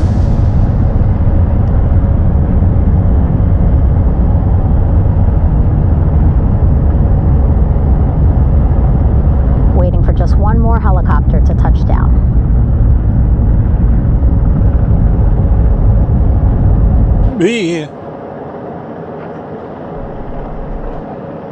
Here we go. 100 kilometers for our lunar periapsis. Paraloon, as it's called. Restricted maneuvering doctrine is in effect. And we still have enough enough fuel in this big tank to help us slow down once we get to the moon. So that'll be good. Flight quarters. Stand clear of weather decks, ACO frame 095. Maybe a stupid question. Over the side, hold all trash and garbage on station. Flight quarters. While just a few folks on the flight deck itself, there are plenty more on some upper decks. I see in some of our You couldn't have said that about 5 minutes ago? a very packed Before we were 296 kilometers from the Earth. made over the ship's loudspeaker system, reminding folks to stay clear Alpaca. of operational areas like the flight deck, Didn't feel like piping up about parachutes so that teams can work quickly to get the crew Just off about of the helicopters and into 5 the minutes medical ago. Oh, Lord. Looks like we're gonna be sending a rescue mission. We do not have parachutes. I forgot to attach parachutes, today, 5:06 which p.m. seemingly you noticed, Alpaca, and waited till of that the most splashdown humorous time. moment Already possible we have all 4 crew members to bring it on the up. flight deck of the USS John P. Murtha. Ay, ay, ay.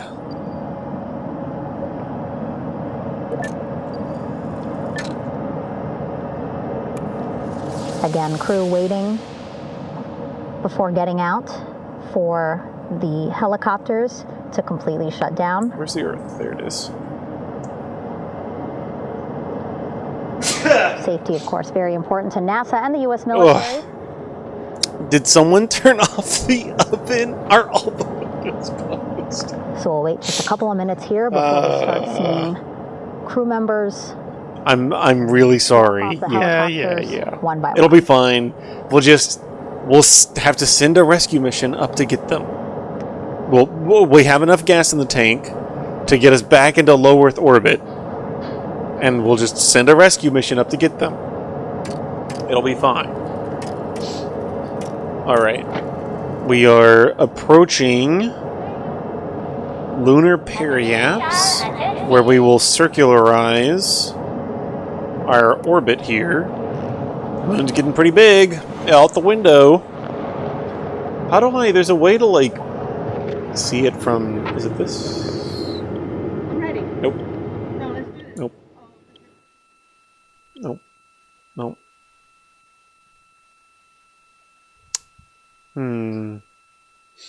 Oh, well. I can't remember.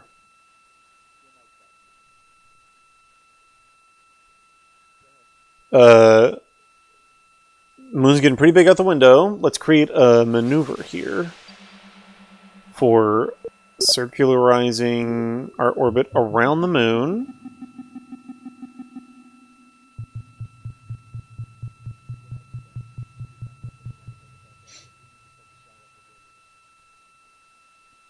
Which is going to take 241 delta V, and we have over 1,000 left in the big tank. So I think we're going to be fine.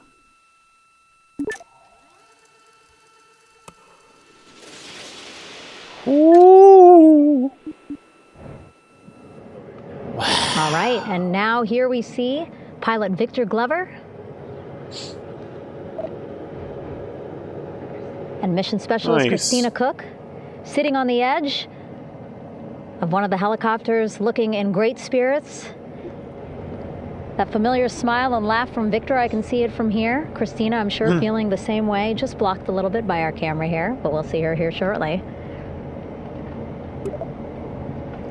A photographer taking their pictures. Victor saluting folks on the flight deck. They look like they're in great spirits.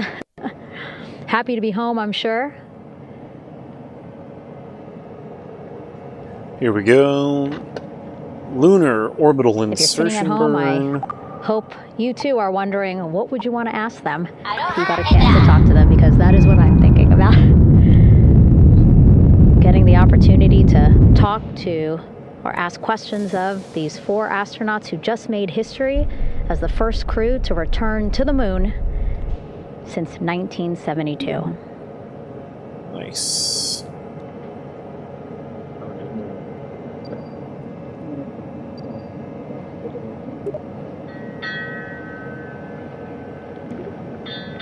Before we give up on this tank... There we see Christina there, also smiling, finally peering out, waving at the cameras. Hello to you too, Christina, yes. Welcome back. Welcome, welcome home. Hey! A loudspeaker announcement on the ship saying, "Welcome home, Integrity."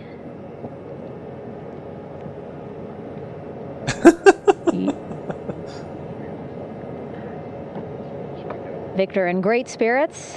I can't see who he's talking to, but I kind of think that he might be talking to his other 2 crew members. Shouting from across the flight deck, congratulations to one another.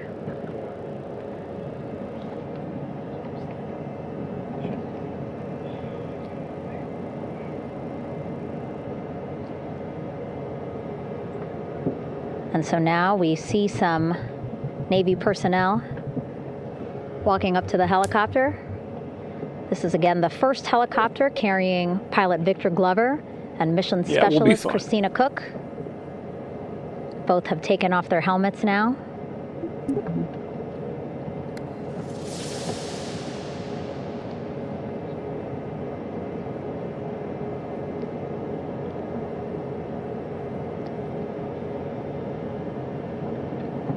Some pictures, video to catalog this historic moment.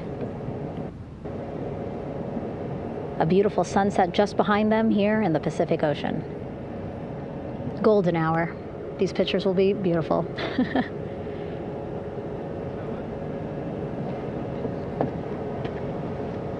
Now we see NASA Administrator Jared Isaacman. He is on the flight deck, as well as flight surgeon Rick Schuring, walking over to Victor and Christina first. We saw the administrator walk over to the other helicopter, which is carrying Commander Reed Weissman and mission specialist Jeremy Hansen.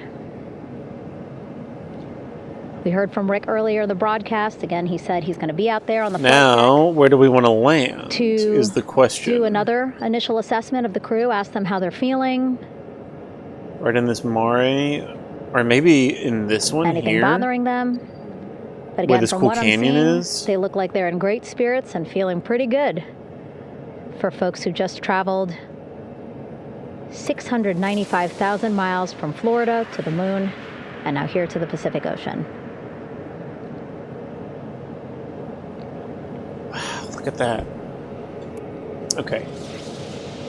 So let's... first of all,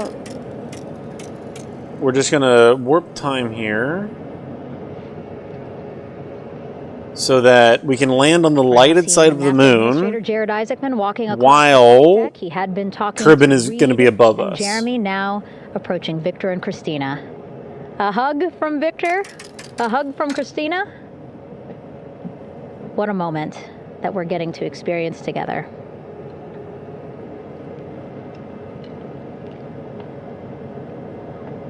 I'm sure congratulatory words. You know, we got to speak to the administrator live on this broadcast as well, and he said the kid in him right now, giddy, absolutely giddy at what we were able to accomplish today. Returning them home safely and in good spirits after a 10-day mission around the moon. And here we go. We're seeing Jeremy walking, waving across the flight deck, now on his way to the medical bay. Can you imagine not using your legs for It's a short walk, 10 days? less than a minute. Again, that's why the recovery team decided to use helicopters. Not quite not to get using them their on legs. the That's flight why they deck exercise while they're up there. But still. for that short walk to medical bay. And now on the flight deck, we see the chief of the astronaut office, Scott Tingle. I say let's land. Rick Schuring switching places. He's going over to the other helicopter. Big hugs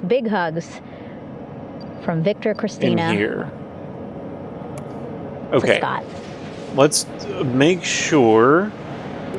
Again, a gorgeous sunset setting the stage for this recovery tonight.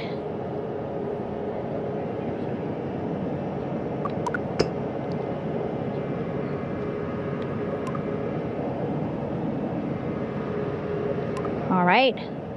And now here we are, Christina. Making her way, looking thankful, Downtown. grateful, happy to be home. Let's make sure all these have gas in them. You can see she's looking up. Again, lots of people, just a few levels up off the flight deck, Why is it not welcoming showing? her home.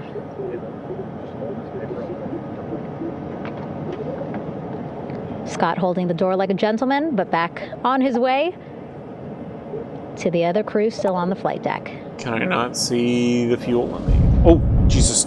Didn't mean to do that. Whoops. Orbit seems fine. So still on the flight deck. Victor Glover and Reed Weissman. It looks like Victor will be the next one headed to medical bay. More hugs, more hugs. He's a hugger. How do I transfer crew? Victor looking good as he walks across the flight deck. NASA administrator applauding. Victor applauding for all the folks on the ship with him who played a role in their safe return today. I guess I can just do it manually. Who we getting to land? I say Valentina. She's right here. Let's do that. No, let's do Jebediah. Does it matter? I feel like they have to be like a pilot specifically in order to have certain controls. And finally, only just that matters one in this game Artemis mode, 2 though. crew member left on the flight deck. Okay, here we go. Commander Reed Weissman. Very carefully, Valentina. Ally. Applause from the group there on the flight deck, I'm sure, as well as Whoa, whoa. on the level just above them, packed with people. Where are her Reed lights? looking good as he takes his steps towards the medical bay.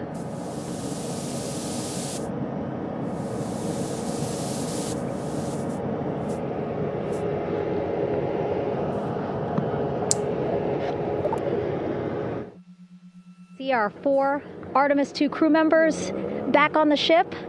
Again, now they will head into medical bay, where they will be assessed by flight surgeons from both NASA as well as the Canadian Space Agency.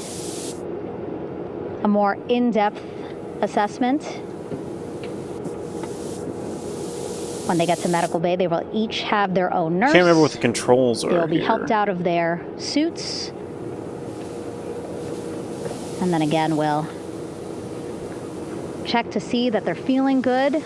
Make sure it's not just adrenaline, but that they are feeling good from their long journey back from the moon. Beautiful shot of that sunset, illuminating our flight deck. Sure wish I could turn her lights on.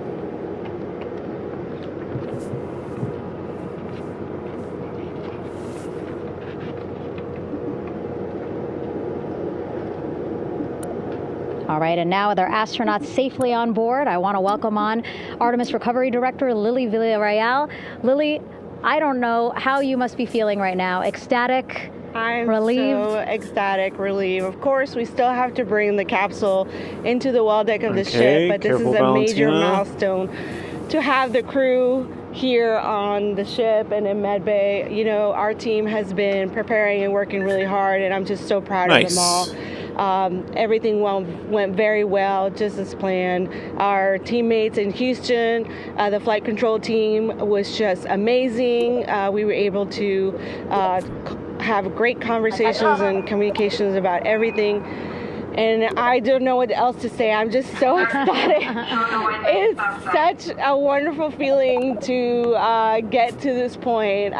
Again, we still have to get the capsule, but this is huge for all of us in landing recovery. And I couldn't do this without my team, and of course the full support of the U.S. military. There's going to be lots of high fives when we get the capsule back in, and I'm so happy that the crew's doing well, Ryan's doing well, and thank you for for everybody watching.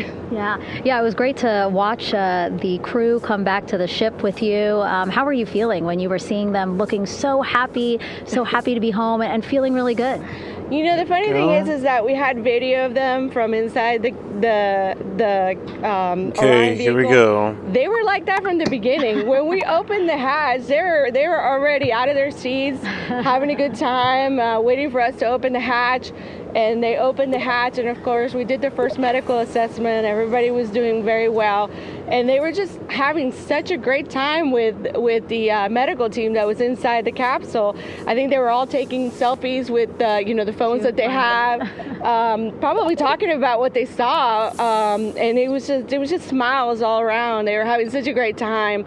And then we put them on the front porch when we were ready to put them on the front porch, and again you could see they were just so ecstatic to be home and talking to everybody. So we were very happy to see all of that in the control room of the LFOC. How remarkable is that? Again, if we think about their journey, the 695,000-mile journey around the moon and back, coming back at 30 times faster than the speed of sound. I mean, how remarkable is that they are in such good spirits? I mean, this is an amazing crew. I think you guys have seen it for the past 10 days. They're wonderful people, and we're so happy that they brought us along on that ride. And I can't wait to see all the additional videos and pictures that they have that, we'll get a hold of now that they're back on the ground. And I can't wait to hear how, a little more than what we saw on the press briefings from the crew about what they saw.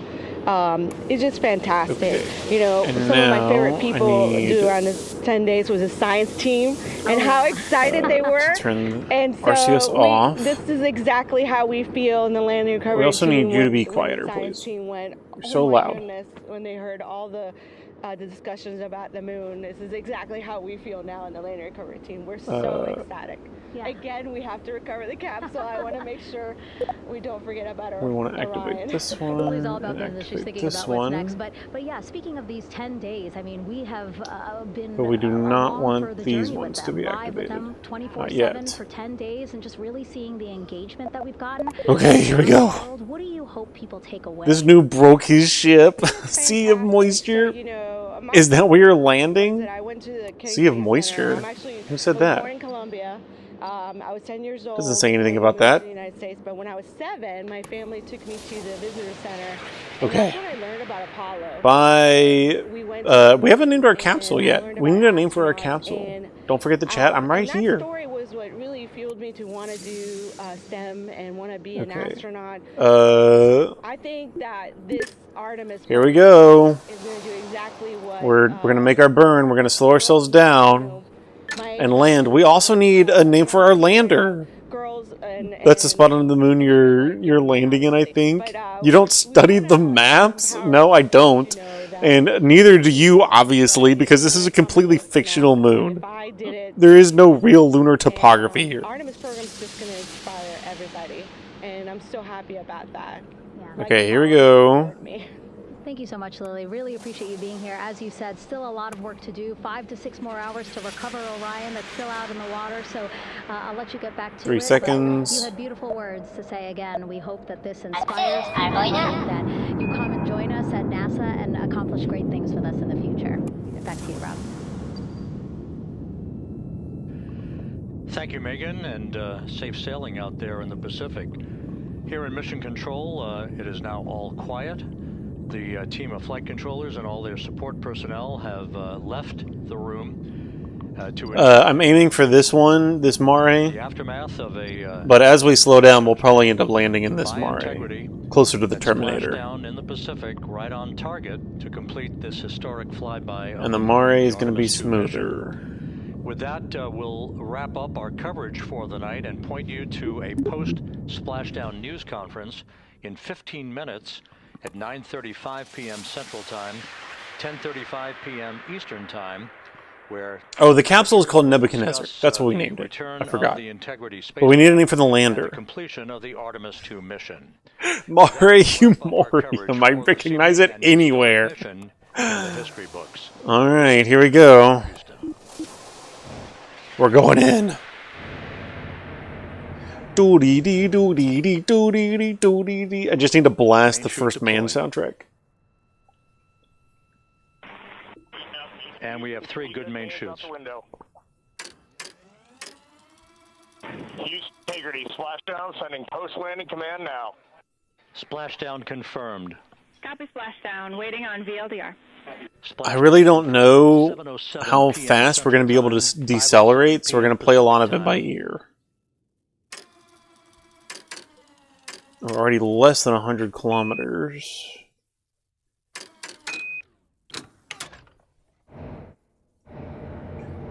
And we can put this solar panel away, lest we break it. We will need that later. Can't retract. Uh-oh. Oh well. Hopefully it'll be fine. Okay. Here we go. We want to see how quickly we can decelerate. What's our speed? 460 meters per second. Oh yeah, we decelerate not very fast.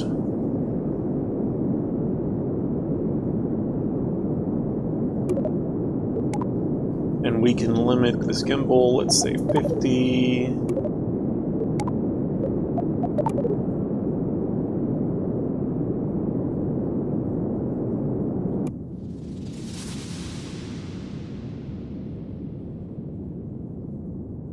I think the feet go down. Yeah, probably. I think NASA has ended the broadcast.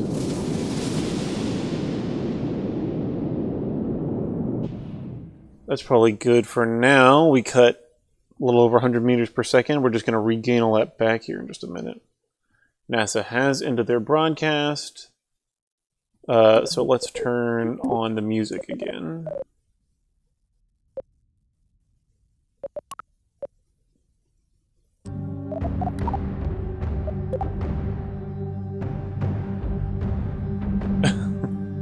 Playing the chat and you're losing me.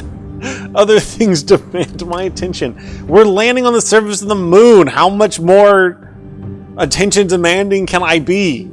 Okay, we're almost there.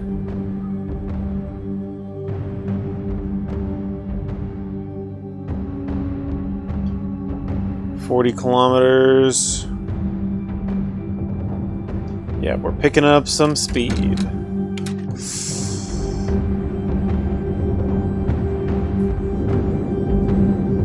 Fake moon. It's not the moon without the sea of moisture. Is there a sea of moisture on the moon? Entertainment streamers are so hard to find. Yeah, exactly. I've been looking for years. You may need to jingle your keys to keep attention. Okay.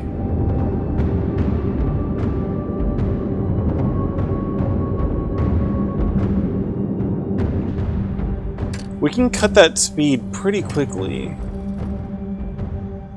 Ooh. 8 kilometers. Where's our shadow? That's what I need. The shadow always helps to have.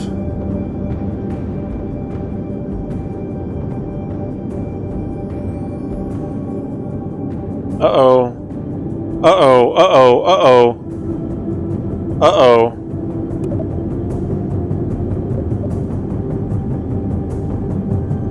Yeah, we're gonna do this.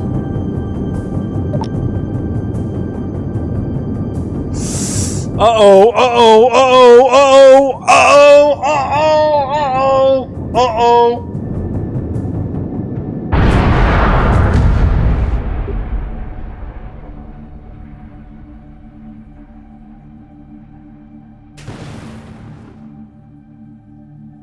Uh-oh. Uh-oh.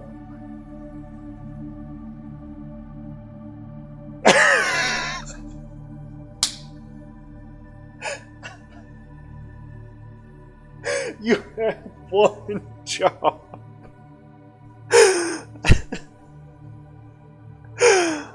I like how on the real moon missions they can just pause and make adjustments. I didn't! I'm dead! Can't I load an autosave? I can't. We're just gonna load an autosave. Redo. It's fine. Who knows when this autosaved? Oh, around here. Okay. We need to start burning way sooner. I just am so scared of running out of gas. Okay, we're gonna be fine now. We're gonna be fine. Second time's the charm.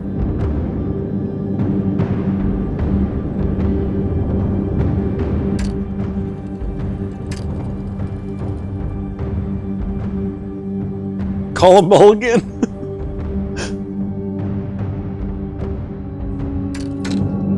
Neil Armstrong said he probably could have just fallen the last 30 to 40 feet and the lander would have been fine. I don't think that that's the case. I can't imagine Neil Armstrong actually said that. Okay. This is better, I think.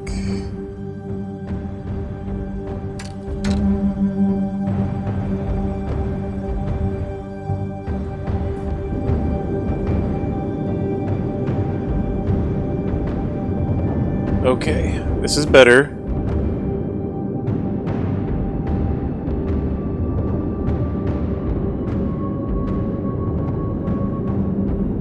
Our surface speed is still really fast. Come on. 90, 80, 70, 60. I'm scared to run down to this fuel in these tanks.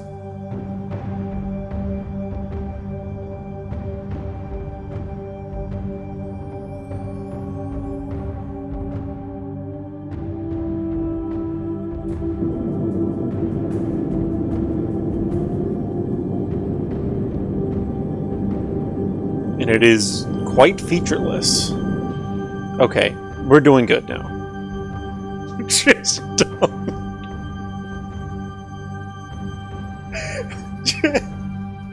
Just don't go light speed. I wasn't going light speed, I was only going about 200 meters per second. Okay, we've got this. Pretty smooth. Nice smooth spot. 1,700 meters.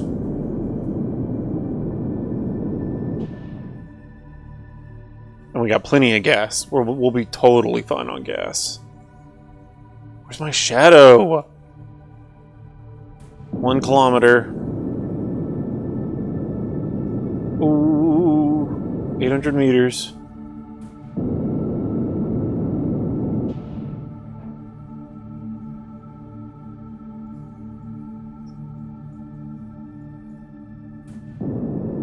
$500 meters.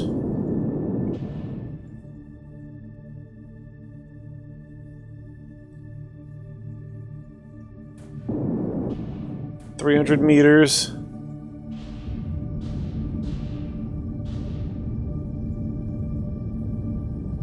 $200.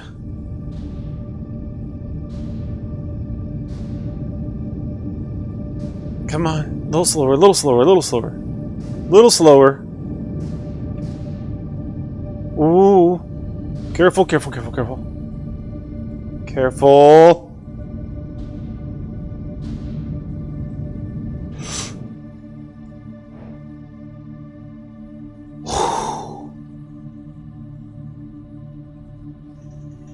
We did it.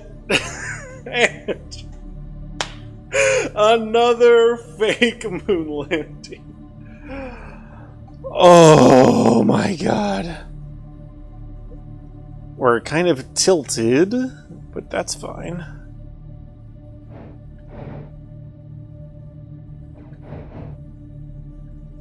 Oh. We did it. First try. Nice. Wow. Okay. Let's get out and do some science. Neil Armstrong was confident that the Apollo 11 lunar module could have survived a free fall from 40 to 50 feet. The lander was designed with crushable aluminum honeycomb structure struts to absorb landing shock. The descent was incredibly precise, with Armstrong taking manual control to avoid boulders. I do know that he took manual control to avoid boulders. Look at this.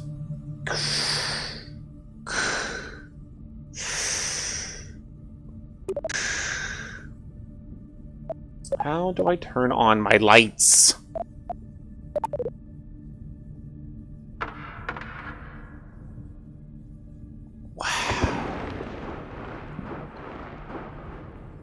We're on the surface of another planet, you guys. Look at that. We did it. And my moon lander is way better than the Apollo ones.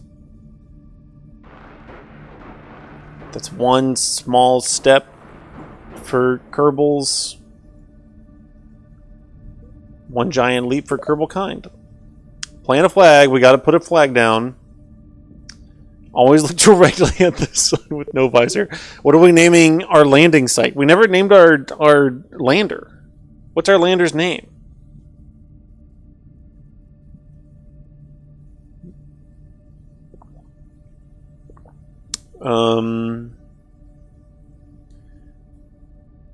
Or I don't know what this landing site is called. I don't know. Let's just say, I don't know.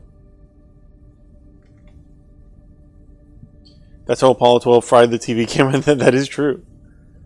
Lander skid mark. Okay.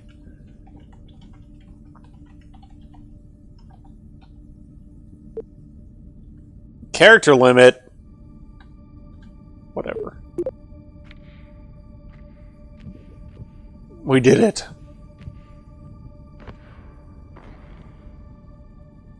Wow. Now we can run a crew observation. Yep. Yep. She's observing.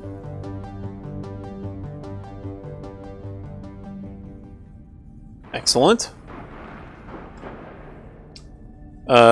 We can run a surface survey. Yep, get some samples.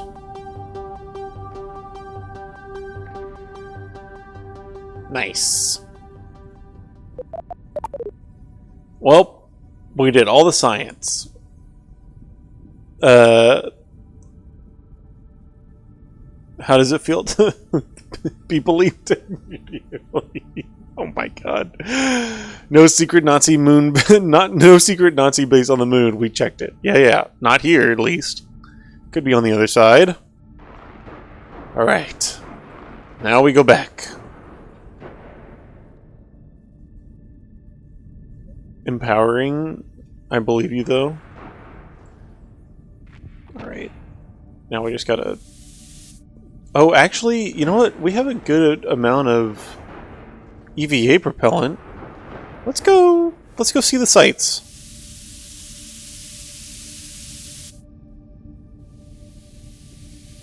Let's go see what we can see.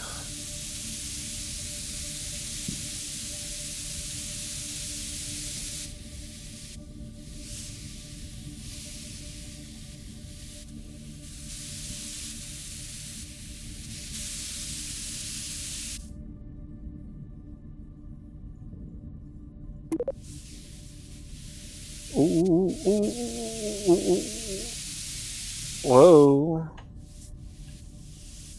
Nice. Well, a lot of the same. Oh, more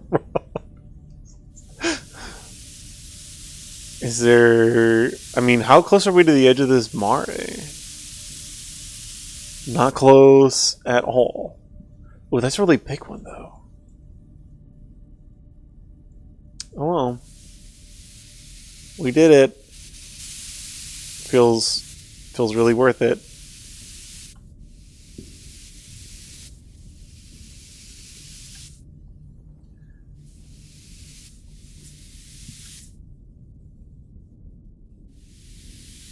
Look at this really big one.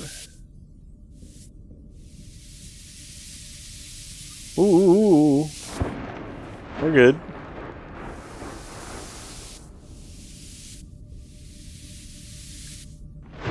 Yeah, that's a good one. So did you bring a picnic basket? Pick up 400 pounds of those rocks? I can only carry so many. I've already picked up as many as I can. Okay. Okay. Slow your roll.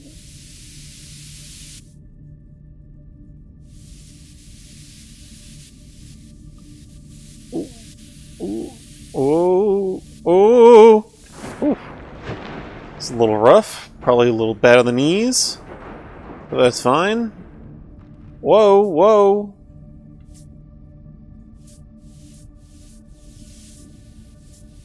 Oh, Jesus. I can't remember what the... Nice. Alright. Where is... This is our target.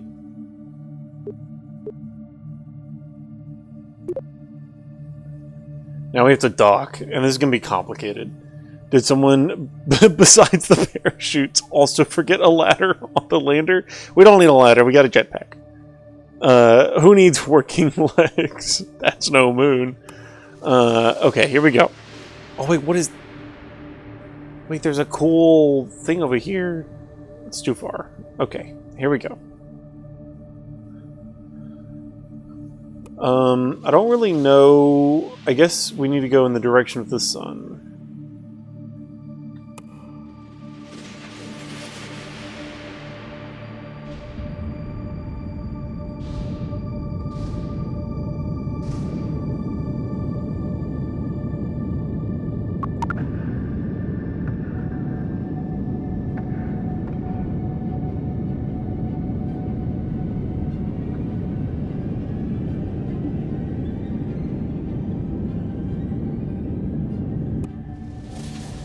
Okay.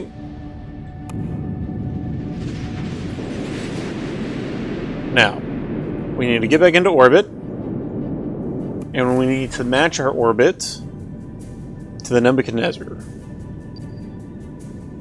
Oh yeah, it's going to take a minute.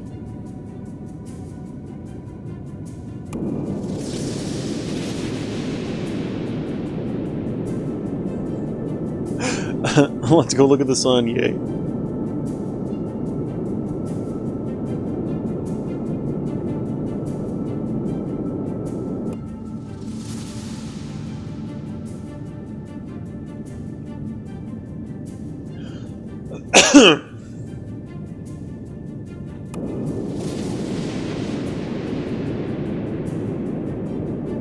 We are going to run out of fuel in these tanks, but that's okay. We planned for that.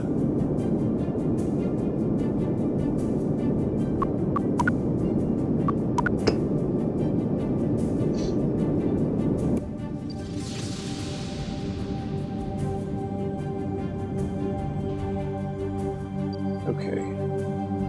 We need to raise our Paraloon. I guess let's do this.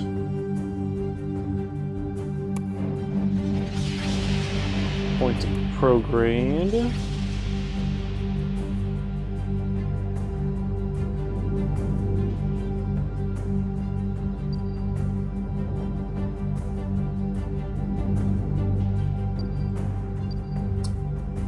Okay. We're going to create a maneuver node here. And we're going to increase this, and we need to adjust our inclination to match that of our target. Where's our... Oh yeah, here we go. Our inclination is our inclination difference right now is 21 degrees, but we can make that 8.4.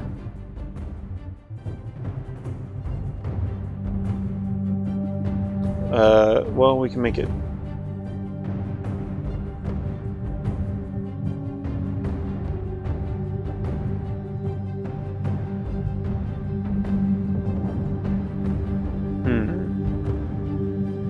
Something like that. 7.5, that'll do. And we're going to run out of gas in this first stage, but that's fine.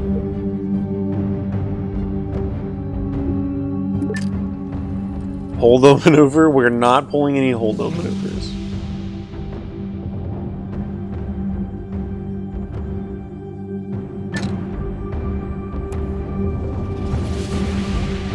Okay.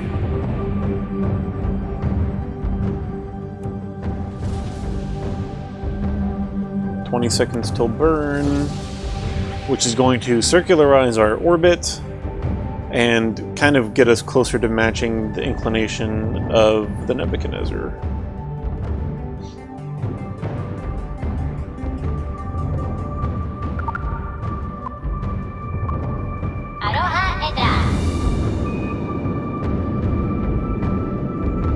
We're gonna run out of gas in these tanks, but that's fine.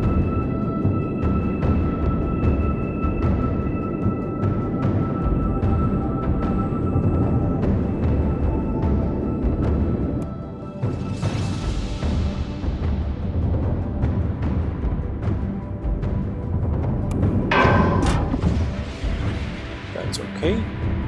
We will jettison those. And light our other 4 engines.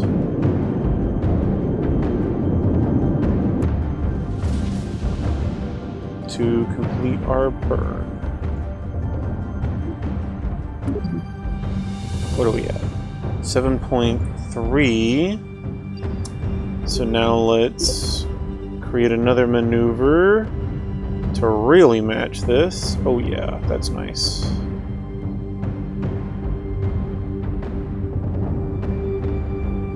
.2 looks like the closest we can get.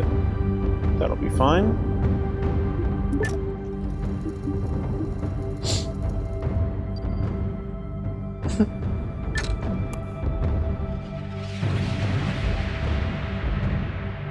Oh, those are our 2 side boosters. Where's the Nebuchadnezzar?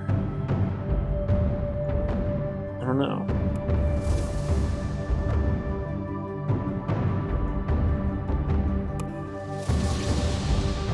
Kerbals a cross between Minions and Rabbids? Yeah, kind of. That's a pretty good explanation.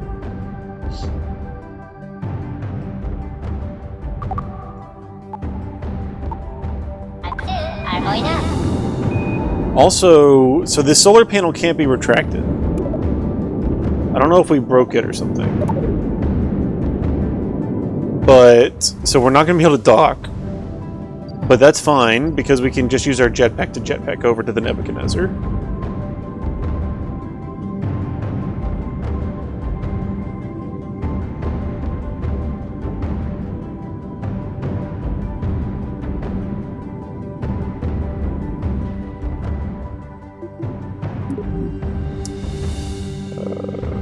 .4, .5, uh-oh.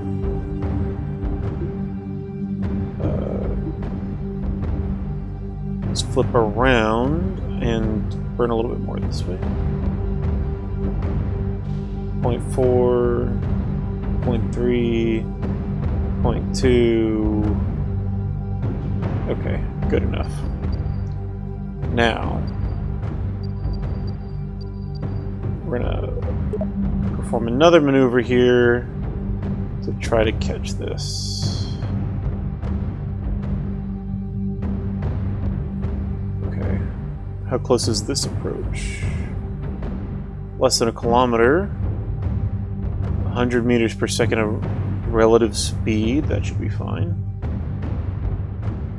Surely I can get this a little closer. Yes, I can.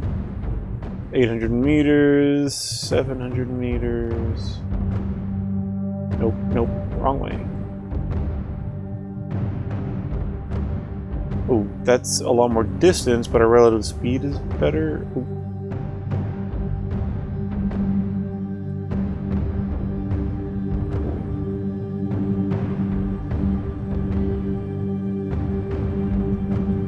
Okay, well, we're just gonna have to be moving fast. Oh yeah, less than half a kilometer. I mean, well, half a kilometer. That'll be good.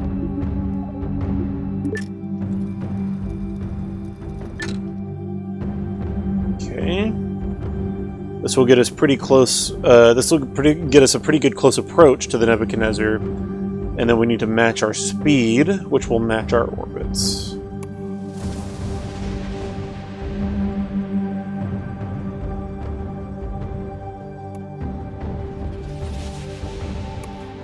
Burning in 10 seconds.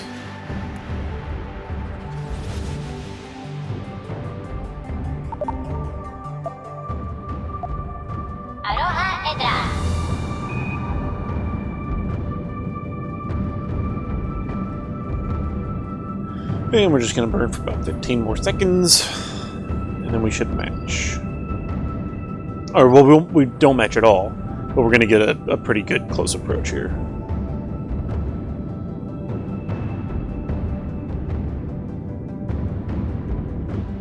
Okay.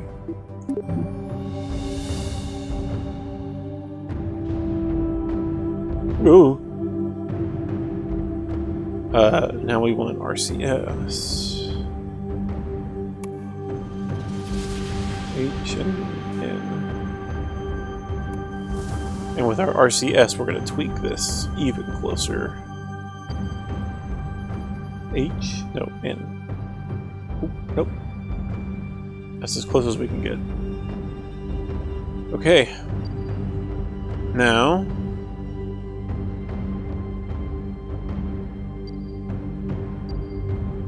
we're going to warp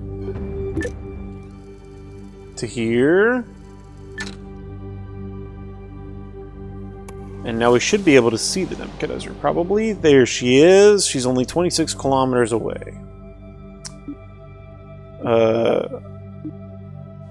Now, which of the markers on here...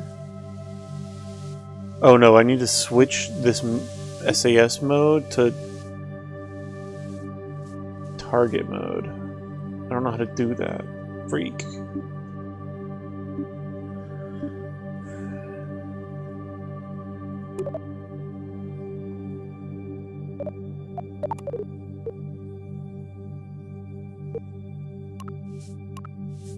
Oh, there we go. Ground, sea, ground, surface, target. There we are. So now, this will, whenever we burn retrograde here, it will be retrograde according to the speed of our target, not necessarily the speed of our orbit. And whenever we burn retrograde towards the speed of our, in the direction of the trajectory of our target, that will slow us down relatively compared to them. Where are we at? Oh yeah, here we go. So let's burn this. We want this speed to be at 0. This is our relative speed to our target. Oh, yep, okay. Should have burned a long time ago.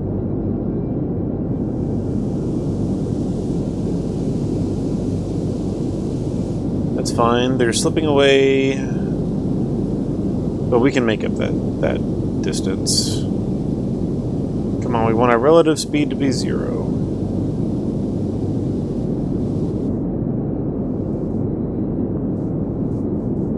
Close enough. Now we need to aim at the target, and we're going to burn in the direction of the target.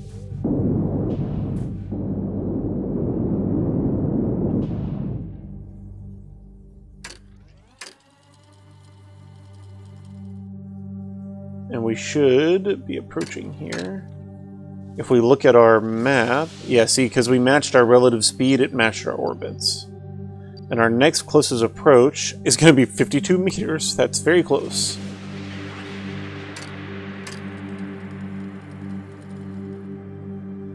But our relative speed is only 10 meters per second.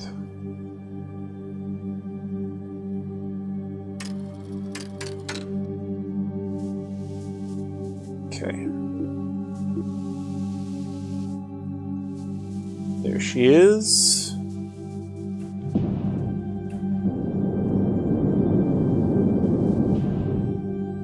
Looky there. Now, like I said, we're not going to be able to dock because of our dumb solar panel issue.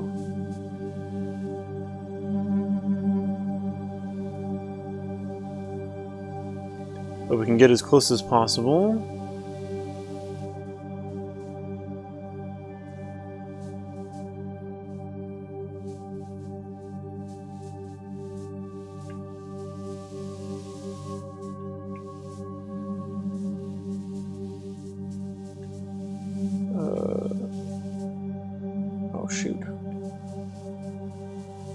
Can't tell. Too many of the things are firing. Stop that.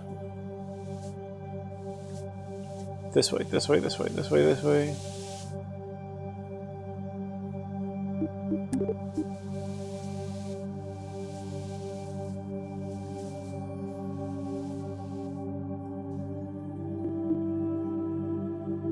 I don't know. Point at the target, please.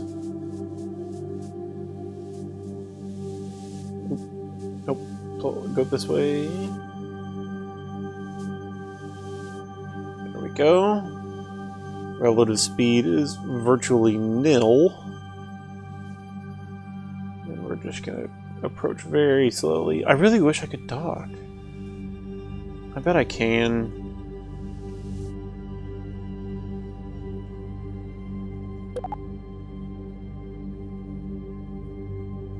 Can I not make this a target? Oh, whoops, didn't mean to do that.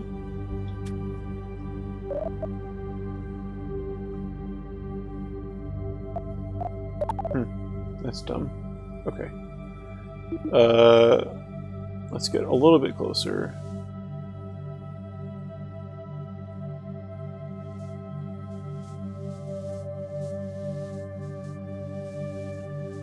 Hey guys. All right.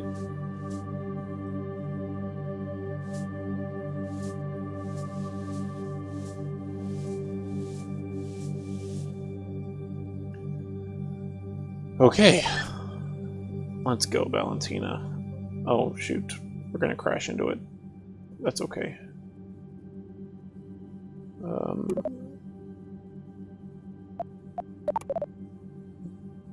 We're just gonna slightly tap on it.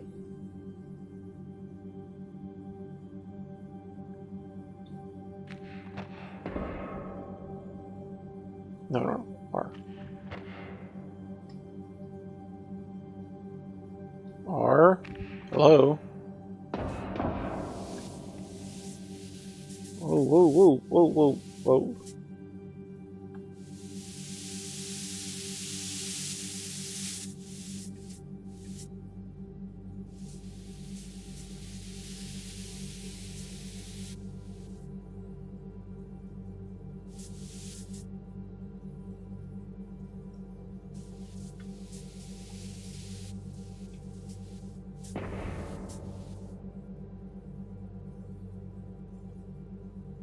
There we go.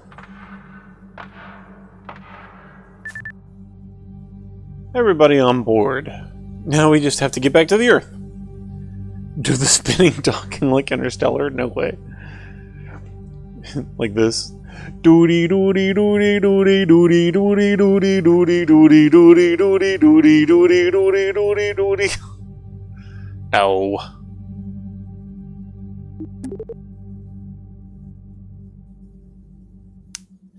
Okay, now we got to get back home.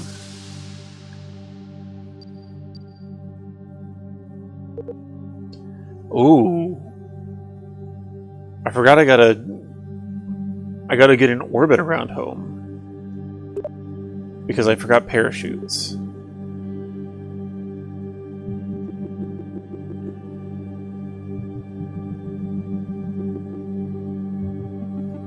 Well, that won't be so hard, I guess.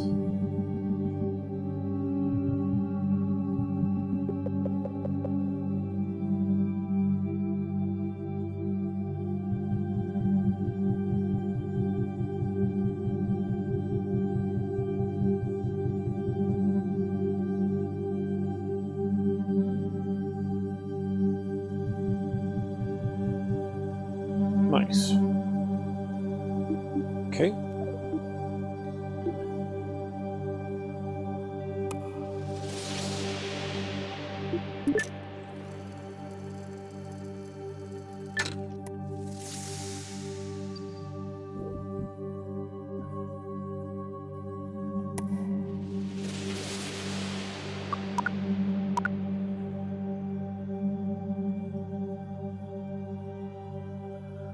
Home, here we come.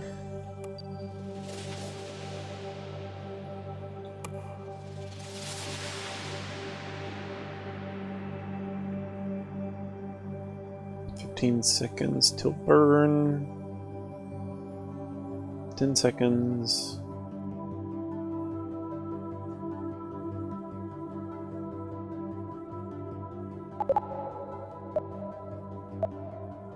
Are going up.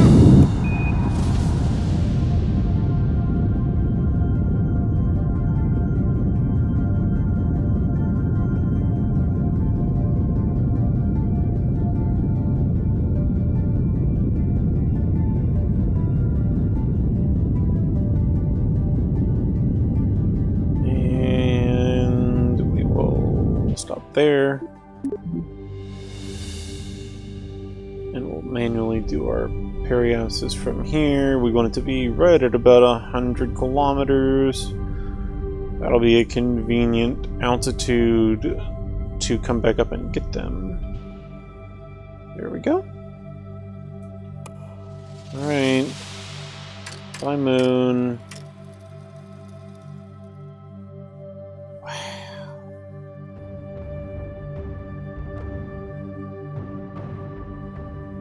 See you next time.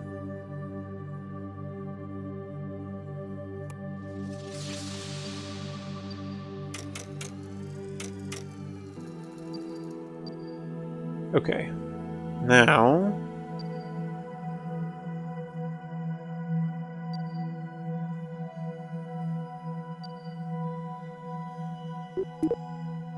let's do this. Oh, shoot. I'm still fast forwarding.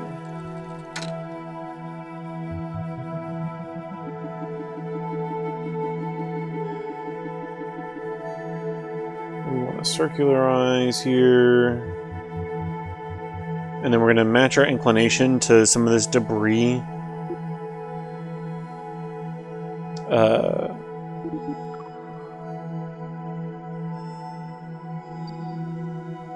That will make... oh, that's too low.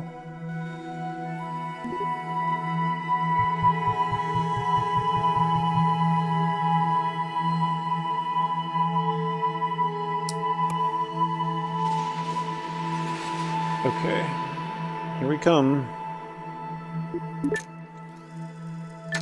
Whoa! That was fast. We're going to circularize our orbit here.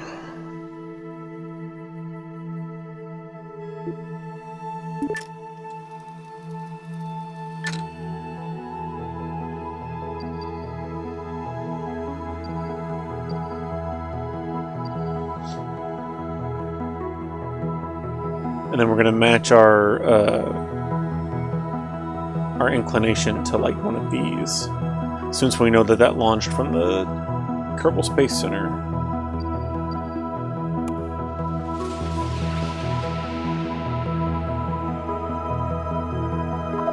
There we go.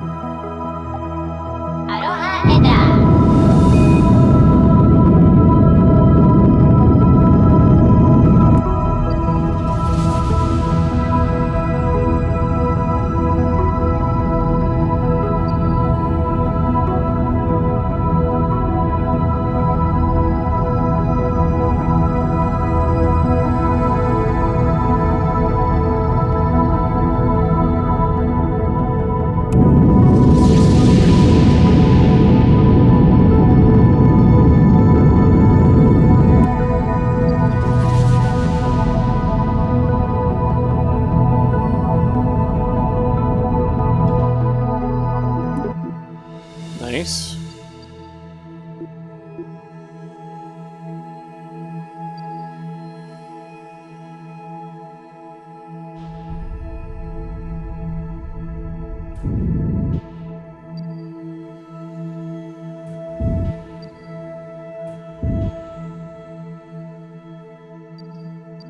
It's pretty circular enough. And now I want to set this as my target.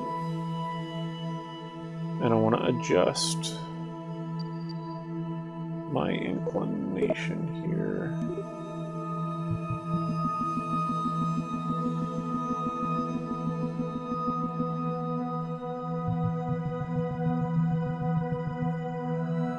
That's close enough.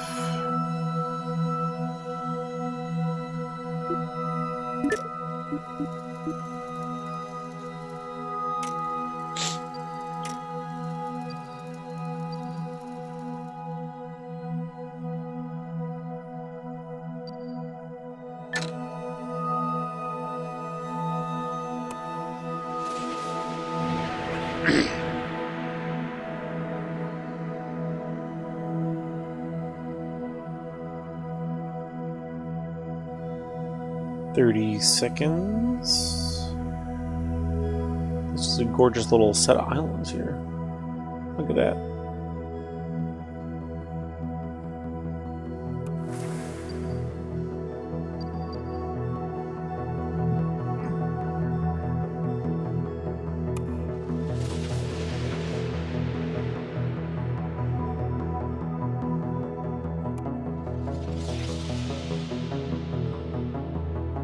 Seconds.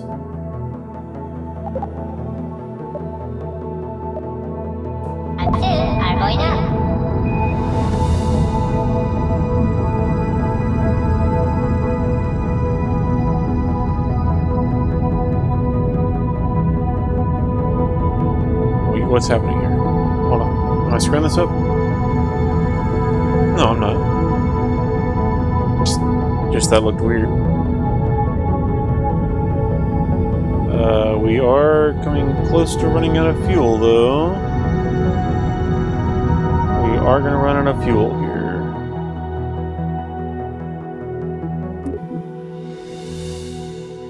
Close enough. 98 for the periapsis. I don't want this to be my target anymore. Stop that. Clear target. Thank you. 111 for the periapsis. So let's do this. And we will circularize this as much as we can.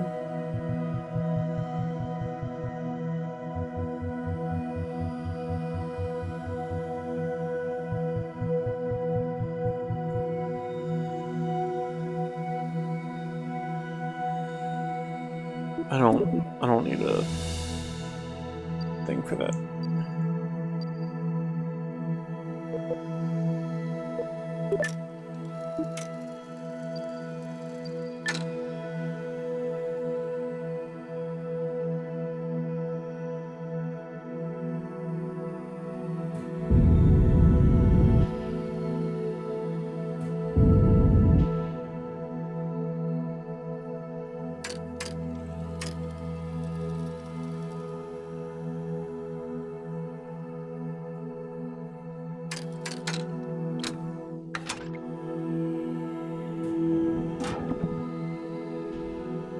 Out of gas.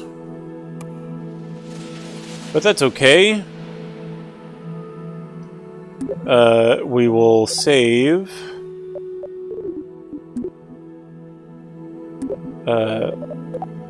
Save. Confirm. And then we will go to the VAB. And we will launch another mission to save these guys. Open. We need this to be a robotically piloted crew. Was it this one?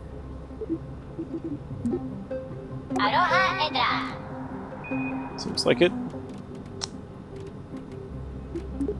Okay. Now, we don't need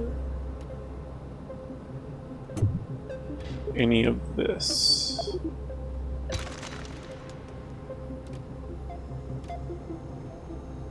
We do need this one to have parachutes.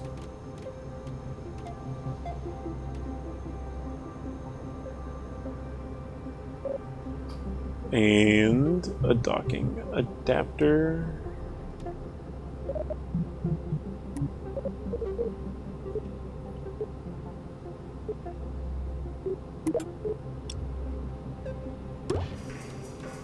Ew.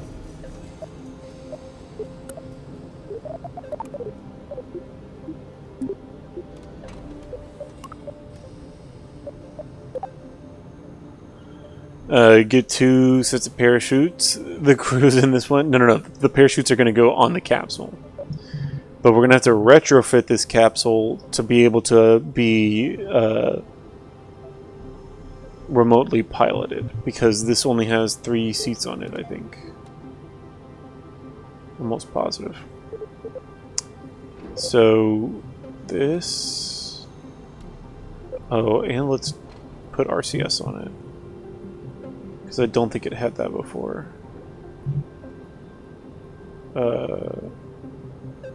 Where is that? In here?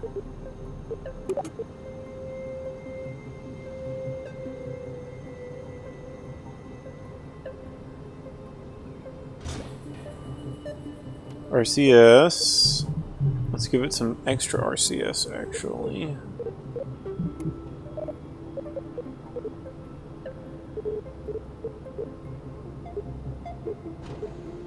Monopropellants. No, just 2 of these, please.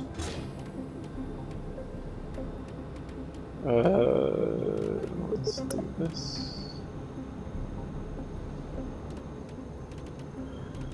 Okay. And now we need parachutes.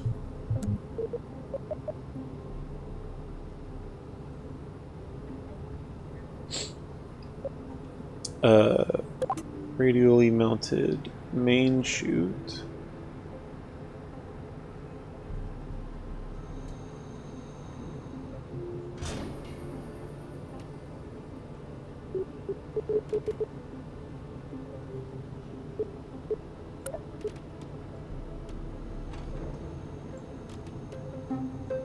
And then radially mounted drogue chute.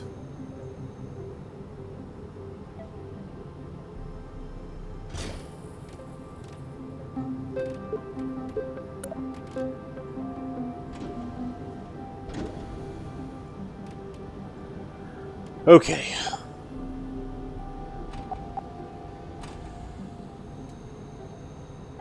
What the heck?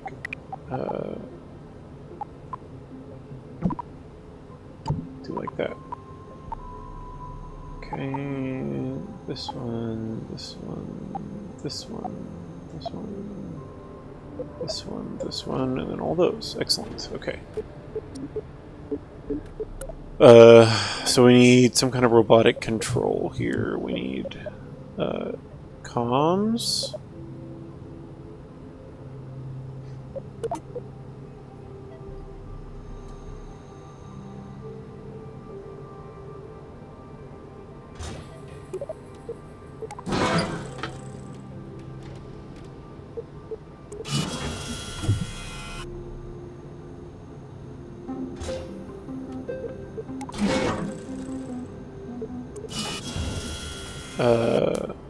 And I think I put batteries on it already. It's got batteries underneath here, right? Oh, maybe it doesn't. Let's put some... Oh yeah, it's got batteries here. So that'll be fine. And it's got solar panels. So I think we're all good here. Oh no, I need a robot brain. Command... Robo brain. Oh, nope. There we go. Alright. This is going to be the Nebuchadnezzar 2. The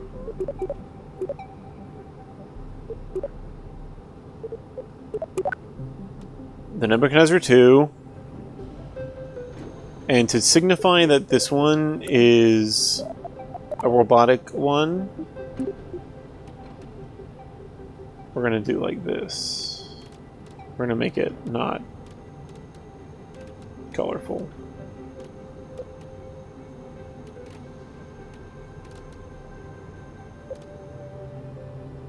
Okay.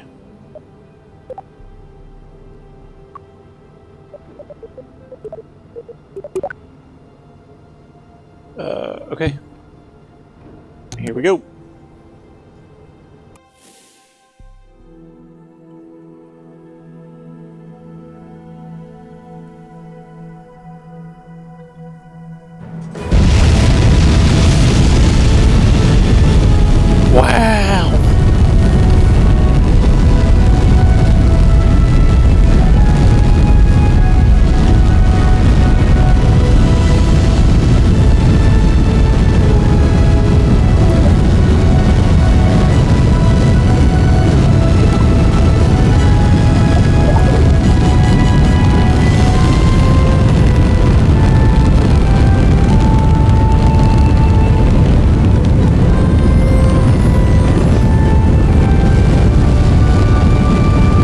probably could have waited until daytime to launch, but that's fine.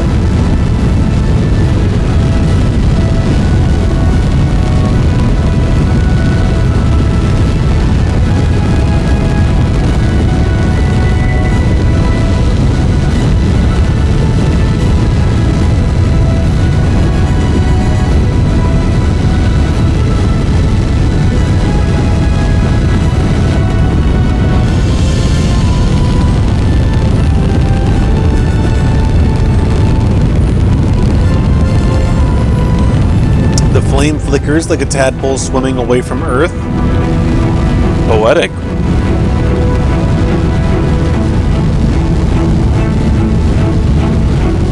Whoa. We lost power for a second.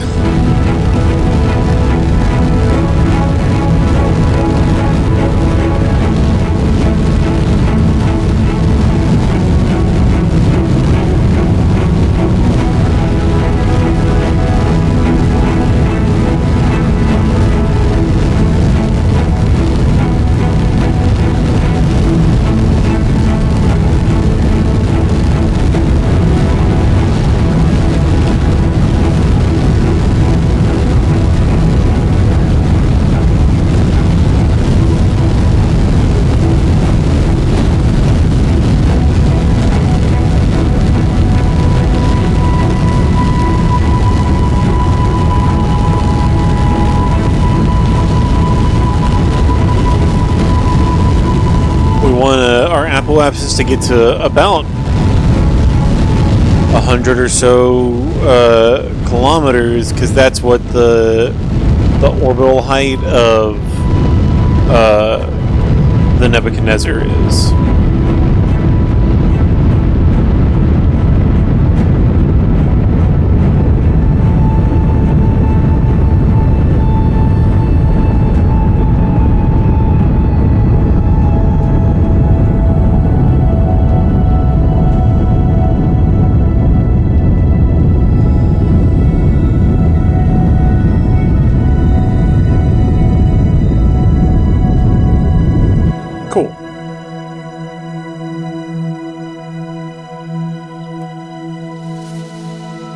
Okay. Where is the Nebuchadnezzar? We want to set you as our target.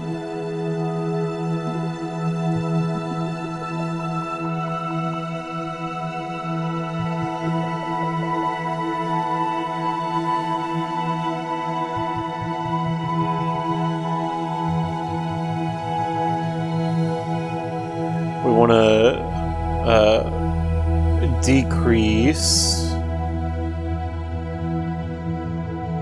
our relative inclination as much as we can. That'll be good.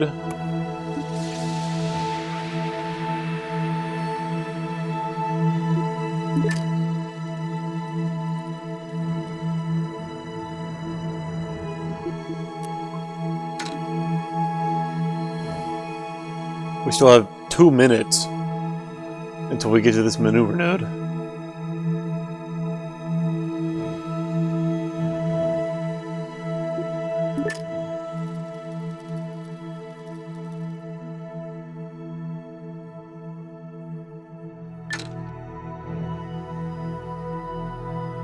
And we're outside of the atmosphere, so I'm going to go ahead and deploy this fairing.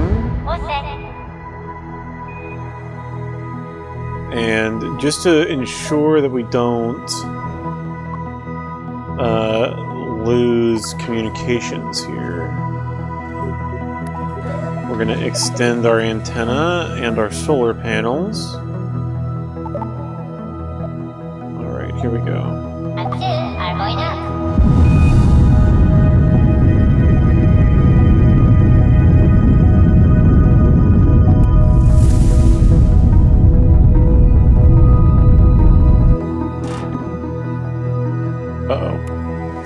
We're out of gas. Here we go.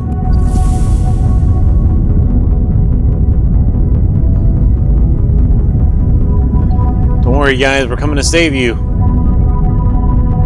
Oh no. Oh no. Oh no. There are Kerbals on this ship. We have to revert. I'm an idiot.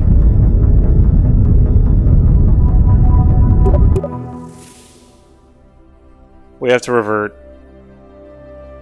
Because there are Kerbals on this ship.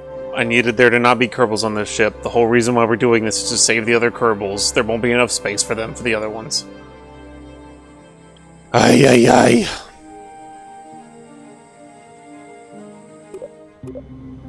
Okay. Good God. Get off.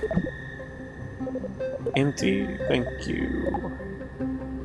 Now we can launch.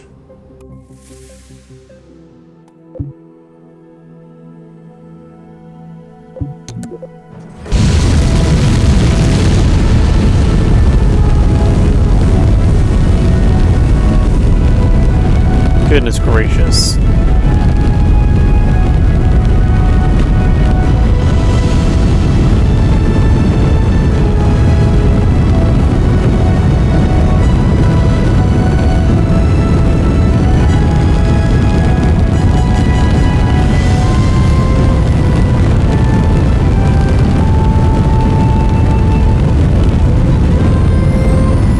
I just remembered I haven't eaten anything since lunch.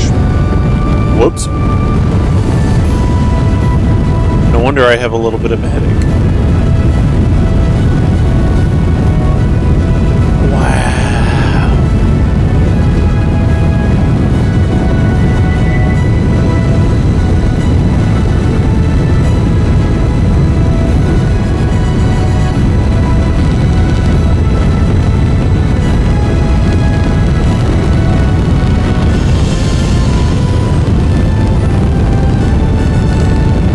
Now there are no Kerbals on board. We're just using robotic control.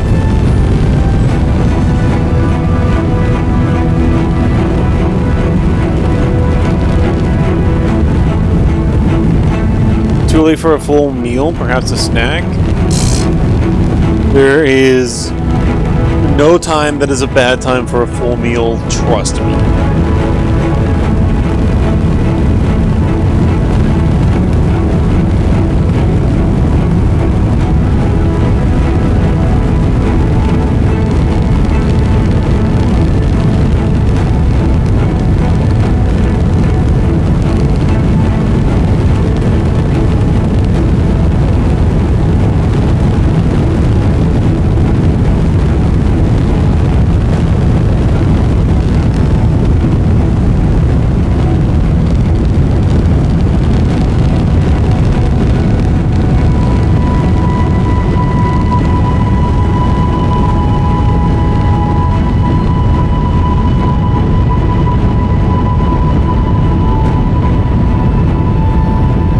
Is that the sun? It's not. That's me catching on fire. Going way too fast, way too low in the atmosphere. Uh-oh.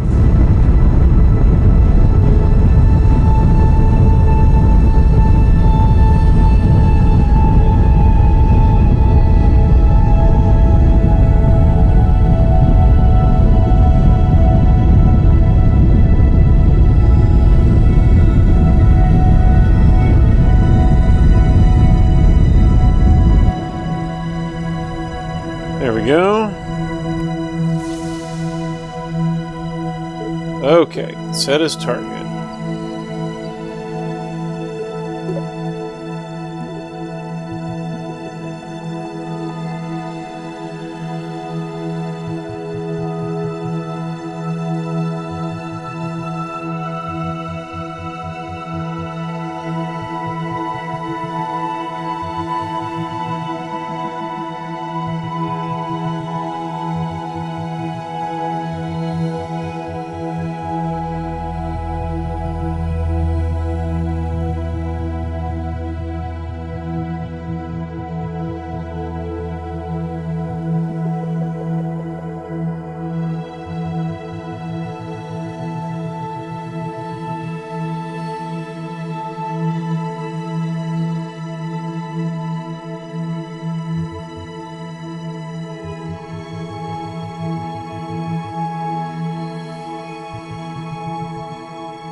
Good enough.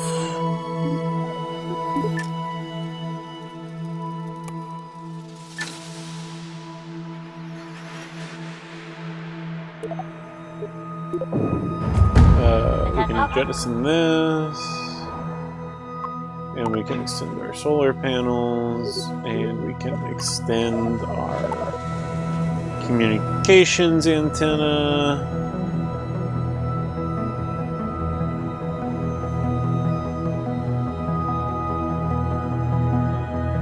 And we're going to burn in 3 seconds.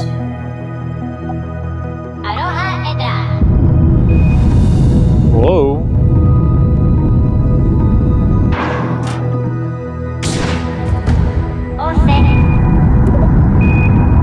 Advanced control, we need this gimbal to be like 20%. Much better.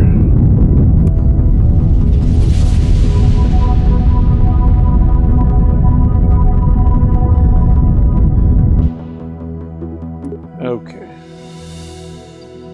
Now we need to do this. We need to create a maneuver. And we need... Oh, no. Not like that. Shoot, stop that. We need to match our relative inclination. Ooh.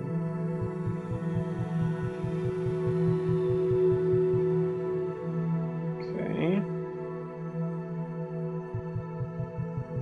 And then we're going to increase our orbit to do like this. But now... Oh yeah, that'll be fine.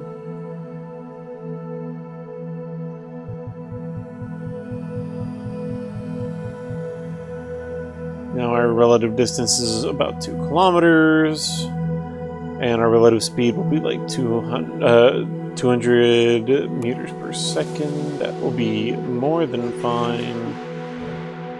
Let's go ahead and maneuver over in the direction of our maneuver node. And Aloha Ita. Yeah, they speak like Kerbal language. It's kind of like The Sims. I don't really ever know what they're saying.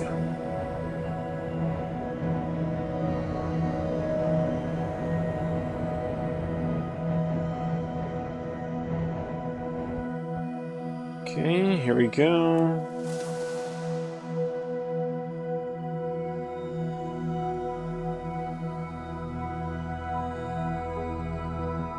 Three seconds.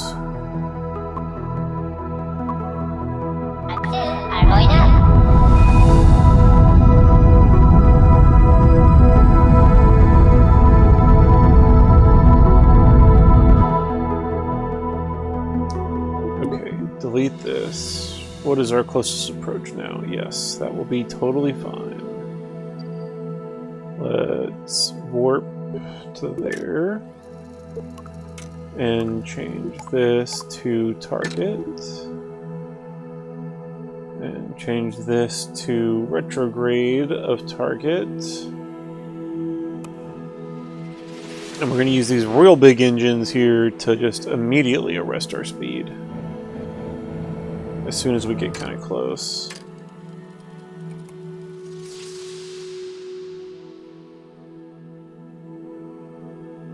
Don't worry, Nebuchadnezzar, we're coming.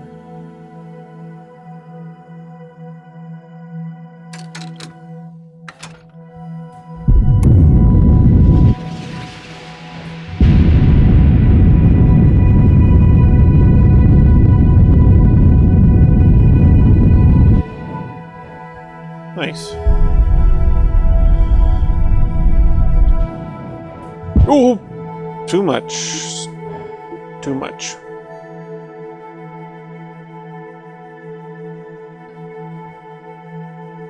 These engines are too big for the nuance of maneuvers.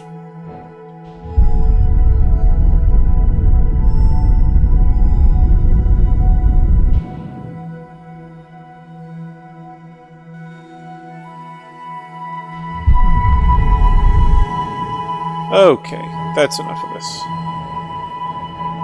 Now what we need is this to decouple. We're going to go ahead and open the docking port.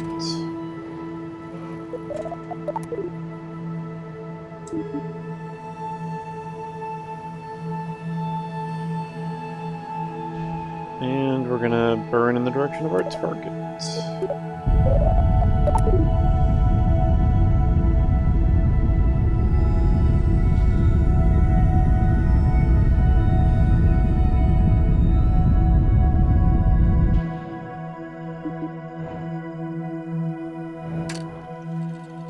Okay, what is our closest approach going to be now? 300-ish meters.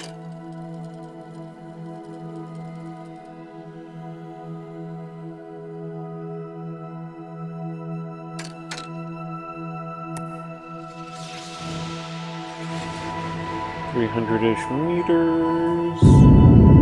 Ooh. Okay. Point at the target, please. And then we probably want to use RCS from here.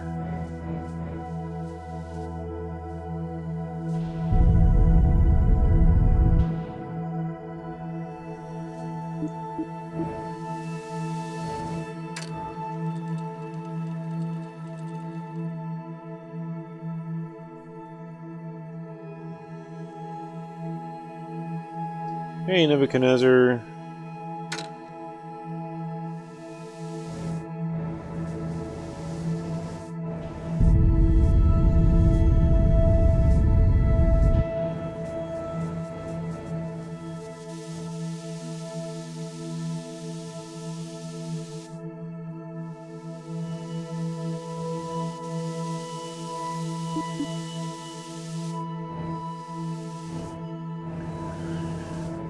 Okay.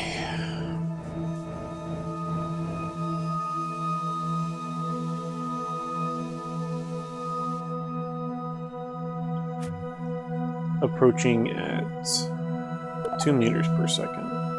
Set as target. SAS. Point towards the target, please.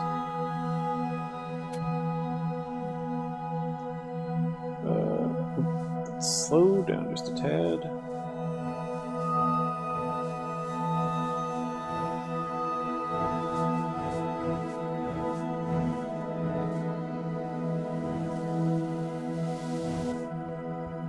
And now kiss. Why does it look like there's not a docking port on there?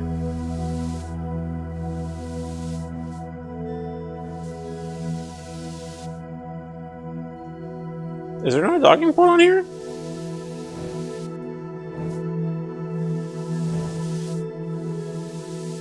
Okay, come on now. Come on, seriously?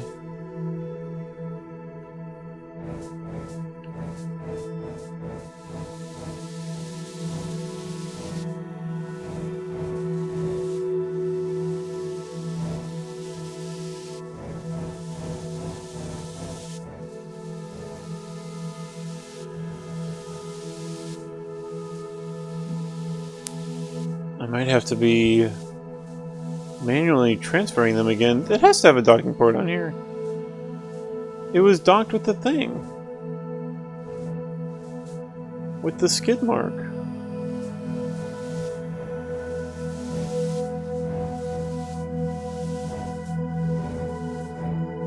Now kiss. There's not a docking port on here. That's dumb. Okay, well that's fine. That's fine, that's fine. Okay, don't do this anymore.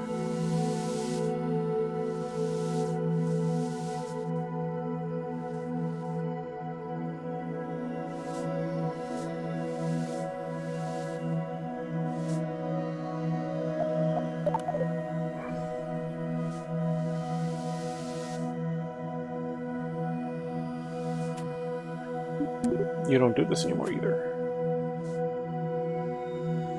Why is there not a docking port on here? That doesn't make any sense. It must have broke or something? Well, I bet it broke whenever the struts decoupled. I bet that's what it is.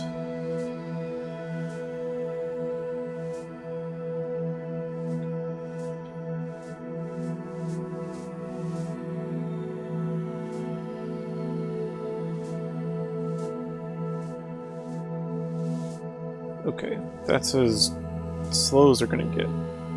Y'all get out. Get in this new ship. Uh-oh. Uh-oh. Wait. Watch it. Probably better should retract this.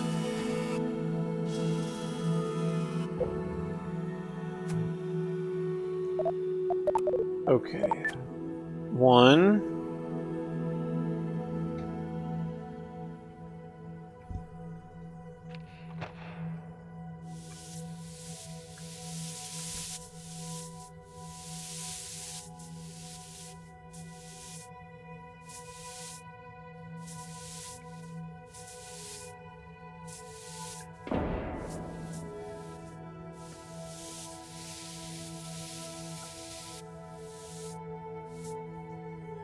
We're definitely gonna re-rotate this. Excellent. Rotate this so that the ladders are on the same side, please.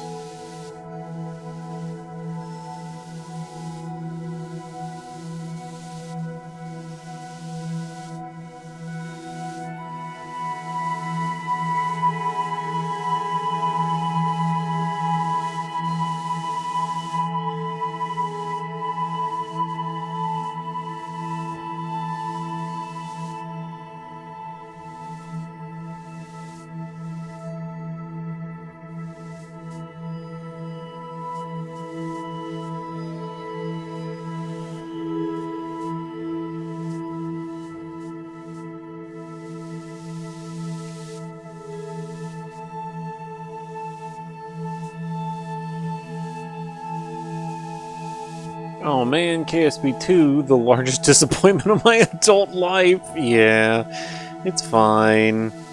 I really wish that they had just continued development. I can't remember what the studio was that was doing the development on it, but I knew that they had like a reputation for like buying up companies and then just killing stuff. So it is what it is, unfortunately. I was excited for interstellar travel and multiplayer, and I understand that there's like mods to be able to do that in KSP1, but I don't know, it was an exciting new way to bring new life to the franchise. Am I putting these in the right one? Are you kidding? I just transferred that one to the wrong one. Jesus Christ.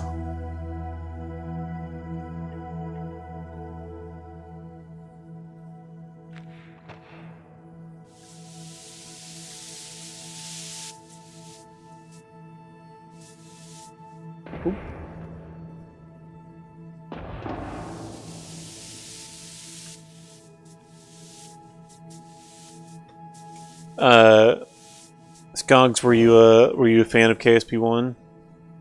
I guess you were looking forward to KSP2, if you can categorize it as the biggest disappointment of your adult life.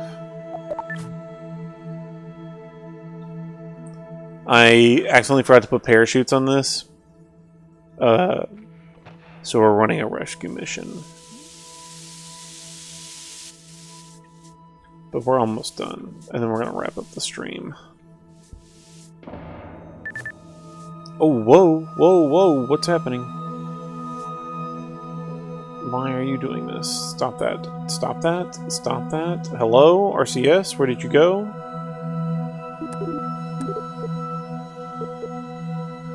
What is happening?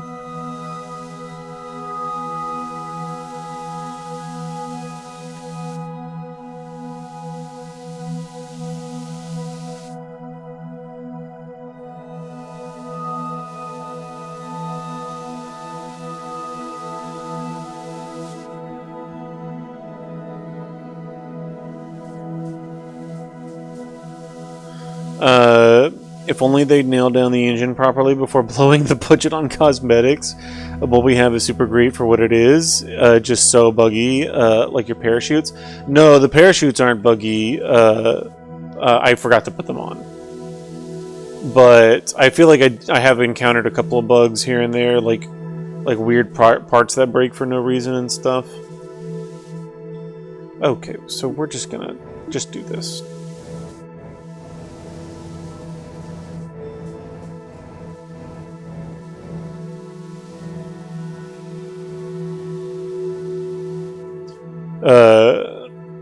I've totally had INOP parachutes.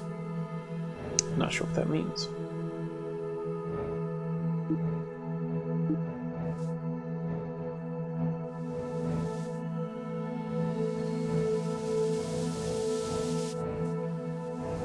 Oh, no, wrong way, wrong way, wrong way.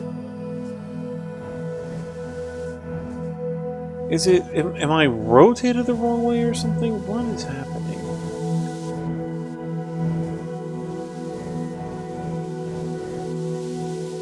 Oh my gosh, I don't even need these to be that close.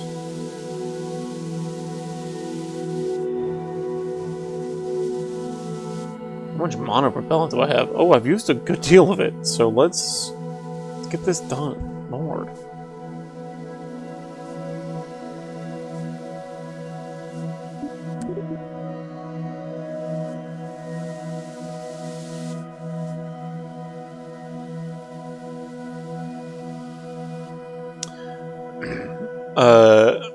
Yeah, I did a whole like moon landing and everything. Designed a lander and put it all on the surface of the moon. And literally, like right after we took off, somebody in chat was like, "Do we have parachutes?" Nope, I had forgotten them. So now we're sending up another ship here to rendezvous with our first one, so that we can get these poor Kerbals back home safely. The only one left in that one is Valentina at this point.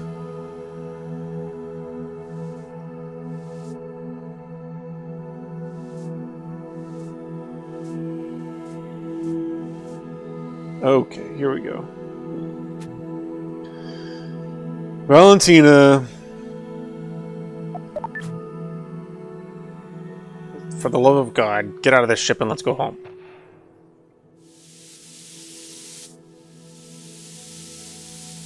Oop, oop, oop. Oop, nope, nope. Nope, nope, nope.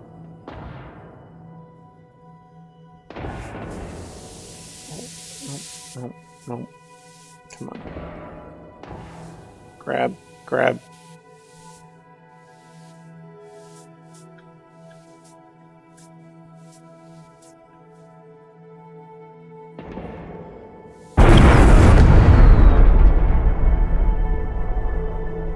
What?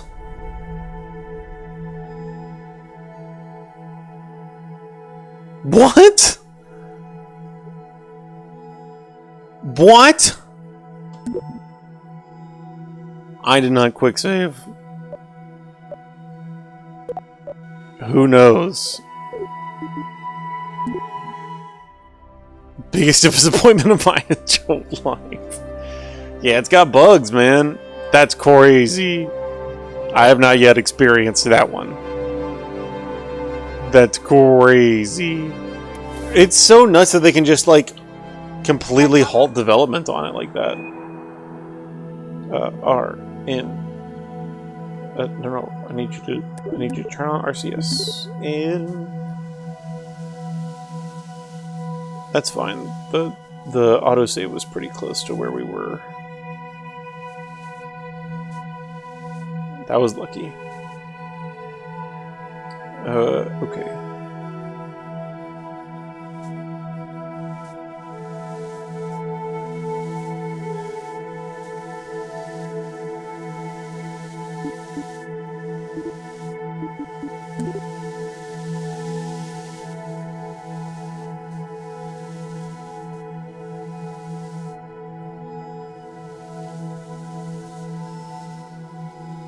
don't think my RCS thrusters are working correctly.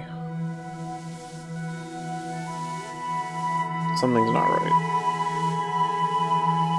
For the love of God, just get Valentina back over here.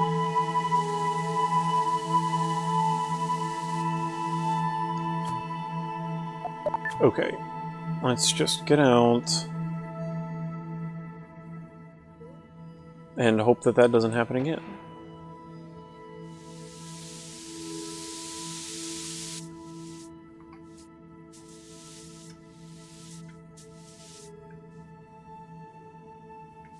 Okay. F. Lord. Okay. We have Valentina, Bob, and Jebediah here. Get me away from this thing.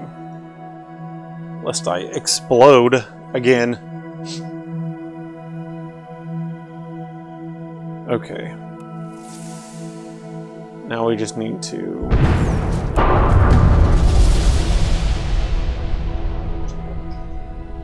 Why? Why does it explode? Clampotron shield crashed? What is happening? I'm gonna just have to transfer this again?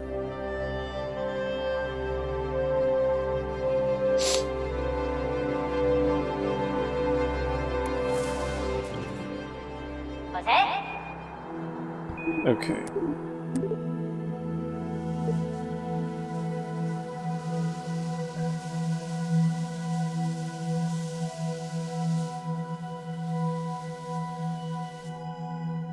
We'll do that, and then we'll switch over, and then we'll EVA.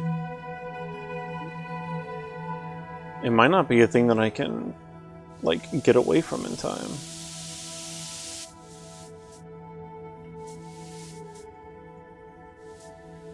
And then we will blast off away from this thing.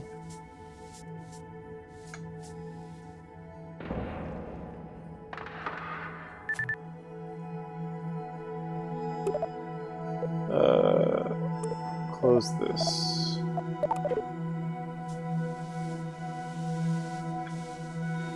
This way.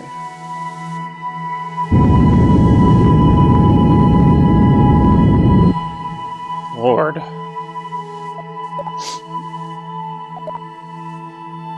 And let me save. I can't remember what the quick save button is. F9, something like that. Okay. Now. Let's just get out of orbit. No, not target, orbit.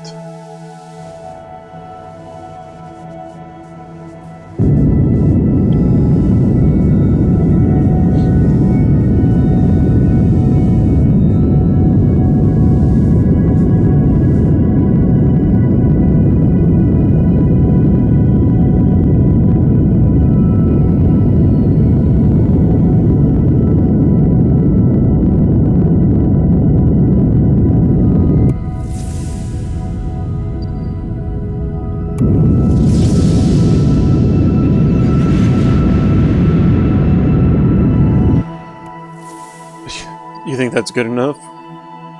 We're going to be coming in pretty steep. That'll be fine. Okay.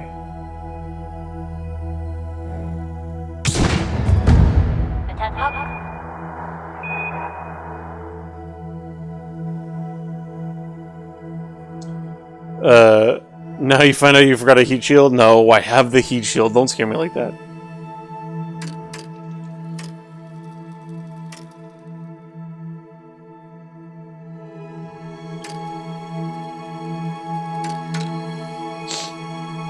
Okay.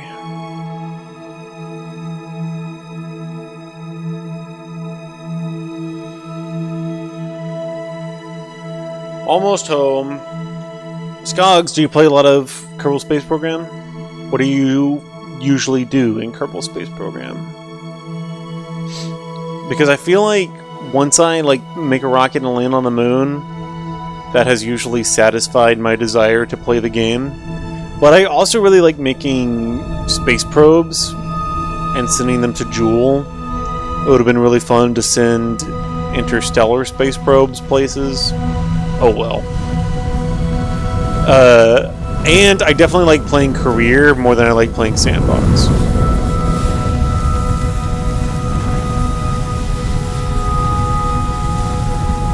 We're gonna land right on the other side of this nice little island.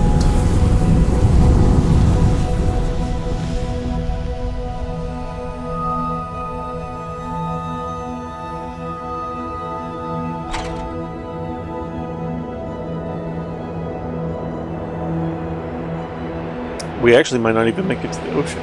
We might land on the island.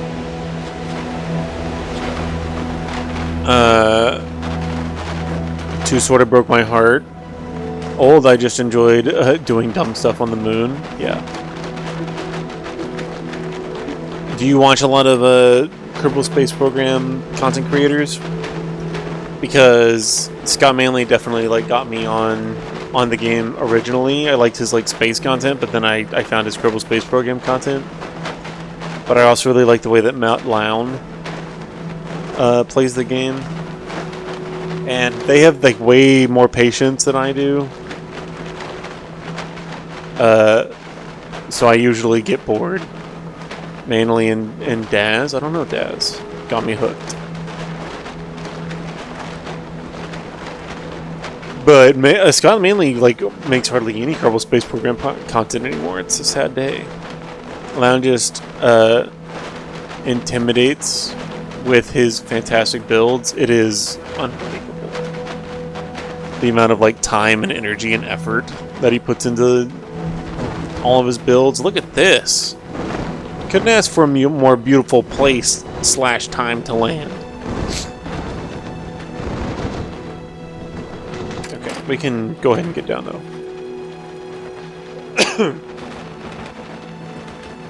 It is. And look, we got all of our Kerbals home safely. We had to do a low Earth orbit rendezvous, but that's fine. Sometimes you take the scenic route. And this game is pretty. For all of its bugs, I do like how pretty this game is.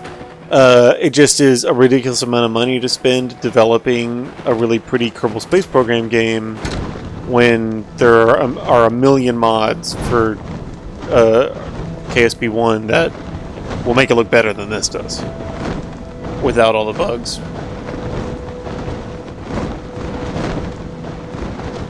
KSP, I also enjoyed building extra long-range refuelable shuttles. See, I never got into like planes, like space planes.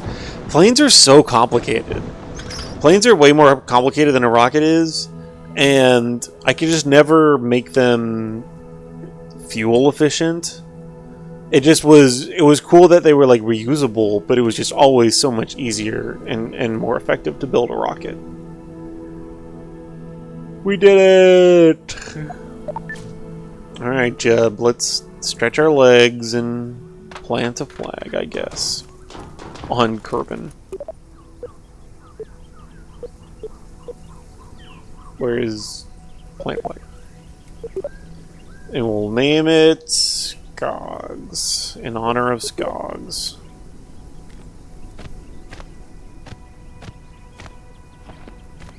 Alright. This was fun. Thanks for being here at the end, Skogs.